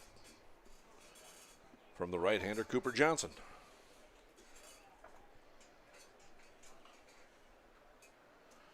I do remember back in the day, this was probably in the late 80s, so you didn't exist at the time. But I do remember in a weird game, Don Mattingly for the New York Yankees, left-handed fielding first baseman. A Yankee great, wound up playing shortstop and third base in a game, and he did just fine. Yeah, is that right? But it was just kind of a weird game where some people had to come out of the game, and I think it was third base. And I remember he had a ground ball, and he threw the guy out and forced him out at second base. But he was a very slick fielding first baseman for the New York Yankees. Perennial all-star. Here's a 3-2 pitch from the right-hander. It's a breaking ball fouled at the plate. Count will remain 3 balls and 2 strikes. I think that's something you probably don't see very often in the majors at this level. And I distinctly remember, now he's a right-handed thrower, but Kirby Puckett, the famed Minnesota Twin center fielder, he played an inning at shortstop one game. There's a line drive laced down the left field line, but it's going to swing foul. We talked about that hard swing from Sawyer Hess, and again, he didn't get cheated on that at all. No. Ripped it hard down the third base line, but foul. Count remains 3 balls and 2 strikes. Yeah, he would have been running hard there. If that would have been fair, that ball ended up all the way on the mound of the bullpen. Here's the 3-2 off speed, grounded out towards second base. Tift has it deflected by the pitcher, throws on to first base. And no, he's ruled safe. Let's see what they give him here. Probably be a throwing error. So the pitcher, Cooper Johnson, did deflect that ball. Tift was able to recover in time, fielded the ball, and a good throw would have had him out easily, so that he does get, I don't know if you want to call it credited, but he does get charged with an error on the second baseman. So Sawyer Hess will not have a courtesy runner for him. He'll stay in the game and run the bases. So he reaches on the air. First error of the game for Bismarck, or for either team. That brings up Carson Murray. Throw over to first base is not in time. Carson Murray was 0 for 2 in the first game.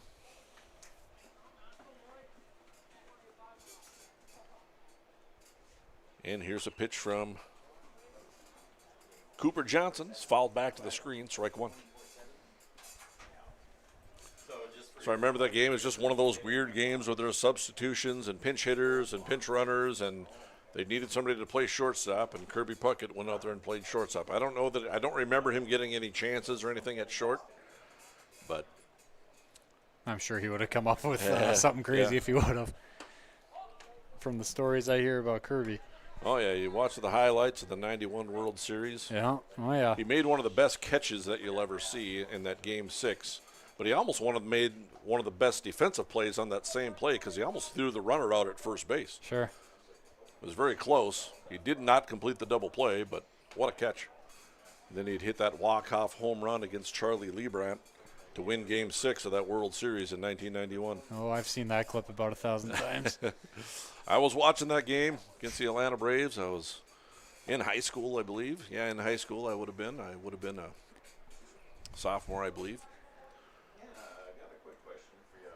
1 ball and 2 strikes. Here's a pitch.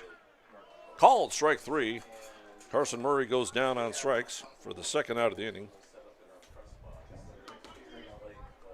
Kelby Erdman steps to the plate. Kelby playing at first base in today's ball game. He pitched the first game. Pitched a nice game in the first game. That's right.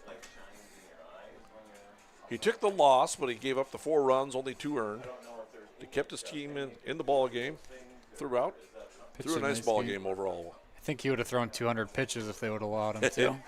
Here's a pitch. It's ball 1. It skips by the catcher, Bjornsson, and Sawyer Hess will scamper down to second base on the wild pitch.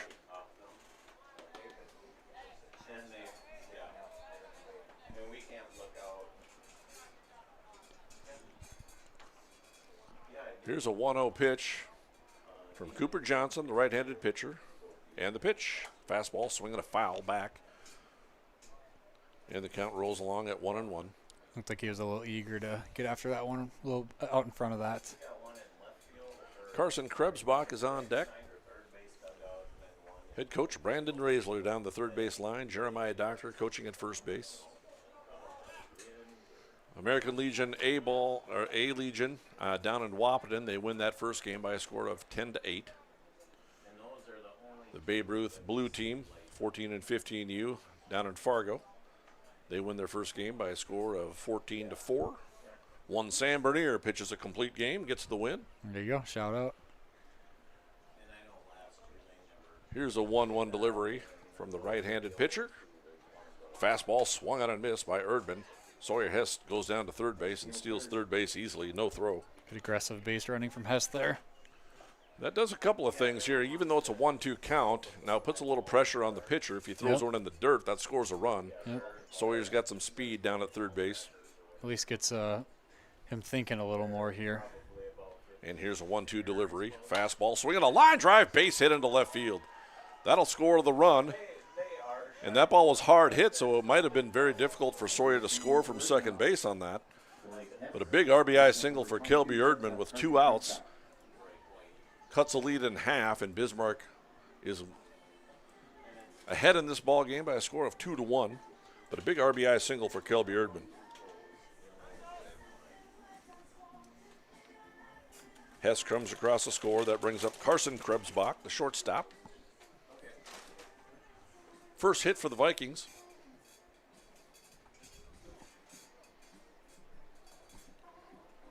So you like to see your team respond in such a way. You give up a couple of runs off some walks in that first inning, but you respond and put up a 1 spot at least here in the bottom of the first. It's a quick answer, and it's at least 20 pitches here that you're causing in the first inning. That's more pitches than you'd like to see for Bismarck. And Cooper Johnson's pitch is swung on and missed by Krebsbach. That was the 20th pitch for Johnson. Sawyer Hess did throw 23 in the top of the first. Number of walks. And here's the 0-1 delivery. It's a fastball down low. 1 ball, 1 strike. Very beautiful night for baseball. Very comfortable temperatures, not a lot of humidity, not a lot of wind. Breeze every now and then. Here's a 1-1. Nearly hit him. 2 balls and a strike. Yep. If you were to ask me to draw up a scenario for a night of baseball, this is about exactly Yeah. what I would do. You can't ask for a better night than this. No, this is beautiful. Home plate umpire Gareth Hansen. Out on the base paths is Art Haugen. And that pitch misses in the dirt, and that's going to skip away, allowing Kelby Erdman to scamper down to second base. On the wild pitch, the pitch missed. It's 3 balls and a strike to Carson Krebsbach. T. Erdman is on deck.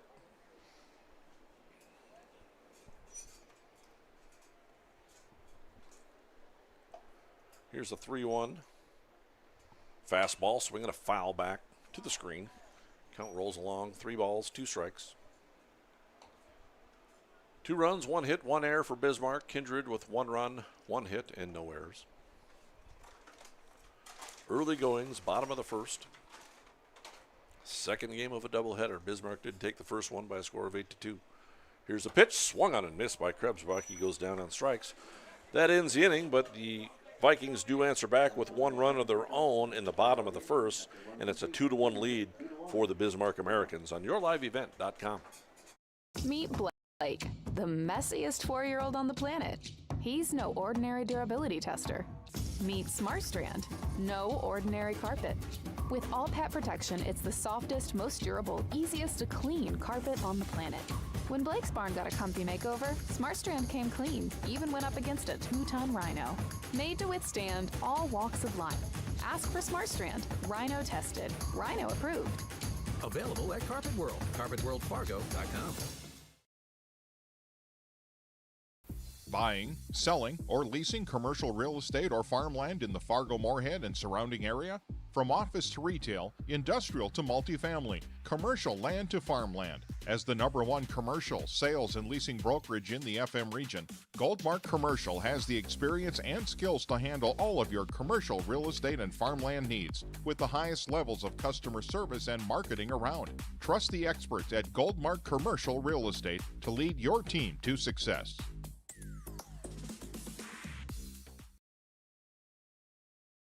For any accounting needs you may have, Todd Our World Certified Public Accountant has you covered. From income tax planning, preparation, and consulting for individuals and businesses. Todd Wold CPA would like to wish the best to the teams competing and thank the coaches and players for their hard work and dedication throughout the season on and off the field, as anything can happen every night at the Diamond.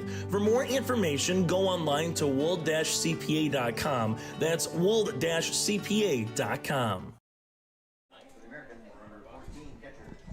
We head to the top of the second inning. Bismarck, post 1, leads it by a score of 2-1. Early goings of the second game of a doubleheader. They'll send the 8, 9, and 1 hitters up to face Sawyer Hess. Zach Bjornson leads it off. He's the catcher. He'll be followed by Nate Hale and Jordan Merkel. Zach Bjornson steps to the plate. Catching in today's ball game. Takes a pitch over for strike 1, 1 ball and 1 strike. 25 pitches now for both pitchers. And here's a pitch for Hess. That ball is laced down the third base line. Almost took out his third base coach. Tyler Thomas is like, he's smiling down there. He's like, yeah, keep hitting the ball hard. Don't worry about me down here. I'll get out of the way, hopefully. Here's a 1-2 pitch, off-speed pitch. In there for strike 3. And 2 strikeouts in a row for Sawyer Hess, both looking. And there's 1 down.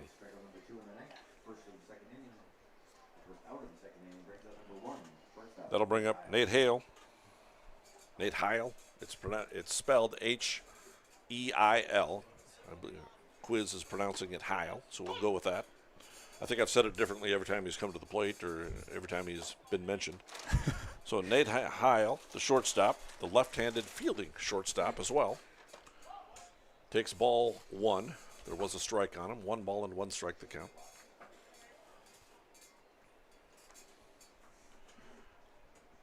And here's a pitch from Hess. Off speed, swinging a high pop fly, left side of the infield. This is in no man's land. This is going to be trouble. And it just lands foul, fortunately for the Vikings. Nick Dahl gave chase. T. Gerdman gave chase. The shortstop, Krebsbach, gave chase. And it was just kind of that Bermuda Triangle out there. But fortunately for the Vikings, anyway, it landed foul. And that was close. That was right on the line. Yeah. It was the right call, but that was right on it. So Heil fouls it off. It's a 1-2 count. Sawyer Hess looks on. And here's a pitch. Off speed, line drive, base hit into left field. Murray wanted to come up gunning at first base, but no chance. Heil was sprinting down the line.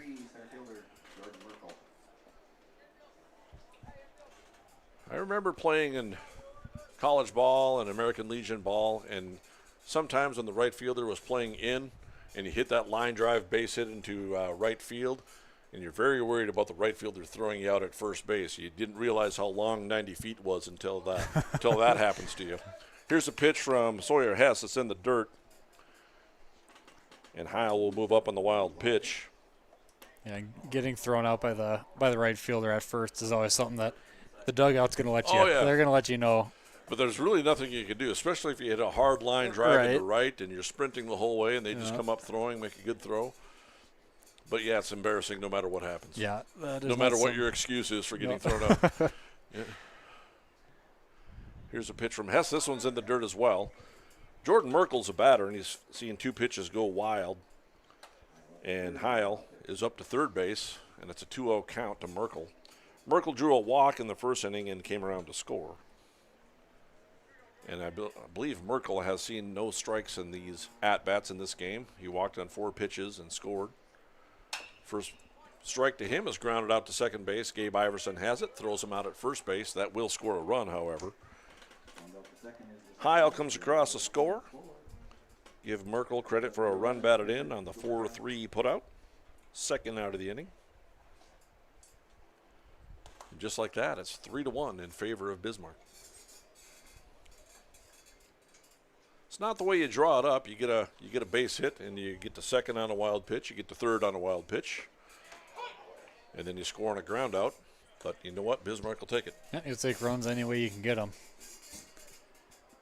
Cooper Johnson, the batter, he singled in the first inning and came around to score. Batting with an 0-1 count. Here's a pitch, swinging a line drive into left field. Nick Dahl comes over. He won't be able to get up to that one as it falls in front of him for a solid base hit into left field for Cooper Johnson. Really well hit ball there. Second hit for Cooper. Looks like he'll come off. Looks like number 9. Liam Szymanski comes on to run once again as a courtesy runner for the catcher. Carter Pearson lined out to center field his first time up. He's 0 for 1. Batting in the 3 hole this game. And here's a pitch. Fastball backhanded nicely by Bernier. Gets it back to his pitcher, Sawyer.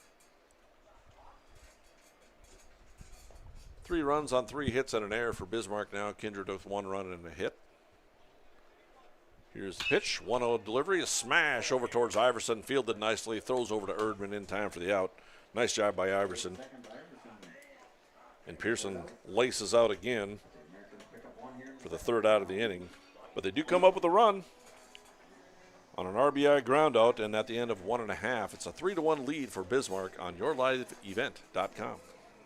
Express Lane Marathon in Kindred is your neighborhood convenience store where convenience meets quality, whether you're fueling up with Marathon's top-tier fuel or grabbing a quick snack. Express Lane has you covered. From hot stuff pizza, smash hit subs, premium soft serve ice cream, gas, diesel, and propane exchange. Make sure to use your Marathon app and get 7 cents back per gallon all summer long. Now offering premium 91 non-ethanol fuel. Express Lane is your friendly and locally owned convenience store. At Green Earth Landscaping, quality is what they strive for, no matter the project. From putting in an automatic lawn sprinkler system to making a new or revamping an existing fire pit or patio. From tree care, pruning to growing annual flowers, Green Earth Landscaping can answer your questions. Green Earth Landscaping, covering the Fargo-Moorhead area and beyond. For more information, go online to greenearthnd.com. That's greenearthnd.com. We head to the bottom of the 2nd inning. Kindred Vikings coming to bat, find themselves down by a score of 3-1. Vikings will send their 6, 7, and 8 hitters up to the plate. T. Erdman, Max Bernier, and Gabe Iverson. against a right-handed pitcher, Cooper Johnson. Kelby Erdman scored the run for the Vikings in the bottom of the first with an RBI single, scoring Sawyer Hess. Bismarck had 2 in the first, 1 in the second. Up by a 3-1 score, and here's a pitch from Johnson. Off speed, over for strike 1 to Teague Erdman.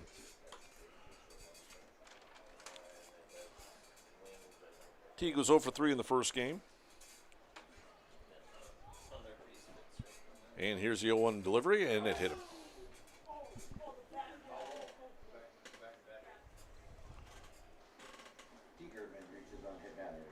So Teague is hit by the pitch, puts the lead runner aboard.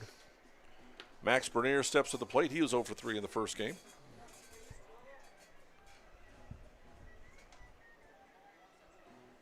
Max choosing Led Zeppelin for his walk-up song. Like that choice.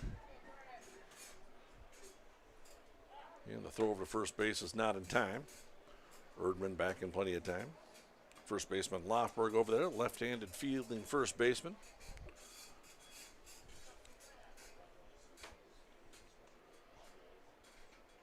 And here's a pitch. It's a fastball inside, and it misses.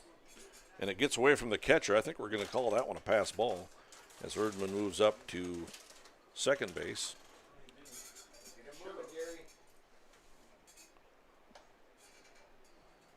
Oh, Teague didn't move up to first. Up to second. I'm sorry. He didn't move up on the pitch. And here's a 1-0 delivery to Bernier. It's over for strike 1. So no pass ball, no wild pitch. Erdman still on first base. Now, I should learn not to erase that because we could still have a pass ball and he could still move up to second. So it all could come to fruition for me, but if I don't erase it now, I'm going to forget about it. I'm just glad you're using a pencil. Yeah, I have to use a pencil. There's a line drive into left field. That's going to fall down for a base hit for Bernier. Nice hit. So Erdman moves up to second base anyway. So base hit for Max. That puts runners on first and second with nobody out, and that brings up Gabe Iverson. Gabe had a base hit his first time up in the game, in the previous game. He wound up going 1 for 3 with a run scored. Played a solid second base throughout that game and this game. And here's a pitch. Fastball, swing and a miss. 0-1 the count. Looked like a breaking ball, off-speed breaking ball type of pitch. Got Gabe to chase. Nick Dahl is on deck. Here's the 0-1 pitch. That one's down low, 1 ball and 1 strike. Again, Gareth Hansen behind home plate, doing the umpire duties back there, and Art Haugen out on the base pass. So I'd like to thank these gentlemen for umpiring our game tonight.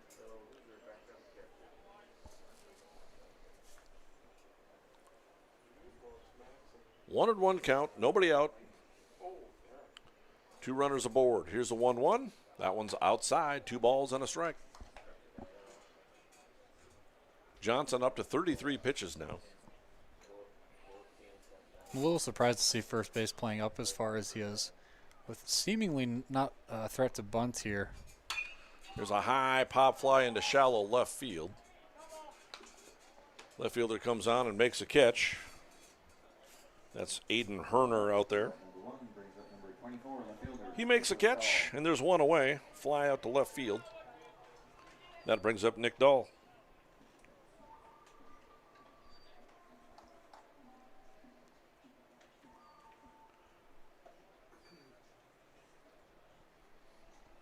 Nick Dahl, left-handed hitter.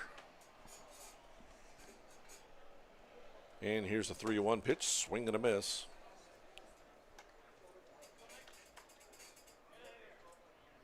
Strike 1. 3-1 lead for Bismarck. Bottom of the second inning.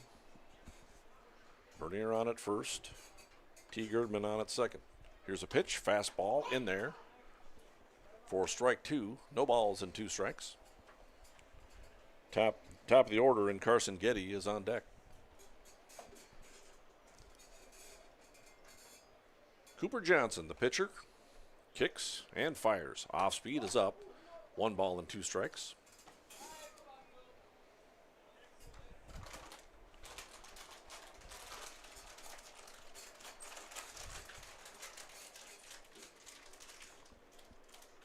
And here's a 1-2 delivery from the right-hander. Swing and a miss. Nick Dahl goes down on strikes for the second out of the inning. In the game last night, the starting pitcher for the visiting team worked very quickly. And Cooper Johnson is the exact opposite of that. It takes a long time in between pitches. Yeah, we've seen 38 pitches, and it feels more like 78. And here's the 39th pitch. It's over for strike one to Carson Getty. Carson grounded out to first his first time up. Has no one count. And here's a pitch. Fastball swinging a high fly ball into center field. Merkel came in. Now he goes back. Now he's not going to be able to recover, and that bounces over his head. Bernier being waved around. He'll be stopped at third base. T. Girdman does come across the score. It's going to be an RBI double for Carson Getty. Erdman scores to make it 3-2 in favor of Bismarck. Max stopped at third base. Carson Getty with an RBI double. And that brings up Sawyer Hess. I am surprised to see Max not score on that. I don't know if you had caught it, but with 2 outs, obviously you take off right off the bat. He was taking a pretty big lead, not being held at first base, so I'm surprised to see him get held up at third there. Yeah, I didn't catch it if he was running right out of the box, but yeah. I was watching the play out in center field. Merkel came in on the ball, and then it snuck over his head. Getty will get credited with that RBI double. 0-2 count on Sawyer Hess. Looked like a well-hit ball. And here's a pitch. Off speed, swinging a blooper out towards left field. That's going to fall in there for a base hit. Bernier scores. Getty being waved around home, and he comes across the score. The throw is not in time. Throw down to second to get Hess is not in time. And a huge 2-run single for Sawyer Hess gives the Vikings a 4-3 lead. So Bernier scores, Getty scores, RBI single for Sawyer Hess. He moves up to second base on the throw. 2 runs batted in for Sawyer Hess on the play. And more importantly, a 4-3 lead for the Vikings. They had a lead early in the first game, but lost that later. Here's a line drive, base hit up the middle. Sawyer Hess was running on the play. He'll score it easily. An RBI single for Murray. So Hess scores to make it 5-3 in favor of the Vikings. First pitch swinging. Carson Murray laces a base hit up the middle. Again, making it 5-3. And very quickly, just like that, on the last 2 pitches, Vikings have scored 3 runs. Kelby Erdman swings and hits a high fly ball into left field. Herner goes back and casually makes the over-the-shoulder long-running catch look very easy. And the Vikings come up with 4 big runs in the bottom of the second inning and take a 5-3 lead on yourliveevent.com.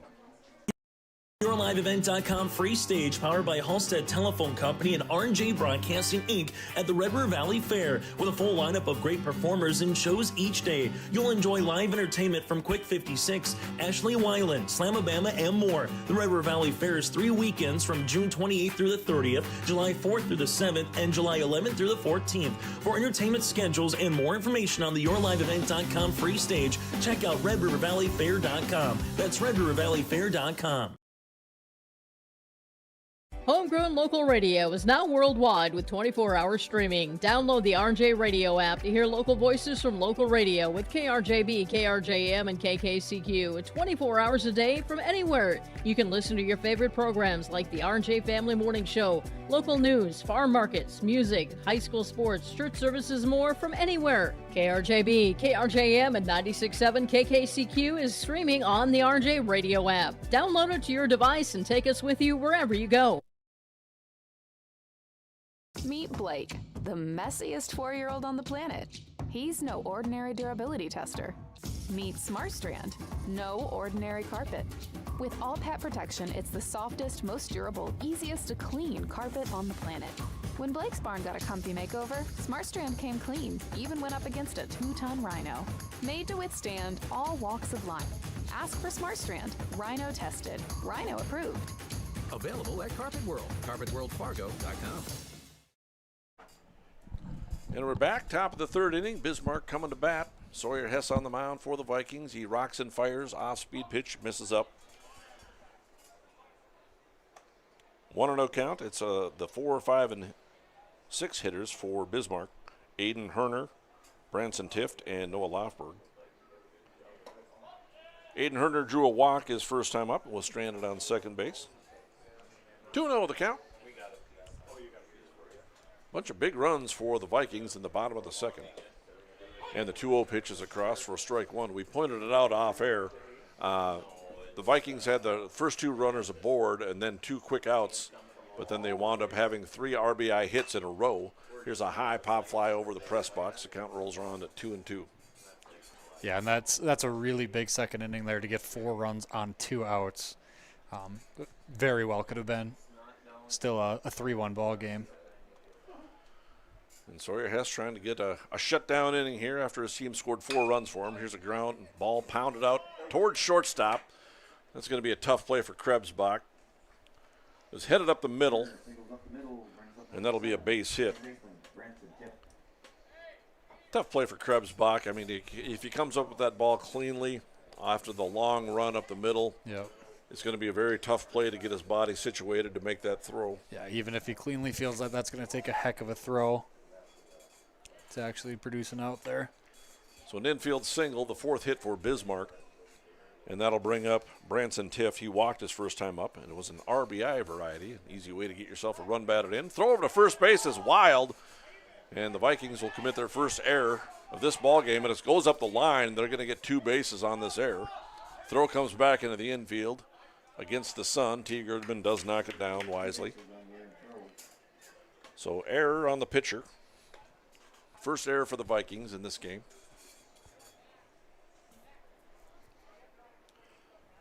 So very quickly, they got a runner at third base with nobody out. And here's a pitch, fastball. Misses for ball 1. Goldmark in-game update, 3 runs, 4 hits, and an error for Bismarck. Kindred with 5 runs, 5 hits, and an error. Swinging a ground ball over towards third, and it skips past T. Girdman, and a run's going to score. We'll see if that's an infield hit or an error. I'm going to call that an error on the third baseman. So E5. Give Tift a run batted in. Herner comes across the score. Makes it 5-4 in favor of the Vikings. Here's a high pop fly in foul territory. Erdman gives chase, but it's going to be out of play. Noah Lofberg. No official at-bat. He had a sacrifice fly to left field his first time up. So a sac fly, run batted in, not credited with an at-bat. Hurts his batting average. Or does not hurt his batting average, I should say. It does hurt his on-base percentage. And the next pitch misses. 1 ball, 1 strike. 47 pitches now for Sawyer Hess. Nobody out. Runner goes, ball's in the dirt, throw down to second base is not in time. And Tift steals second base. Looked like Bernier had a little bit of a issue getting the ball out of his glove there quickly and made a solid throw down to second, but not nearly in time to get the runner Tift. Noah Lofberg, the batter. 2-1 the count. Hess trying to minimize the damage here.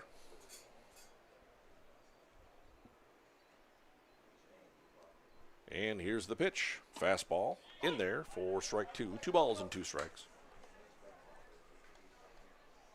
A lot of action. Runners have scored in every half inning so far. 2 in the first for Bismarck, 1 in the second. Now 1 here in the third so far. Kindred with 1 in the first, 4 in the second. Pitch misses away, 3 balls and 2 strikes.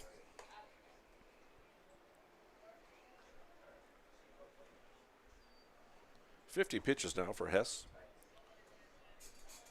And here's a 3-2. Swing and a foul ball out of play into the Gilbertson Park.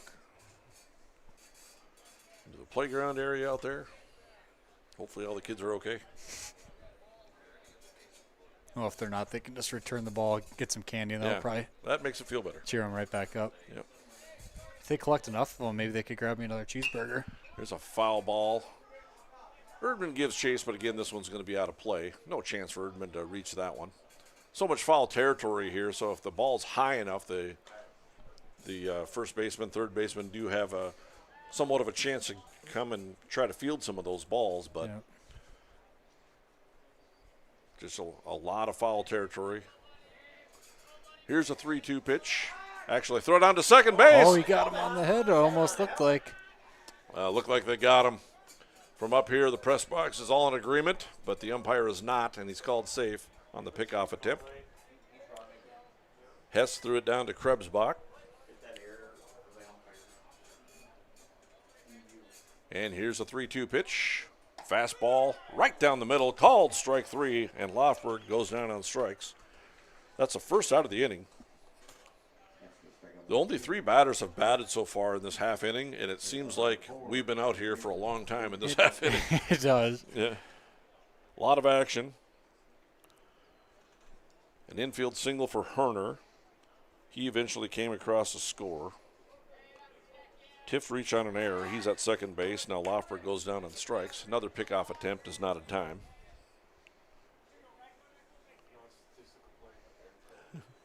Aiden Rakowski is the batter. He's 0 for 1. He went down looking his first time up. And here's the pitch. Fastball, swing and a miss, strike 1.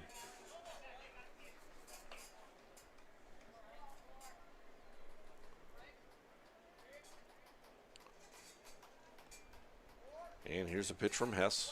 Rocks and fires. It's a fastball in. Throw down to third base. Oh, T couldn't hold on to the ball. There was a good throw down there by Bernier. Might have had a chance at him. Throw was to the right, our right of third base. Erdman had a little bit of a trouble getting a handle on the ball, so the stolen base goes to Tift, his second steal.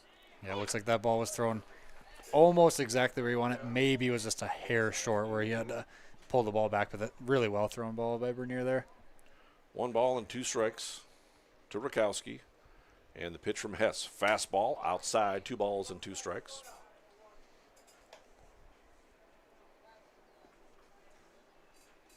Zach Bjornson is on deck. And here's a 2-2. Fastball, so we're going to pop up. Bernier's looking up, looking for the ball. Makes the catch down there. Nobody covering home, but Erdman widely scampers over there. Bernier would have beat him there anyway. But a nice catch by Bernier. Max didn't take off his mask, and he caught the ball anyway. Yeah. Usually you see them chuck the mask there, but he might have wanted to keep it on. He knew no one was covering home, so he kept it on just in case there's going to be a collision at the plate. Keep as much armor on you as you can. Yeah, just a smart play there. And the first pitch to Bjornson is over for a strike. He's 0 for 1 with a strikeout. Now, if the Vikings can strand this runner, this tying run on third base, that would be a good momentum lift for the Vikings. Swinging a ground ball. Oh, wow. That is a fair ball down the third base line, and that will tie it up. So nice piece of hitting by Bjornson. Gets a hard hit, base hit down the left field line, just fair. Looked like it bounced over the home plate, and that looks like, or not home plate, but the third base, and that's a fair ball. Yep, sure looked like the right call to me. Right over third base. RBI single. Tift comes across to score the tying run. It's 5-5. We'll have a courtesy runner again. This is number 15, Caden Wellstead. He pitched in relief in that first game and got himself a save. Pitched very well. Throw it down to first base, not in time. Nate Heil, the batter, he singled, got to first, second on a wild pitch, got to third on a wild pitch, and then scored on a ground out. That was in the second inning. 5-5 tie. Both teams with 5 runs, both teams with 5 hits. 60 pitches thrown for Sawyer Hess so far.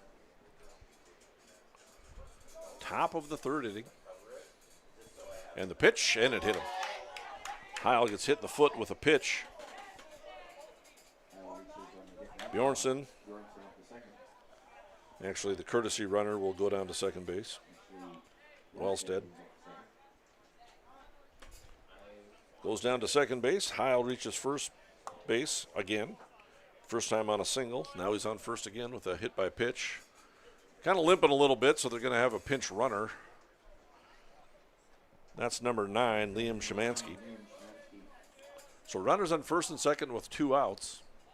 So that was a big run for Bismarck. Obviously, it ties up the game, but it prolongs the inning, and they have a chance to take the lead now as well.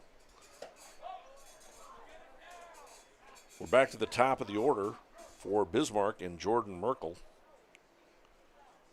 He walked, later came around to score and had a ground out RBI in the second.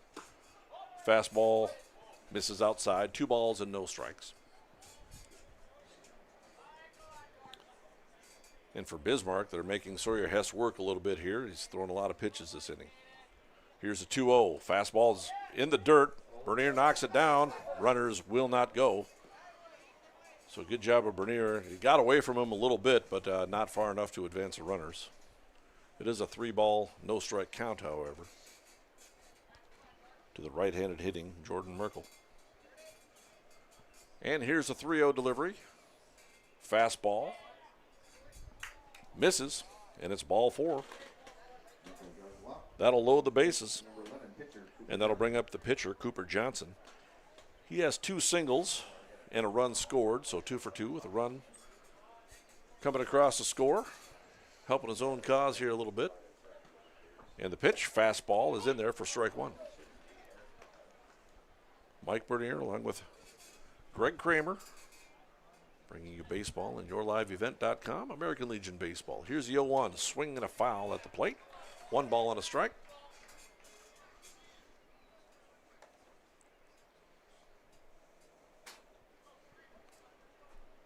Considering it feels like the top of the third has taken about an hour, I feel like coming out with 2 runs given up would be somewhat of a blessing here for Kindred.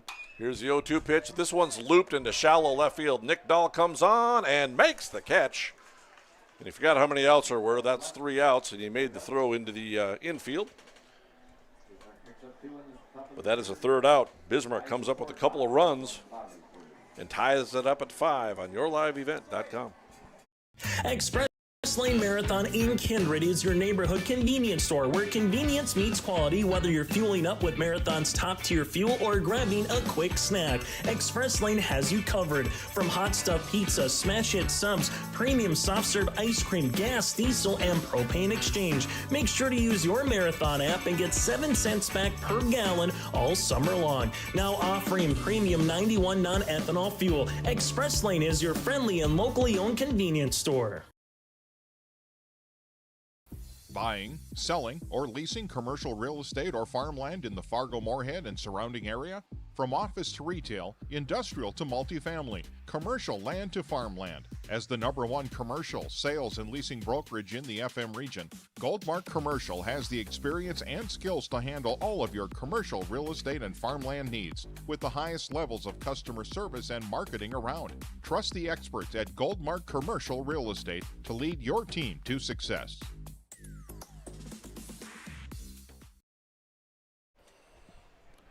We head to the bottom of the 3rd inning. Kindred Vikings will send their 5, 6, and 7 hitters up against right-handed pitcher.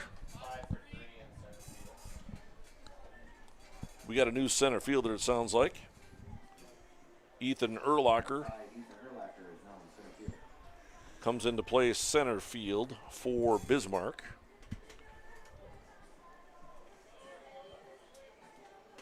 So Merkel exits the ball game.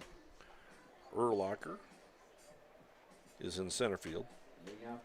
So it'll be Carson Krebsbach, Teague Erdman, and Max Bernier to bat in the bottom of the 3rd inning. We got ourselves a tie ball game, folks. 5-5.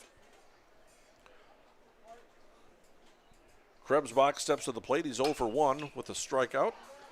Laces this one into left center field, and the center fielder is playing very shallow for whatever reason. Now the throw into second base will not be in time. And Carson Krebsbach on the first pitch laces a double into the left center field gap. And I can't even call that a gap. It almost looked like almost straightaway center field, but the center fielder was playing in and shaded to the right. for Krebsbach for whatever reason, and a line drive single. I don't know if he was even ready because they were taking their warm-up tosses, and he just came into the game, did Urlacher, and I'm not even sure he was ready to play baseball when that pitch was thrown. No, something about that seemed weird. It was a very well-hit ball, but it seemed like a single all day. Yeah, it should have been. I mean, it was very, very well-struck baseball. It was a base hit. But the center fielder not quite being ready to play, like he had taken his warm-up pitches and wasn't ready for the game to begin. Teague Erdman has himself an 0-2 count. He was hit by a pitch in the second inning and came around to score. 5-5 ball game. Here's the 0-2 pitch. Fastball swinging a foul to the screen. 49 pitches thrown for Cooper Johnson now. Bottom of the third inning, tied at 5. Leadoff double for Krebsbach. Swinging a foul tapped. Count will remain. No balls and 2 strikes. Max Bernier on deck. We'll see if Kindred can keep this scoring run going. So far, every half inning, we've got runs coming across. Yeah. Good position. I mean, you got a runner in scoring position, no outs. Yep. And here's a pitch. Fastball. Misses down low. 1 ball and 2 strikes. The battery of Cooper Johnson and Zach Bjornson thought they had themselves a strikeout there. Yep, must have been close. It looked like it maybe missed a little bit low. Here's a 1-2. Off speed, misses in the dirt, and that goes all the way to the screen. That'll move Krebsbach up to third base on the wild pitch. Now you're just looking to get this ball in play and likely going to result in a run. Yep, the infield is playing back. They're going to concede the run for the out. In fact, even at the corners, they're playing somewhat back. Yep. Almost even with the bag. Here's a 2-2 way up high. 3 balls and 2 strikes to Teague Erdman.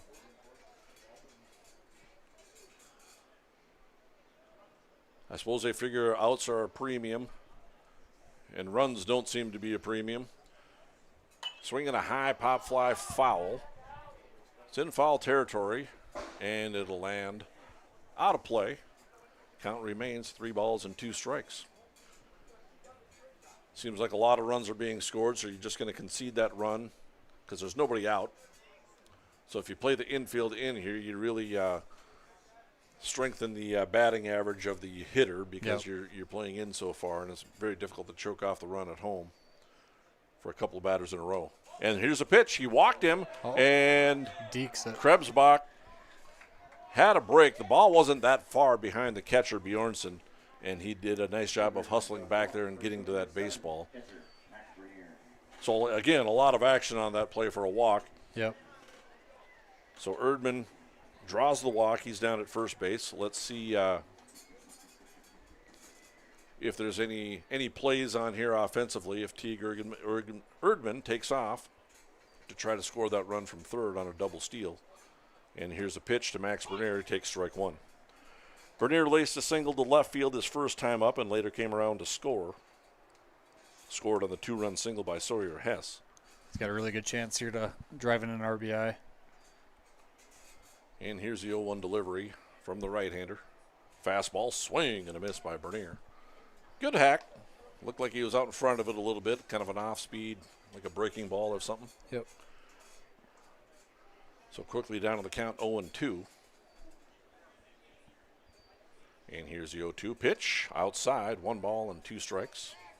When I'm coaching, I've coached these kids for years, and it's been, when they get 2 strikes, I say shorten up, choke up, shorten up, get that ball in play. Yep. Get the barrel to the ball. Good things happening to put it in play. There's a line drive, base hit into left field. That's going to score a run. So you choke up, shorten up, and drive the ball into left field. That's one way to do it, and the Vikings take a lead on an RBI single by Max Bernier. I'm going to say it. That a boy, Max. I can say that, right? As he does a little dance on first base. I'm a dad first, fan second, and announcer third, apparently. RBI single for Krebs, and Krebsbach comes across a score. Erdman does move up to second base. RBI single for Max. Brings up Gabe Iverson. And Gabe's dad, Eric Iverson, sitting right next to me, diligently running the music, walk-up music. And the scoreboard. Dan Nathan's doing nothing. Pitches outside for ball one. 1 ball and 1 strike. Well, he's continually telling us how he's making sure that there aren't any lips out there causing any problems. He tells us about how the lips are so well kept. And it's a lot of talk. There's a high pop fly foul. Looks like it might be playable. And it comes out of play. And the count rolls along at 1 ball and 2 strikes. Where I was going with that is that Eric Iverson is hoping his son will get himself an RBI single as well here, or a 3-run homer or a triple or whatever you want to call it. Same scenario here with 2 strikes. Choke up, put this thing in play. Choke up, shorten up. Fastball swing and a miss, strike 3. Looked like Cooper Johnson reached back, and he had some giddy up in that pitch, and I haven't seen that. That would look like a very good velocity fastball. Yep, that one came off hot. Iverson wasn't able to keep up with that one. That brings up Nick Dahl. He's 0 for 1 with a strikeout.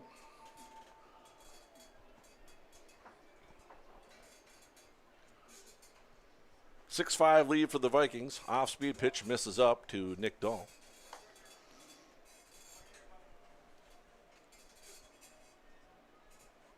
.64 pitches now for Cooper Johnson. So we've seen Cooper reach back and throw some heat when he needs to. Here's a line drive into left field. That's going to fall in there for a base hit. T. Girdman stops at third, and the throw comes into second base, but nobody home. And first baseman Lofrick backs it up wisely, so no run scores, no error. Line drive single for Nick Dahl. Loads up the bases. Erdman moves up to third. Max Bernier moves up to second base. Line drive single for Nick Dahl. Back to the top of the order, and a dangerous hitter in Carson Getty. Kind of a dream scenario for Kindred here, leadoff hitter, bases loaded, 1 out. Here's a ground ball up the middle. It's going to be tough to turn 2. They get 1 and force Nick Dahl out at second base, but Getty reaches on the fielder's choice. Erdman comes across to score, makes it 7-5. Bernier moves up to third. Dahl is out on a 4-6 putout for the second out of the inning. Carson reaches on the fielder's choice. Give Carson an RBI, his second of the game. And that brings up Sawyer Hess. First pitch is a ball to him. Runner takes off. Carson Getty easily steals second base. No play. Which that was the 68th pitch for Johnston, as well as Hess has 68 for Kindred. And here's a 1-0 delivery. Taken in there for strike 1. Although they didn't make a play, some would say, well, that's a defensive indifference. That's not a defensive indifference. That's a stolen base because that's a big run. So now there's 2 runners in scoring position. And here's the pitch. Fastball in the dirt, knocked down nicely by Bjornsson. Nice he kind of did the Ole, but you know what? Whatever. He stopped the ball, and it didn't get by him, and it didn't score a run. The ball's in front of him. Yeah, he stopped it. That's all that matters. Here's a 2-1 pitch. Way upstairs. 3 balls and a strike to a dangerous hitter in Sawyer Hess. Yeah, this Hess has got to be licking his chops here. 3-1 count, runners second and third. You're looking fastball down the middle, and you're looking to hit that thing as far as you possibly can. And Sawyer's hit a home run in this ballpark last week. He hit a laser over the center field wall. Here's a 3-1 pitch. That one misses in the dirt, and he draws a walk. Probably a wise move on the pitcher's side there. That loads up the bases for Carson Murray. Murray is 1 for 2. He struck out looking and then had an RBI single back in the second. So another dangerous hitter. He can hit the ball hard and hit the ball a long ways. Here's a pitch. Off speed is down low. 1 ball and no strikes. Looks like the Minnesota Twins are winning by a score of 5-3 in the bottom of the 8th. Down in the cities. Here's a 1-0 pitch. Fastball is up. Nowhere to put him. 2 balls and no strikes. Can only hope that Royce Lewis finally has a hit after his declaration of not doing that slump thing and going 1 for 21 in his next 5 games. Here's a 2-0 pitch. This ball's lined in the gap in right center field. That's down for a hit. This might clear the bases. Bernier scores. Getty's going to come across the score. Hess is being waved home. He'll score. Carson Murray with a bases clearing 3-run triple into the right center field gap. Huge hit for the Vikings. 5 runs come across the score in the bottom of the 3rd inning for the Vikings. And once again, these Vikings are doing damage with 2 outs. They have scored a lot of runs with 2 outs. Absolutely. Sawyer Hess scores his 3rd run of the ball game. Getty scores his 2nd run of the ball game. Bernier scores his 2nd run of the ball game.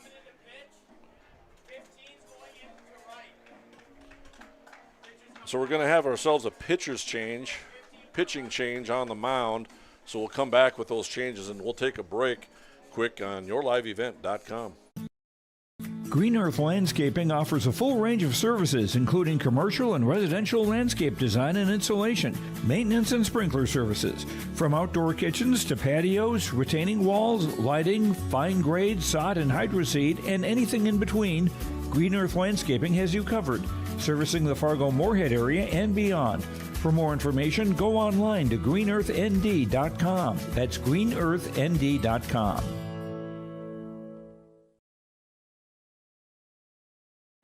Make your stop before or after the game at the Knickerbocker in Hickson, North Dakota. Stop out throughout the week for mouth-watering lunch specials weekdays and mark Friday nights down on the calendar for prime rib, ribeye steak, or some walleye at the Knickerbocker. For more information or to find out about daily specials, give the Knickerbocker a like on Facebook by searching the Knickerbocker. Great food and good people. You can find it all at the Knickerbocker in Hickson, North Dakota. Let's give ourselves a Goldmark in-game update. Yeah, Goldmark in-game update. Goldmark, from commercial land to farmland, Goldmark Commercial has the skills to handle all of your commercial real estate and farmland requests. Go online to goldmarkcommercial.com for more info. Well, quite frankly, folks, we got ourselves an offensive ball game. Bismarck scores 2 in the top of the first. Kindred answers back with 1 in the bottom of the first. Bismarck answers back with 1 in the top of the second. Kindred scores 4 runs in the bottom of the second inning. Bismarck answers back with 2 of their own in the top of the third. And then Kindred answers back with 5 so far in the bottom of the third inning and have a 10-5 lead in the bottom of the third inning. Here's a high pop fly foul to Kelby Erdman. New pitcher for Bismarck is Carter Pearson, the right fielder. He comes in to pitch. And a new right fielder, Wellstead, comes in to play right field for Pearson. And the pitcher, Cooper Johnson, is out of the ball game. So Wellstead into right field. Big 3-run triple for Carson Murray. And here's a pitch to Erdman. It misses away. 1 ball and 2 strikes to the big first baseman. Kelby is 1 for 2, an RBI single and a flyout. And we'll see, but him converting that into a triple might actually matter here if we see a pitch in the dirt. And the pitch is up, 2 balls and 2 strikes. With Erdman stepping into the plate, the Vikings have batted around, dropping 5 runs. Swinging a line drive, foul down the first base line. Erdman hit it hard. Krebsbach is on deck. He started this on a first pitch double to start this inning.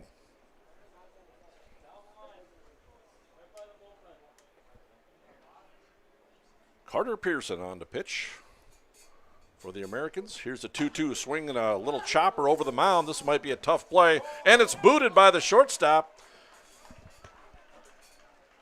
And Erdman will reach on the air, but Carson Murray comes across to score to make it 11-5 in favor of the Vikings. So it's E6. The Vikings don't care how he reached base and scored that run. That's a huge run. Again, now 6 runs coming across the score on the bottom of the third. Well, and there it is. Another run has come across because that was a triple and not a double. Here's a high pop fly for Carson Krebsbach. And he flies out to left field at the end of the inning as a 10th batter to bat in that inning. Vikings come up huge with 6 runs in the bottom of the third inning and have an 11-5 lead on yourliveevent.com. For any account Any needs you may have, Todd, our world certified public accountant, has you covered. From income tax planning, preparation, and consulting for individuals and businesses. Todd Wold CPA would like to wish the best to the teams competing and thank the coaches and players for their hard work and dedication throughout the season on and off the field, as anything can happen every night at the Diamond. For more information, go online to wold-cpa.com. That's wold-cpa.com.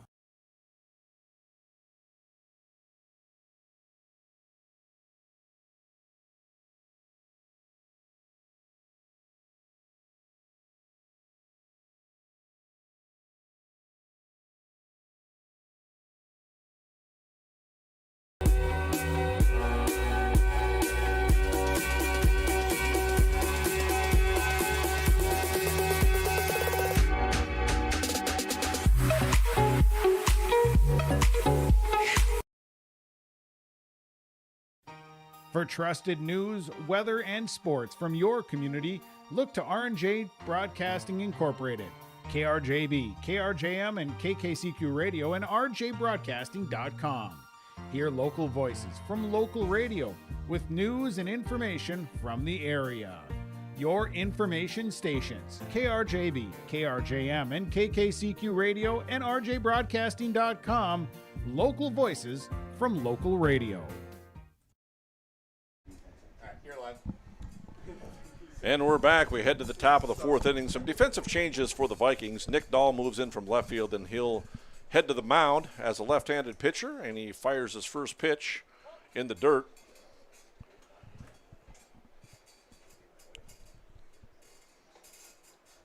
And it's ball one.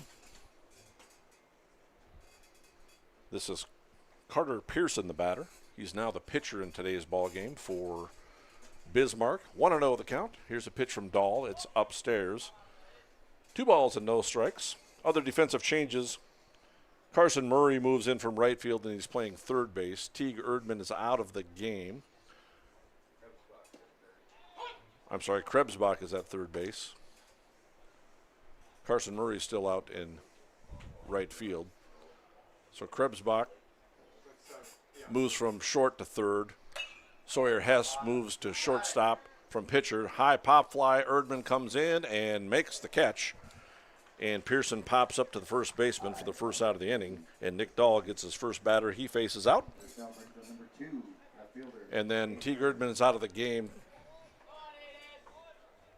And Jack Savageau moves into left field in Teague Erdman's spot in the six hole in the lineup. So 1 out, Nick Dahl on to pitch.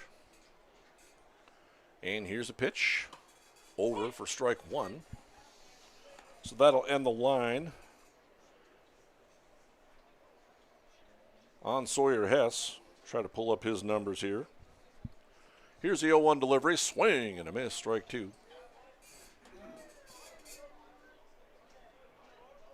Nick Dahl throws a lot of off-speed type pitches. Tries to keep the hitters off balance. Here's the 0-2 delivery. Fastball is up. 1 ball and 2 strikes. Sawyer Hess goes 3 innings, allows 5 hits, 5 runs, only 3 earned, walked 4 and struck out 3. Not a terrible performance from Sawyer Hess, and he, like I said, he kept his team in the ball game and continued to compete out there. Brandon Razor decides to make a pitching change here. Here's a high fly ball.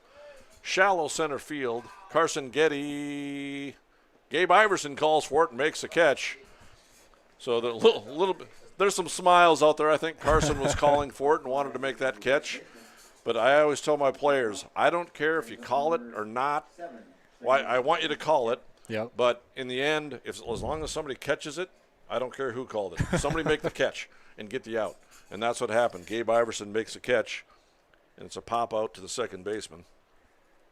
And there's 2 out. Here's a high fly ball foul. That's going to go off the Tahoe. No, not quite. Yeah. Evergreen's protected by 2001 292,000-mile Chevy Tahoe out there. You drove that today, not the Rolls Royce, or? Yeah. I left that at home. Okay. Here's the 0-1 check swing, and he went around. No.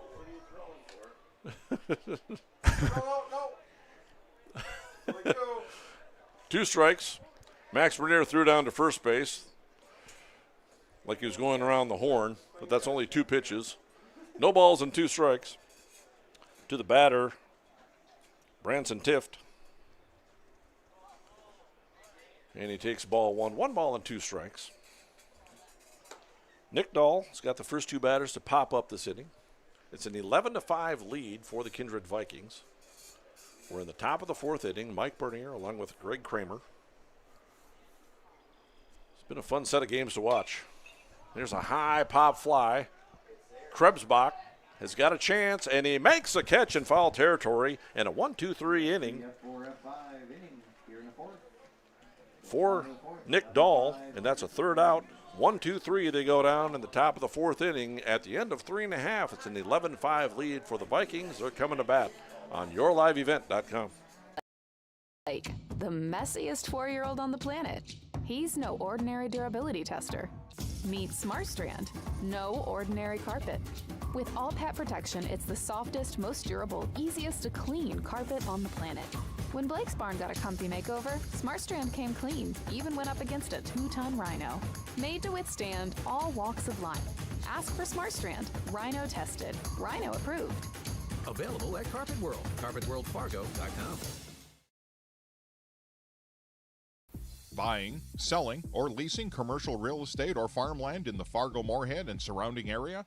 From office to retail, industrial to multifamily, commercial land to farmland. As the #1 commercial, sales, and leasing brokerage in the FM region, Goldmark Commercial has the experience and skills to handle all of your commercial real estate and farmland needs with the highest levels of customer service and marketing around. Trust the experts at Goldmark Commercial Real Estate to lead your team to success.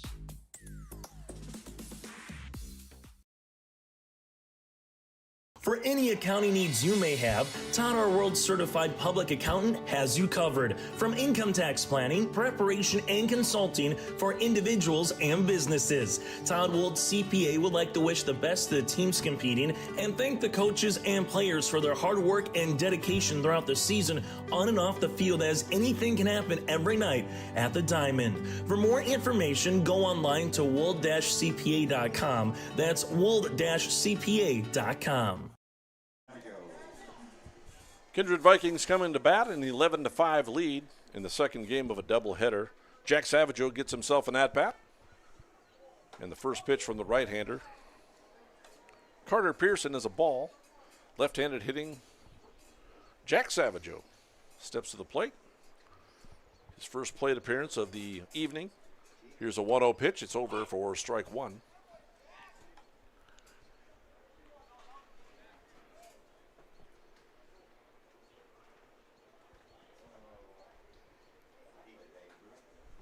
And here's a 1-1 pitch. Off speed, misses in the dirt. 2 balls and a strike. Jack Savageau is on the 14-15U blue roster, but there's some injuries to this B Legion ball club, so Jack Savageau was kept around to play in this game, so getting some playing time, getting an at-bat here. Here's a 2-1 pitch from the right-hander. Fastball way outside. 3 balls and a strike. That Kindred Blue team won the first game 14-4, and they're ahead in the second game as well by a score of 12-5. Here's a pitch, fastball over for strike 2. Carter Pearson on the mound for the Americans. Pitches out of the stretch, whether there's runners on board or not. Here's a pitch, foul ball into the park. Nowhere near my Rolls Royce or my Tahoe.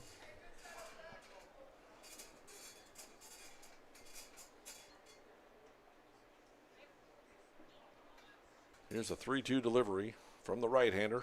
Swinging a line drive. Hooks foul down the right field line. Jack Savageau has always had a little bit of a bat wiggle and a very quick bat. He's got tremendous hands, and he can get that barrel zipping through the zone in a hurry. Here's the 3-2 pitch. Fastball, swinging a ground ball out towards second base. Tift has it, throws on over to first base in time for the out.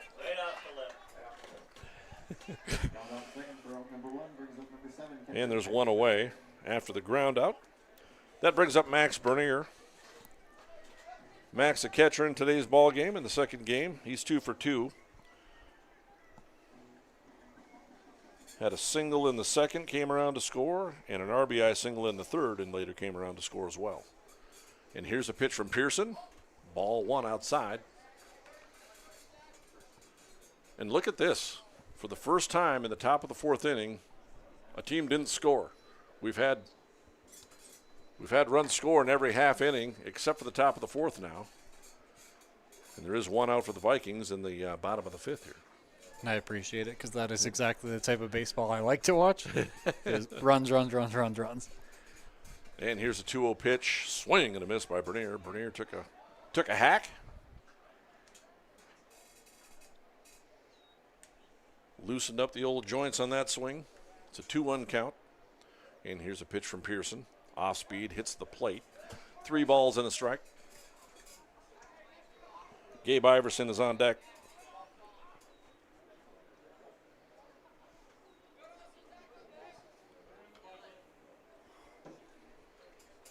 Carter Pearson, where's number 6? Coming in relief.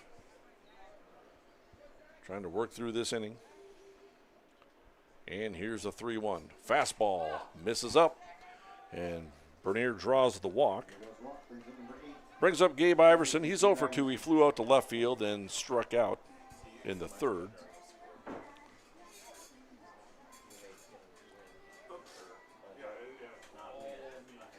Six-run lead for the Vikings.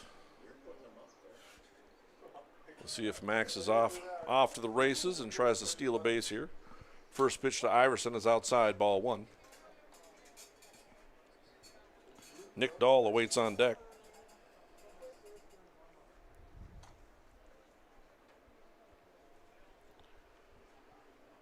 One and 0 count to the right-handed hitting Gabe Iverson. Wide open stance. And here's a 1-0. Fastball grounded hard down the third base line. That's going to get by him for a base hit. Bernier rounds second, but no chance to get to third base. This is right in front of the left fielder, Herner. So Gabe Iverson picks up his second hit of the night, first of the game. Ground ball, base hit for Gabe Iverson. Hard hit, got by the third baseman.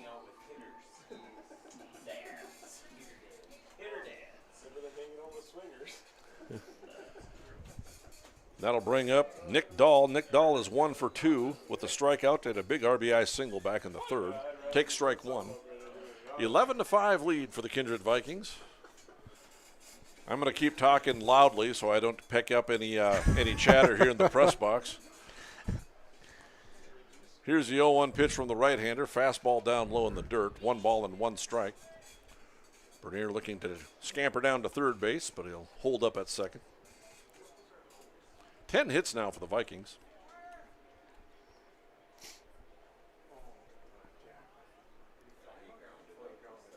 And here's a pitch. Breaking ball in the dirt. 2 balls and a strike. Nick Dahl in the third inning had that big RBI single, line drive into left center field. Here's a 2-1 pitch. Fastball in there for strike 2.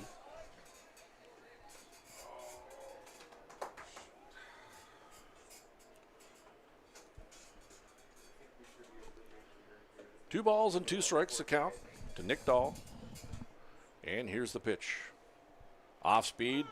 That's in there for strike 3. Nick Dahl goes down on strikes for the second out of the inning. Back to the top of the order, Carson Getty. Carson grounded out to first in the first. Had a big RBI double in the second inning. Later came around to score. Reached on the fielder's choice. Got himself an RBI. Stole a base. Came around to score in the third.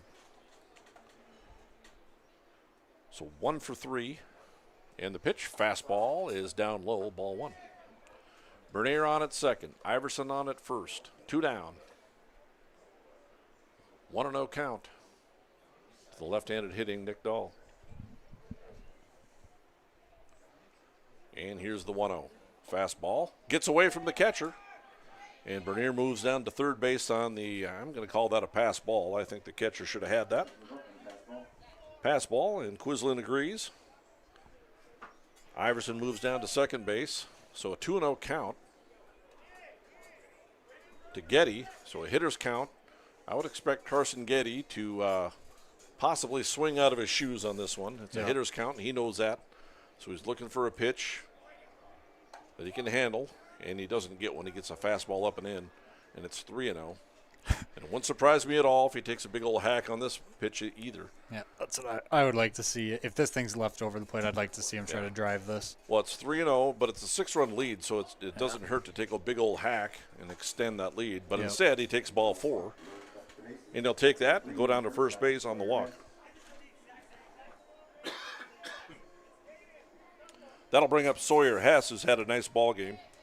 Reached on an error and scored a run in the first. Had a big 2-run single in the second inning that gave them a lead. He walked and scored a run in the third. Bases are loaded. 2 down. The pitch. Fastball is up. Ball 1. Kindred Vikings got 1 run in the first, 4 in the second, 6 in the third.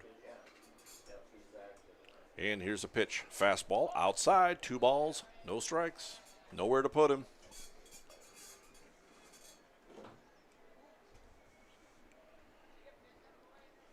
So I'll have the Todd Wold CPA postgame show for you. We'll try to get an interview with one of the players. Big swing and a miss by Hess. And again, it's fun to watch Sawyer Hess swing the baseball bat. Looks like the Minnesota Twins upend the Detroit Tigers by a score of 5-3. And here's a pitch. Swing and a miss once again. 2 balls and 2 strikes. I need 1 now, 3. Put it in play.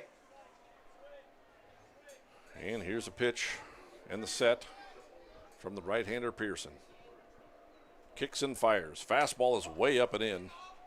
And a full count. Now we're going to have that merry-go-round. Yep, this will be fun because every runner is going to be going here.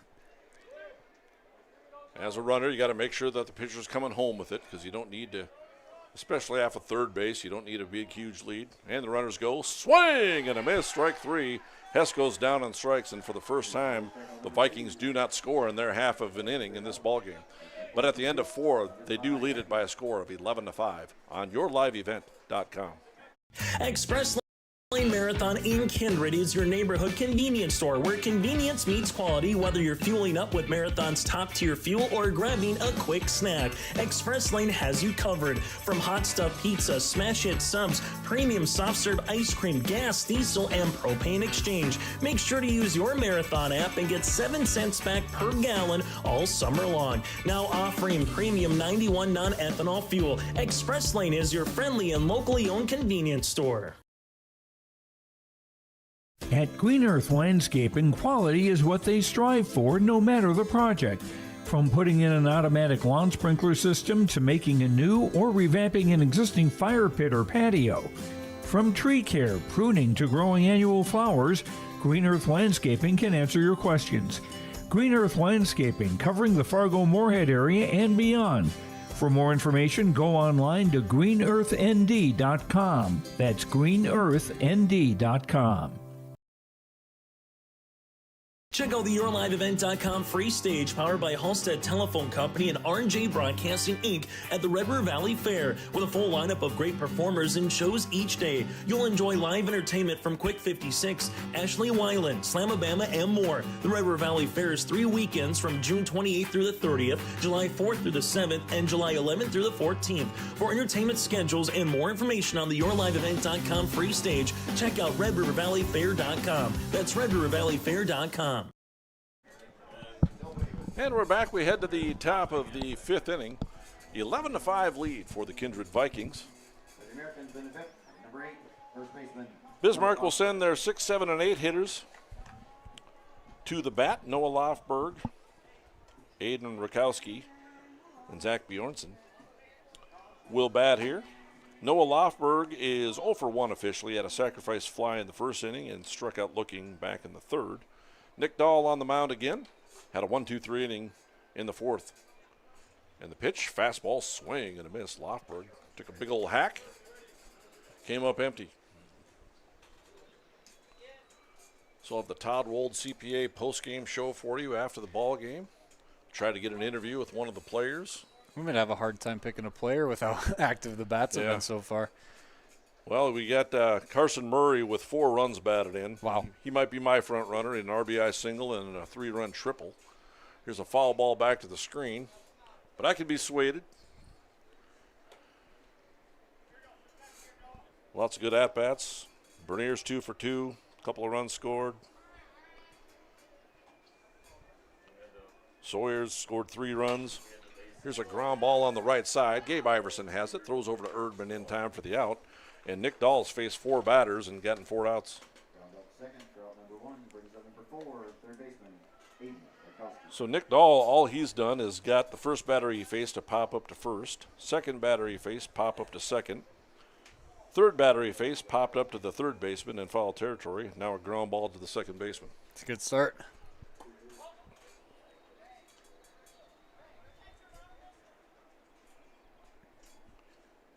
Aiden Rakowski steps to the plate. Aiden is spelled A-Y-D-E-N, and Rakowski is R-Y-K-O-W-S-K-Y.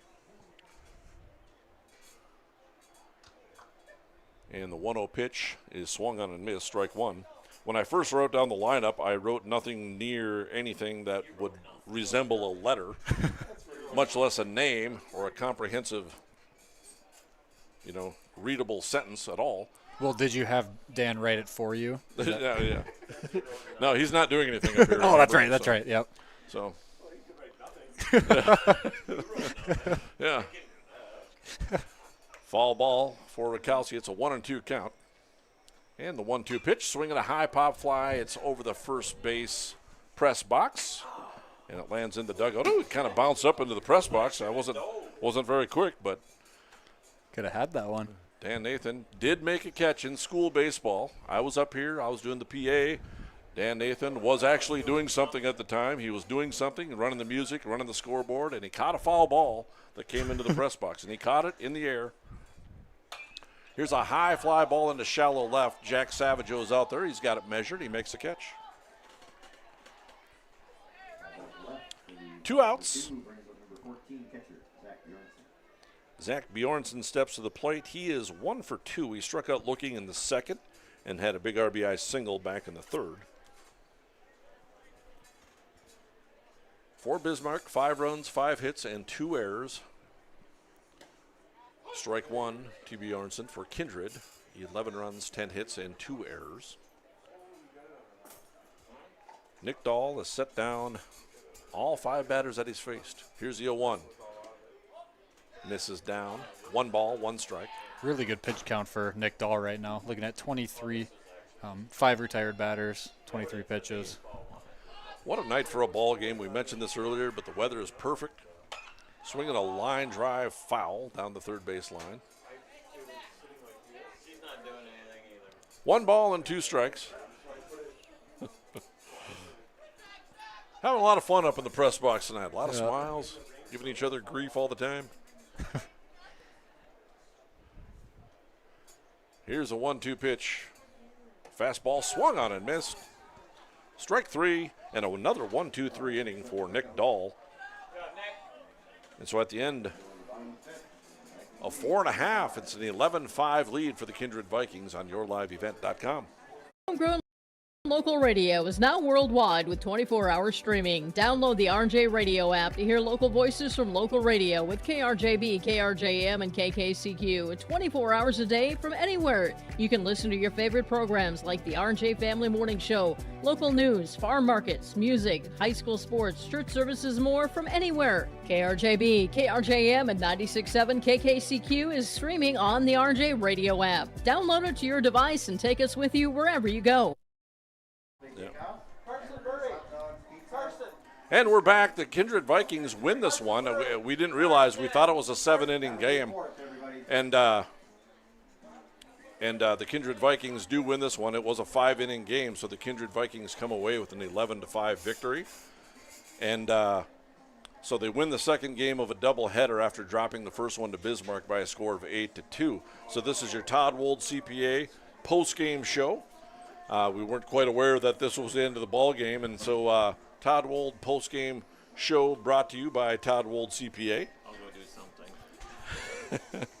So the Kindred Vikings come away with a victory in the second game of this doubleheader by a score of 11-5.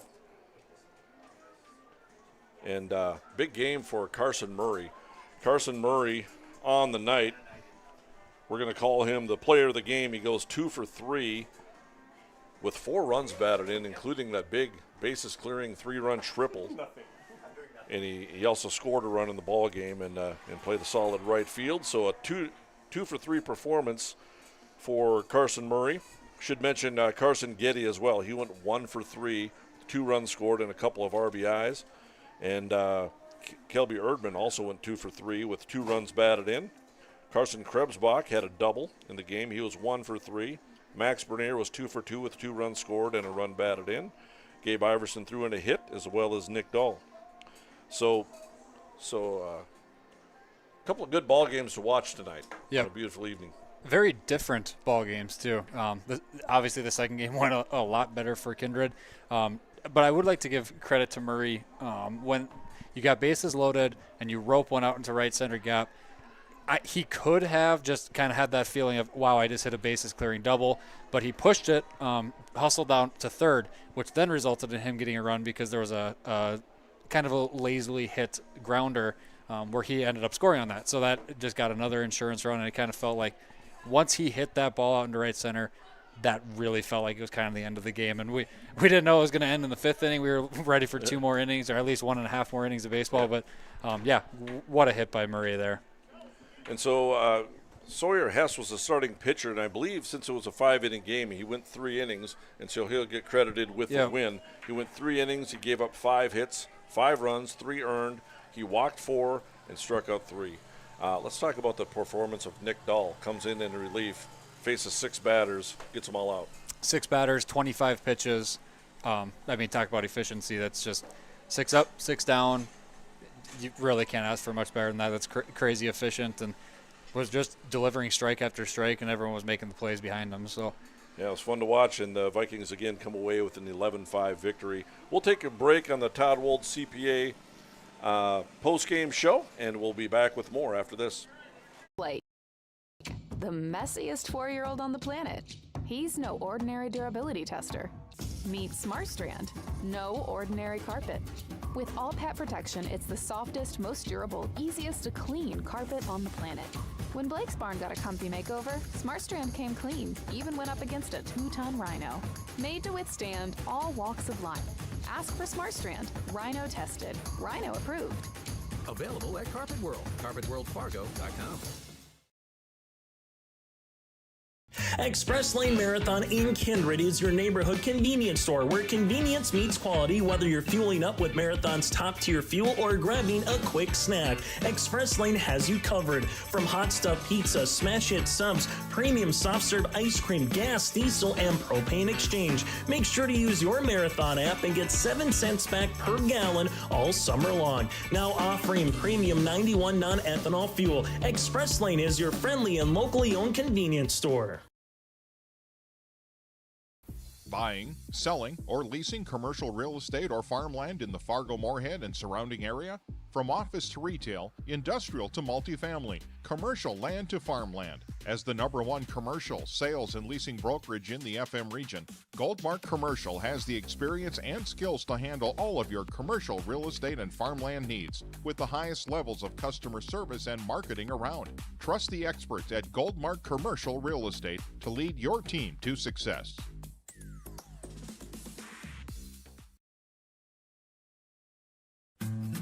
Green Earth Landscaping offers a full range of services, including commercial and residential landscape design and installation, maintenance and sprinkler services. From outdoor kitchens to patios, retaining walls, lighting, fine grade, sod and hydroseed, and anything in between, Green Earth Landscaping has you covered, servicing the Fargo-Moorhead area and beyond. For more information, go online to greenearthnd.com. That's greenearthnd.com.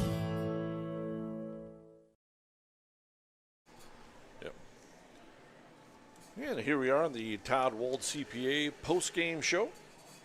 Your Todd Wold CPA post-game show for any accounting requisitions from income tax planning, preparation, and consulting, for individuals or businesses. Go online to wold-cpa.com. Big win for the Vikings in the second game of the doubleheader. They win it by a score of 11-5. Very fun game to watch. Very high-scoring game if you're into that. After dropping the first game to Bismarck by a score of 8-2. So, again, thank you for our sponsors and bringing you this ball game, and for yourliveevent.com for providing this awesome service. I'm Mike Bernier, along with Greg Kramer, and we're still waiting for Carson Murray to finish his talk with his coaches down the first base line. We're going to have him come up here for a quick interview. But let's talk a little bit about the second game of this doubleheader. For Bismarck, their starting pitcher, Cooper Johnson, takes a loss. He goes 2 2/3 innings, allows 9 hits, 11 runs, 10 earned, walks 2 and strikes out 4. Carter Pearson comes on and throws an inning and a third, allows 2 hits, no runs, walks 2 and strikes out 2. And for their hitters, Cooper Johnson, the starting pitcher, did go 2 for 3 in the ball game. Aiden Herner went 1 for 2 with a run scored in the ball game with a walk. And Branson Tift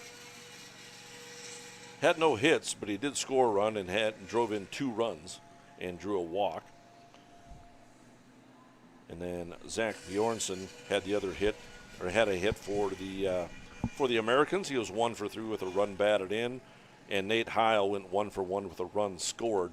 So that kind of rounds out the scoring and the batting for the Americans. And so we got a new member up in our press box on the Todd Wold CPA post-game show. It's one Carson Murray.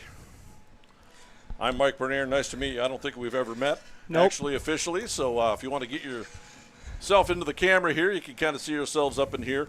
And what a game for the Vikings. They win it by a score of 11-5. And you had yourself a couple of big hits in the game. How did that feel? The strikeout to start off wasn't the greatest, but didn't let that get to me. And the pitching in the second game, I just got to my head and I just let it go by and grabbed Hank the Tank's bat. Shout out Hank the Tank for that 34 meta. Diamond cutter right up the middle. Then I threw one right in the gap for a triple. Yeah, and let's talk about that big 3-run triple. At the time, it was we had a 7-5 lead. Right, and it was a fairly good lead. We came back and scored some runs after we let them tie it up 5-5. We get ourselves a lead again, but we didn't let up. And so that big 3-run triple, how did that feel digging into one just like that? Oh, it felt great. I don't know where it hit, but as soon as I made contact, I knew it was at least a double. Then I saw Brandon send me, so I had to go 3, and I know I had to do one for the team because this season we've been struggling with runners on, and might as well do something while I have it. Yeah, and we scored a lot of runs tonight with 2 outs. And so talk about the resiliency. We had a couple of runners on early, and then there was a couple outs, and then Sawyer Hess with that big 2-run single. That all came with 2 outs, and your triple came with 2 outs. So how does that make you guys feel when you finally get some balls to drop in for you? It's kind of weird. It's like you're supposed to drive it and do it normally, but we like to do it when it's second out. I guess we just like the pressure, I guess. So the Todd Wold CPA post-game show player of the game is one Carson Murray. So nice meeting you and nice performance today. 2 for 3 in the afternoon or in the ball game with 4 runs driven in and a run scored. And so congratulations on that being named the player of the game. And so and congratulations on the win after dropping the first game by a score of 8-2. In that first game, we were talking about it. Very close game up until that last inning. And things kind of got away from us a little bit, but the score of 8-2 didn't really signify how close of a game that was.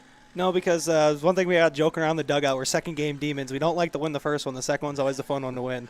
All right, well, it looked like the players are having a lot of fun out there and having a good time out there. So thanks for joining us, and the Todd Wold CPA player of the game in the post-game show, and so congratulations on the win in the second game. Thank you. Thank you for coming up. And so we'll keep it right here. We'll talk a little bit more baseball.